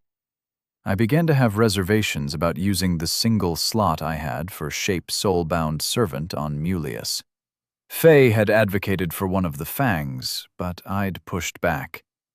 I didn't want to turn my friends into whatever the hell I'd made Mulius into. You're calm, right? I asked as Nuke stirred behind me. What the maker is that? Nuke's voice came out surprisingly shrill and sharp. I am the eater of cities, Mulius boomed down at his fellow Huskar. Bloke, you're getting a bit too hyped up about the city thing. Nuke, this is why Mulius knocked your ass out, I said. Oh, good job, I guess. What happened to his— Enough. Mulius, start heading south. I want the undead to become dead again. You stomp those bastards flat and move on. When you get to Heleth, wait for the rest of us to catch up. Oh, and if you start getting blasted with spells, run away, okay, big guy? Nothing can stop me. I'm unstoppable. I grabbed the bond and shook it back and forth in my mind. Yes, Legate. I'll retreat if I face heavy magic, he muttered. I noticed the choice of words, but I wasn't in the mood to fuck around. No. If you face casters of any sort, you fall back and wait for the cavalry or the legion to move in and support you. My tone brooked no dissent. Fine, Mulius grumbled around his new tusks. Okay, I'll let the tribes know you're on our side. Nuke, you're with me, I said, as I set off back towards the legion camp. Soon we'd be able to move south in force, and I could feel the urgency like an itch that couldn't be scratched. Legate, I don't agree with whatever you did to him, Nuke muttered, as Mulius strode south with booming footsteps and a weird song on his lips. No worries, bloke. You're going to lead the wild Huskar. When we go south, I want your boys on their best behavior. Oh, that's just great. Old Mulius gets to eat cities, and I get made responsible for a bunch of feral Huskar, complained Nuke. But I could tell his heart wasn't in it. The gleam in his eye made clear that the thought of going to war was a happy one. Chapter 17. If I had already eaten some of them, I rolled off his back, as Wilson leapt into the center of the swarm of undead and came to my feet. As I was rising, I snatched one of the zombies by its leg with my left hand and carefully avoided gripping too hard. I didn't want to turn the limb into paste like last time. I spun in a circle, using the ambulatory corpse as a club to scatter its compatriots, while I drew my sword with my right hand. I released my now badly brained club, and the body went spinning away from me into the crowd. Wilson had become a snarling blur of bronze teeth and fur as he savaged the center of this minor swarm. I strode after him, my silver blade flicking out to slice through or impale skulls. Wilson bucked, and the three creatures attacking his rear were thrown clear. I cut them into pieces as they sailed past me. The fangs would be here soon to tidy up, and I wanted to try and catch up with Mulius. The mutated giant had taken his transformation much better than I'd expected, but he could cover much more ground in very little time now. He occasionally stopped to feed on the undead as he stomped through the horde. Over the last couple of days, he'd begun grumbling that zombies didn't taste good and were affecting his bowels. A zombie lurched at me, so I punched it in the face, hearing the satisfying noise of bones splintering and being driven back into the brain they were supposed to protect as it was launched away from me. I plowed through the horde to get to Wilson and cleared a space around him. As soon as the horde was driven back, I leapt onto his back just as Jandak, Koss, and Mune slammed into the horde from north, east, and west. "The next ones are in the southeast," I yelled at the fangs, who waved at me in acknowledgement as they continued to thin the herd. After another few minutes, the lancers would catch up to roll over whatever was left, and then they'd all chase after Wilson and me. Wilson leapt, going from standing still to sprinting through the horde, battering the undead out of his way as he pushed his way clear to the south.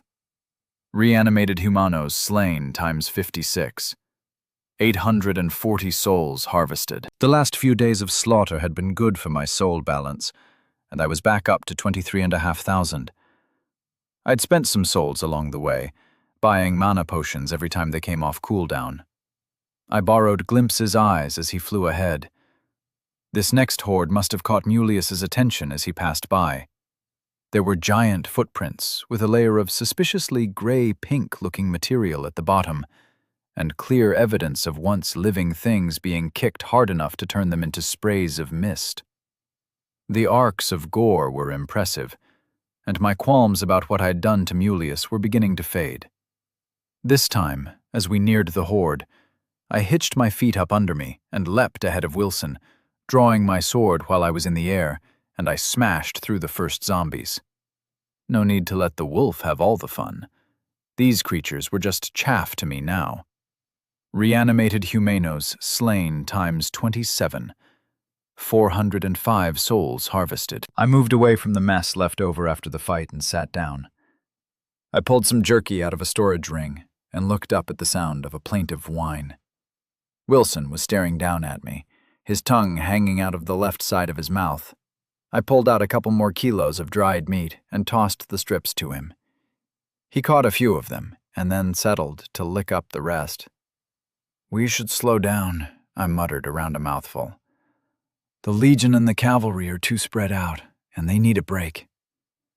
Wilson glanced up and chuffed before snatching another lump of meat and wolfing it down. "Yeah, I know, mate. But they can't fight for as long as we can. Hell, even the Fangs are slowing us down.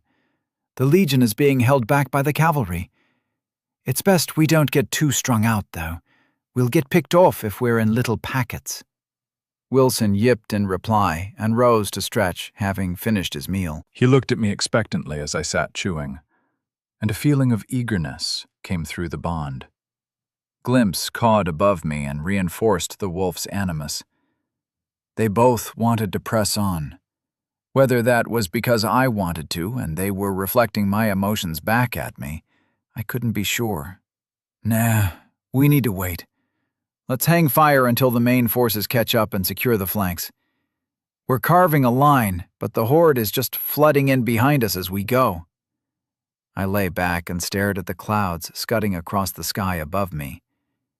I found the link to Mulius and was about to send an order for him to wait down it, when I realized he was already hurrying back north. Must have bumped into something he couldn't just eat. Getting up, I turned to the north as I brushed the muck off my legs and back, resulting in getting my hands covered in gore and bits of zombie. Damn. I needed to get back to camp and have a proper wash. Hot showers couldn't be that difficult to invent. Clip and Sulk should be able to knock together a basic version fairly easily. I found the threads to them in my mind after searching hard for them, but nothing had changed. I guessed they were still locked in competition for Velkit's favor. "Gonna have to ask Krill and Faye if there's anything we can do for whichever of the poor bastards loses," I muttered, shaking the worst of the mess off my hands. I waved as the Fangs jogged towards me. "Mond, you didn't leave us any?" Cause asked, looking around and stopping to lean on his spear. "There weren't many here, bloke. Wilson killed most of them." The wolf cocked his head one side and gave me a look that made it clear I shouldn't try to blame things on him. "So what's the holdup? Why stop now? We're only a few days from Heleth if we can keep this going." Jandak laughed as he pulled a skin from a ring and passed the water around. We all drank greedily. "The big guy has hit something and bounced off. All I can think is he's found some of Mortimer's pet wizards. That's the only condition I gave him to make him retreat," I said, taking the skin from Cos as he passed it my way. I nodded in gratitude and took a drink. "So, Finally, a real challenge. This undead shit is boring. The cavalry might struggle if they get bogged down, but the Legion has saved their asses every time it's happened, added Mune. He wasn't wrong. The Legion were terrifying in battle. They advanced in tight formation, the shortest Huskars wielding large rectangular shields and short stabbing swords in the front line. Taller giants armed with 6-meter-long spears formed the second and third ranks. As the horde washed against the shields, the spears stabbed down over the front line, and together they slaughtered the zombies. They were every bit as professional as I would have expected the real Roman army to be. The cavalry archers formed Cantabrian circles on the flanks, maintaining a constant stream of arrows and javelins on the zombies. Once they had thinned the numbers enough, a unit of lancers would smash through while the archers moved to the next group. It was becoming routine for the combined forces. The first couple of days on our way south had been easy. Then we'd started to push into the true body of the horde. It was a vast array of undead that stretched across hundreds of miles. The groups varied in size from a few dozen to hundreds. Mortimer must have emptied every cemetery from every major city in the south. That, or he had killed hundreds of thousands of people to turn them into his undead scourge. "How long?" asked Jandak. I raised an eyebrow to prompt him to clarify. "Until the freak gets here?" I checked the bond. "He's slowed down. We've probably got an hour or so. Shall we cook something? I'm tired of cold rations," I suggested. We set up a basic camp, fire burning merrily away as fresh meat was pulled from storage spaces and spitted over the flames. Wilson lay down and stared at the meat as Cos slowly turned the spits. "No, bad dog!" He earned a growl on the word dog. "Wolf, whatever. Mond, the wolf is growling at me," Cos complained. "Then don't call him a dog," I answered lazily. My attention was on Glimpse. I'd sent the crow ahead to see what had happened to Mulius, and the bird was now orbiting a few 100 feet above the giant. He'd been in the wars. He didn't need weapons or armor anymore. Anything he punched or kicked ended up dead. Quite often, they ended up as a spray of red at the end of a 3-meter-long footprint. Something had knocked the wind out of his sails, though. His left tusk had been snapped off, and that side of his face was swollen up, the eye almost sealed away. I sent Glimpse down for a closer look. Mulius's chest was a mass of bloody wounds, and patches of his fur had been burnt away. The fur was partially metal. A lot of good steel had gone into his construction, and the now visible gray skin that should have been protected by it had been scarred, bubbling up in places. Something had burned him badly. It was definitely magic that drove Mulius back. He's about as burned as that lump of aurochs. I pointed to a spit Cos had forgotten to turn for a minute, and that was blackening on the underside. He quickly rotated it 90 degrees and sniffed at me. "We should have brought some of the coven with us. They're much better cooks than Cossi," chuckled Mune. "Jandak could have kept working on his little—" A slap to the back of his head cut Mune off short. "I got that sorted, thanks," grumbled Jandak, as he shook out the hand that had whacked Mune on the head. "They're busy making forests on the steppe, remember? We'll have to survive on Coss's efforts." "Halen's with child?" Cos asked. "Well done!" "Don't know for sure. It'll be a couple of weeks, but she thinks she is. And that means she's back to being nice Halen and not threatening to lightning bolt me every 5 minutes. It's a relief, if I'm being honest." "Gotta keep the lady wife happy," I said. "Huh, so that's why the women are getting so many souls," grumbled Cos. "You don't want your sister to be powerful and safe?" I asked, a touch of anger entering my voice. Cos glanced up and shrugged before focusing on the cooking again. "Oh, I like that she can snap a normal man in half or pin him to a wall with spears of ice. But normal humans aren't the threats we need to worry about. You know what she's like, Mond. She'll go up against someone like us and get torn apart. She won't run or surrender like she bloody ought to because she thinks she's powerful. Brother, She's with the wagons. She won't be running into anyone like us. I wasn't sure who I was trying to reassure, him or me. He snorted and ignored me. The earth began to shake slightly. Whatever magic or skill it was that let the feral huskers move almost silently had been lost with Mulius's transformation. Here he comes, Jandak nodded to the south. And sure enough, a smoke-wreathed titan was lumbering towards us. Each step carried him 10 meters or so. He came to a stop by our fire, showering us with dirt. "What did you bump into?" I asked, as I brushed the mud from my pauldron, and Cause canceled the fire shield he'd cast to preserve our dinner.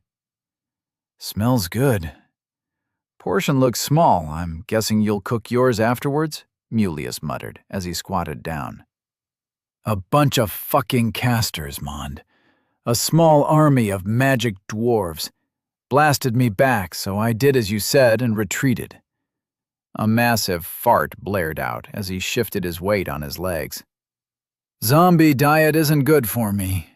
Got any more of that stuff?" I can dig a proper fire pit, and we can get a mastodon roasting if you like. "How many wizards were there?" I asked, while trying to hold my breath. "A couple of hundred. You're going to want to stomp 'em before the army gets here. Some good fighters as well. Little shits were fast for stumpies." Mulius chuckled. "Just make sure I can have some fun when you deal with them, okay? I owe the little shits." He pointed to his badly burned chest. "Doesn't that hurt?" asked Cos as he moved the spits away from the fire and slid the meat off. "This? Nope. It stung a bit when they hit me. Lost a couple of hundred health, but nothing too major. I'm sure the fur will grow back. Right?" He finished in a worried voice. "A couple of hundred? How many health points have you got?" snapped Jandak. 4,000. I'm an eater of cities, short ass. All will fear me. I used heal a few times, but what's the point? 10 health points per cast? Puh. I'll have to wait for it to recover naturally." "So when are we going to attack?" Mulius asked excitedly. An excited titan was a terrifying thing to behold. Glimpse was circling the enemy formation. Mulius had neglected to mention that they had a couple of thousand zombies as escorts, and there were perhaps 200 living humans at the center of the formation. They were moving west towards Helath and gathering up the horde as they went. "Tomorrow. Tonight we eat and sleep. Wilson, you can go hunting, mate, but stay close. Glimpse will watch over us. In the morning, we'll push in, get them to waste their spells, and then kill them. Don't eat the wizards, Mulius. I want any trinkets they carry." "Do you think the trinkets would come out the other end if I had already eaten some of them?" asked Mulius. Chapter 18. Good fight, bloke. We slipped through the night like ghosts. The Fangs and I were sneaking closer and closer to the enemy camp, while Mulius moved as quietly as possible a mile to our west. Glimpse could see him. He was hard to miss, after all, and was almost in position. I flashed the hold sign to my friends, and we all slid to a stop barely 500 meters from the sea of undead that surrounded our real targets. We waited silently, hands ready on weapons, as I tracked Mulius moving slowly closer. He could move relatively quietly if he went slowly. Quiet for someone who would have to bend down to check the guttering on a 4-story building, at least. When he was in position, I flashed the "Ready" hand sign, and the Fangs nodded and grinned. I sprinted forward, my friends close behind me, and as soon as I was in range, I cast Burning Skies. Whatever organizational power the necromancers could exert over the swarm of undead, they had very helpfully gathered them into a nice, dense target for me. Red clouds gathered quickly, and fireballs began to pound the earth. The upgrades to intensity and detonation impacted the effectiveness of this spell as well. When the streaks of fire hit the ground, They exploded into 11-meter-wide balls of sunfire. Reanimated humanos slain times 795.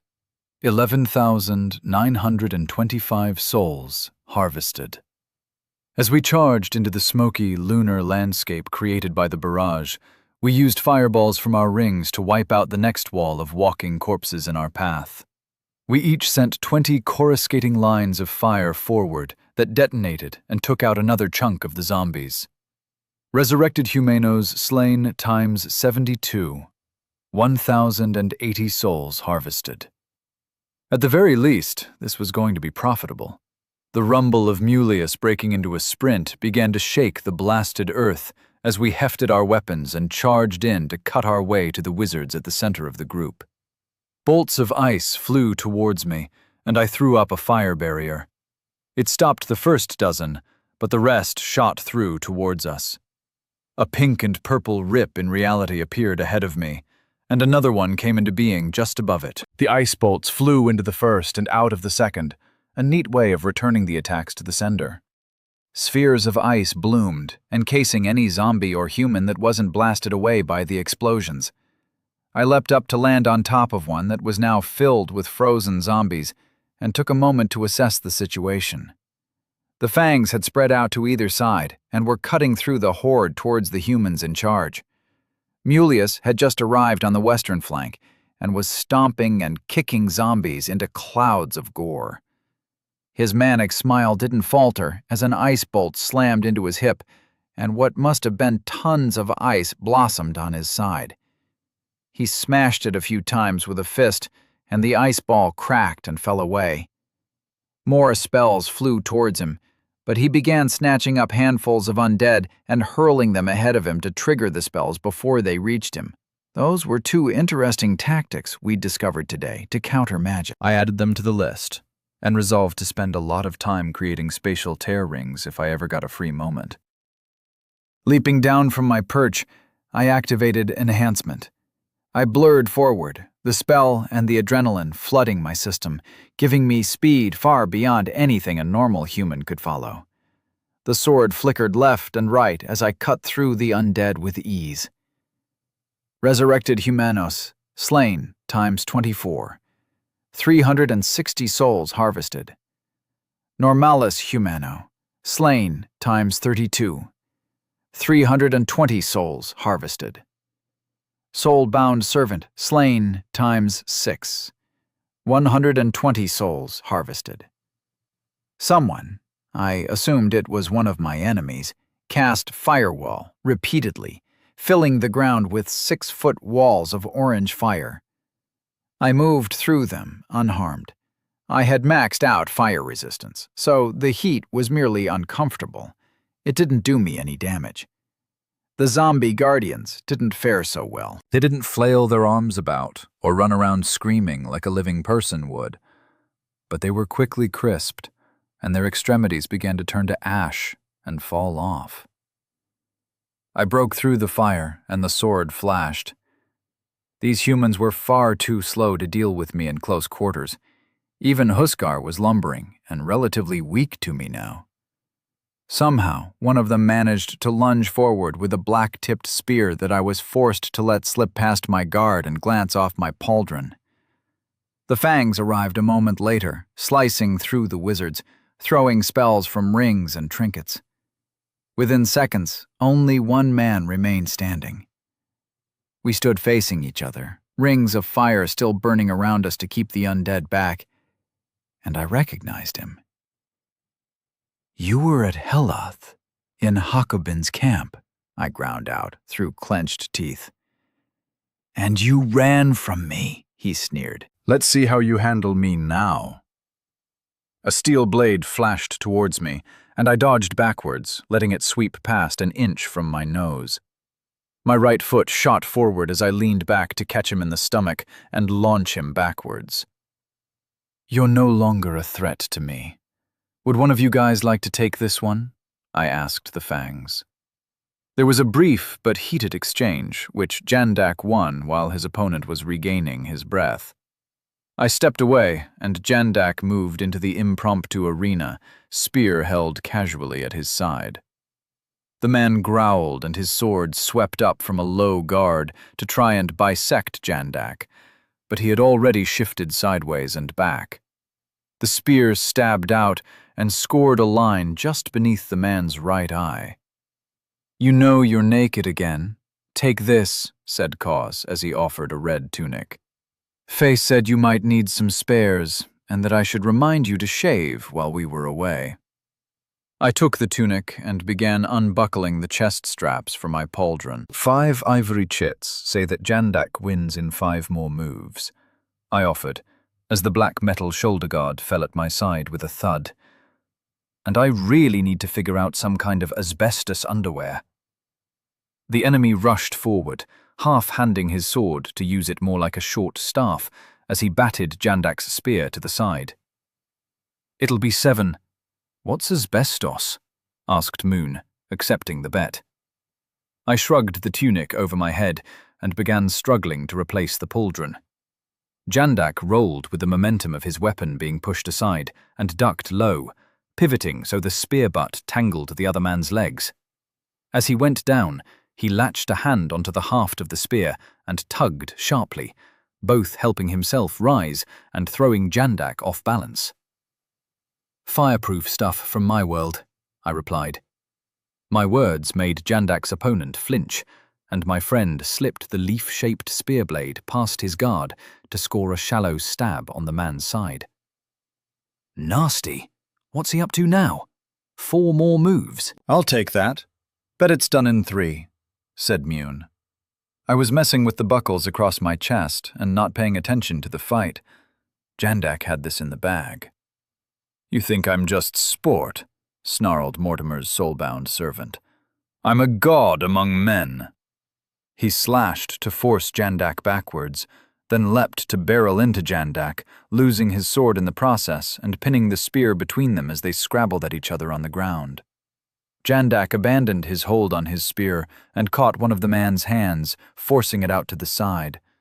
The other he snatched just as it was grasping at his throat, and they were locked in place for a time, neither of them able to do much more than squirm or grunt.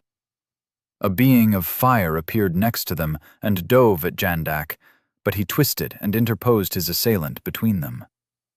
"Oh, bad form. Jandak hasn't used any magic yet," laughed Cause. "He started it," growled Jandak as he rolled to his feet, holding the other man in one hand. I assumed he'd finally decided to use enhancement. The minor wounds on his face began to knit closed as well, and whenever the fire spirit moved, Jandak thrust its master into its path. "Don't kill him! I want to ask him some questions when you're done," I snapped. And a blow that would have been lethal was transformed into a head-ringing slap that dazed the soul-bound servant. Jandak danced backwards, keeping the man held between himself and the fire spirit, which ignored the rest of us until it vanished. The only evidence of its existence was burning footprints left in the grass. "Are we counting the wrestling as a move? I think I won if we don't," I said as Jandak repeated his blow to the temple and the man went limp. "What an ass." "No, it doesn't count. Kos wins," muttered Jandak as he threw the body down. "What are we doing with him? Blinding and clipping his fingers like Getha?" he asked, looking at me. "Maybe a blindfold will be enough this time," I offered. Without the cold fury at having murdered probable innocents, I wasn't sure I could find it in me to torture the man. He was a slave to Mortimer, and while it seemed he'd bought into the lies, I couldn't punish a man simply because he was arrogant and stupid. Could I? Probably not. "Can I eat that one?" boomed Mulius as he kicked the remaining zombies back into true death nearby. "No, you bloody can't," I barked. "Blindfold him and bind his arms and legs with wire. If he's difficult, we'll give him to the women after we get as much as we can out of him. If he's helpful, he goes to the moons quickly." What was left of the horde was disintegrating as the power of the necromancers faded. Mulius dealt with most of them in his now preferred fashion, leaving gory footprints in his wake. The fangs spread out and cleaned up the ones the Titan missed, while I carried our prisoner outside the devastation of the battle. I got a fire going and began boiling some water for Ched as Jandak came and crouched next to me. "Good fight, bloke," I complimented, and got a savage grin in response. "He was boosting throughout. The fire spirit was a desperate gambit," he replied, as I poured out a cup of Ched and passed it over. "You were playing with him?" I took a sip of my own as the other fangs approached the fire. "No, he was a tough son of an Aurochs. Well trained, he knew how to use his strength." "We should get some of that artifact gear from the Huskers for you guys," I grumbled. Aside from being my friends, these three represented a massive investment of souls. I ought to give them the best chance of survival I could. "Krill won't be happy about that," said Mune. "Cheers," he added as I passed him a cup. "Krill isn't in charge," I muttered. "Can I get some of the Legion's gear as well?" blared Mulius from above us, having managed to sneak up behind me. "It won't fit you, bloke. You'll be fighting with fist and foot for the foreseeable," I answered. "You know you've got 2 dots now?" asked Cause, nodding to my left arm. I held it out so I could see, and sure enough, above the tip of the spear, I now had 2 golden dots. The Smith duel is over then. I wonder who won. I stretched out in my mind, searching through the hundreds of bonds, but being so far away made it hard to differentiate. Once we gather the army at Heloth, I'll run north and see who got the curse. We might be able to help him.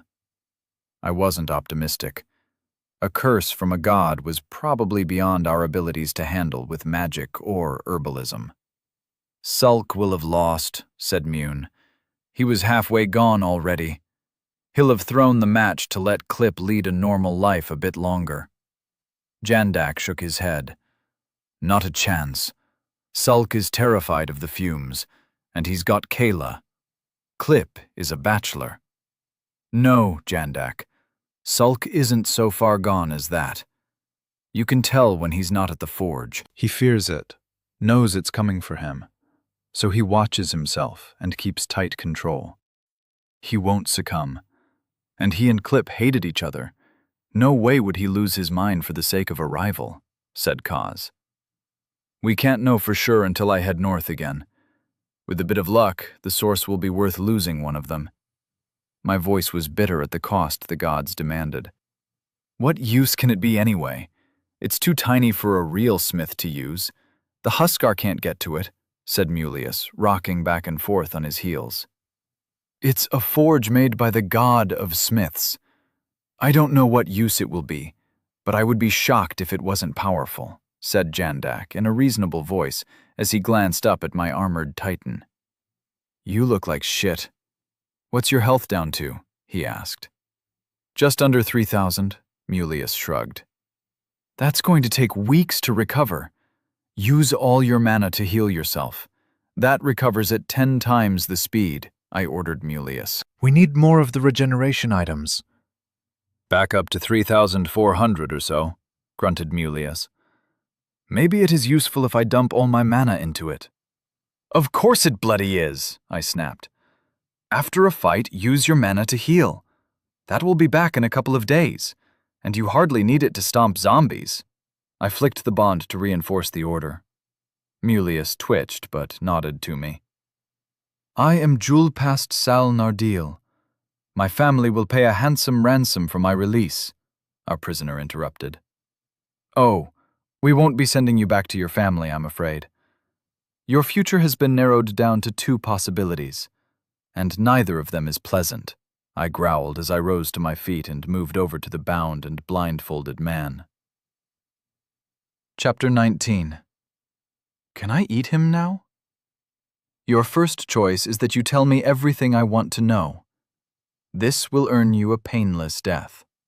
The other is that me and the boys here make your life very painful. We'll keep you alive using heal, and when we think we've gotten as much as we can from you, we'll hand you over to the women.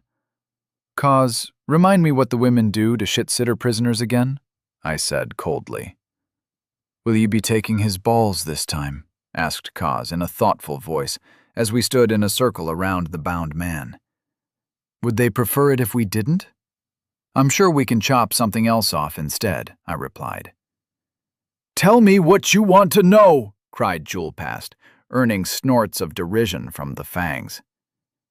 "When were you made?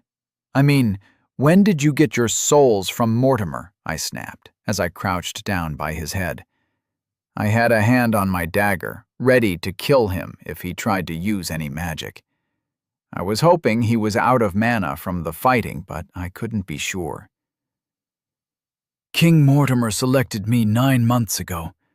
I was champion in the fighting pit, and I caught his eye as a candidate for godhood," he babbled. Godhood?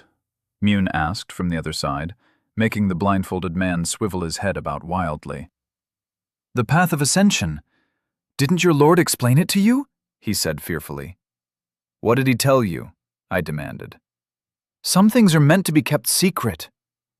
I shared a grin with the fangs, who suppressed their chuckles. "Only that I could one day walk in the company of gods. I'd be stronger and faster, quicker than a mere mortal could ever hope to be. But I had to worship him and be loyal." I glanced up as the smiles on my friends' faces had turned to sneers. "You worship him?" asked Cause quietly. He was crouched near the man's head, and Julpast craned his neck back to point his face in the direction of the words. "My king is a demigod," he stuttered. "Does he answer your prayers?" "Is he answering them now?" Jandak demanded, and Julpast flinched at the voice of the man who beat him down. "Not right now," Julpast said bitterly, earning harsh laughter from Jandak. He lied to you, and you know it. What kind of army is he sending to us? Just swarms of undead? I demanded. "No, Lord. He has thousands of mortal soldiers, tens of thousands. A cadre of wizards numbering in the thousands and hundreds of powerful soulbound. He has nightmarish monsters the size of palaces, and siege engines that can rain fire from afar. He's unstoppable, Lord. Please, I beg you, make peace with him and allow my family to pay my ransom. They'll make you rich beyond the dreams of these savages. You'd be as wealthy as one of the divines deserves to be." I stepped back and walked away for a minute. This bloke would die. None of his temptations or pleas would change that. But he had already given me some food for thought. "Pah! What are these monsters compared to our titans?" said Cos in a derisory voice. "That fiend is big, but it's just a mortal form. The abominations eat what they kill and grow bigger and stronger." "They'd eat that overgrown ervile as a snack," Jelpist replied, a touch of confidence entering his voice. "Maybe you'd like to think about my off—" I kicked him in the head, knocking him unconscious. "He was annoying me as well, but we were just getting somewhere," complained Jandak as he stood up and stretched his legs. "Huh. The guy deserved more than a kick in the head. Divines? Souls leading to becoming gods? What an idiot," Cause said, but he shot me a questioning look. "I don't know about that. Next time Aresk has a chat with me, I'll ask him, but it sounds like indoctrination to me," I muttered as I paced up and down. Then I explained what indoctrination meant, and they nodded sagely. I shifted my pauldron slightly and glanced down at the unconscious soulbound. "What about the monstrosities? Anything like that in your old stories?" I asked. "Things the size of houses that eat stuff and get bigger?" asked Mune with a raised eyebrow as he waved a hand at Mulius. I represent that, the Titan complained. "Resent, bloke. And no, you bloody don't. The only way you'll get bigger is if you get fat from all the zombies you're going through," I replied. Mulius lowered his right hand and tried to drop the fistful of zombies he'd been raising to his mouth behind him, without us noticing. "I thought they gave you the shits," asked Jandak. "Still better than nothing," muttered Mulius as he wiped his hand on the fur on his leg. "That was good work with the spatial tear spell, reversing their spells back at them," I told the fangs. Cause looked pleased with himself, so I figured it was my brother-in-law who had made it work. Same with you, Mulius, throwing the bodies into the bolts and detonating them early. We will need to include that kind of information in the after-action briefing. Stuff like that will save lives when we head south. None of you can chuck zombies like I can, Mulius said with a chuckle. No, but we can build machines to do something similar. Launch a bunch of pebbles into the spell's path, and it will have the same effect, I said. Julpast groaned and tried to roll over, but his binding stopped him, so he just twitched and spasmed in place. My dinner is waking up, rumbled the Titan with a wink at me. Welcome back, Julpast. How has Mortimer got so fucking many dead men wandering about? I nudged him with a foot, demanding. They aren't just men.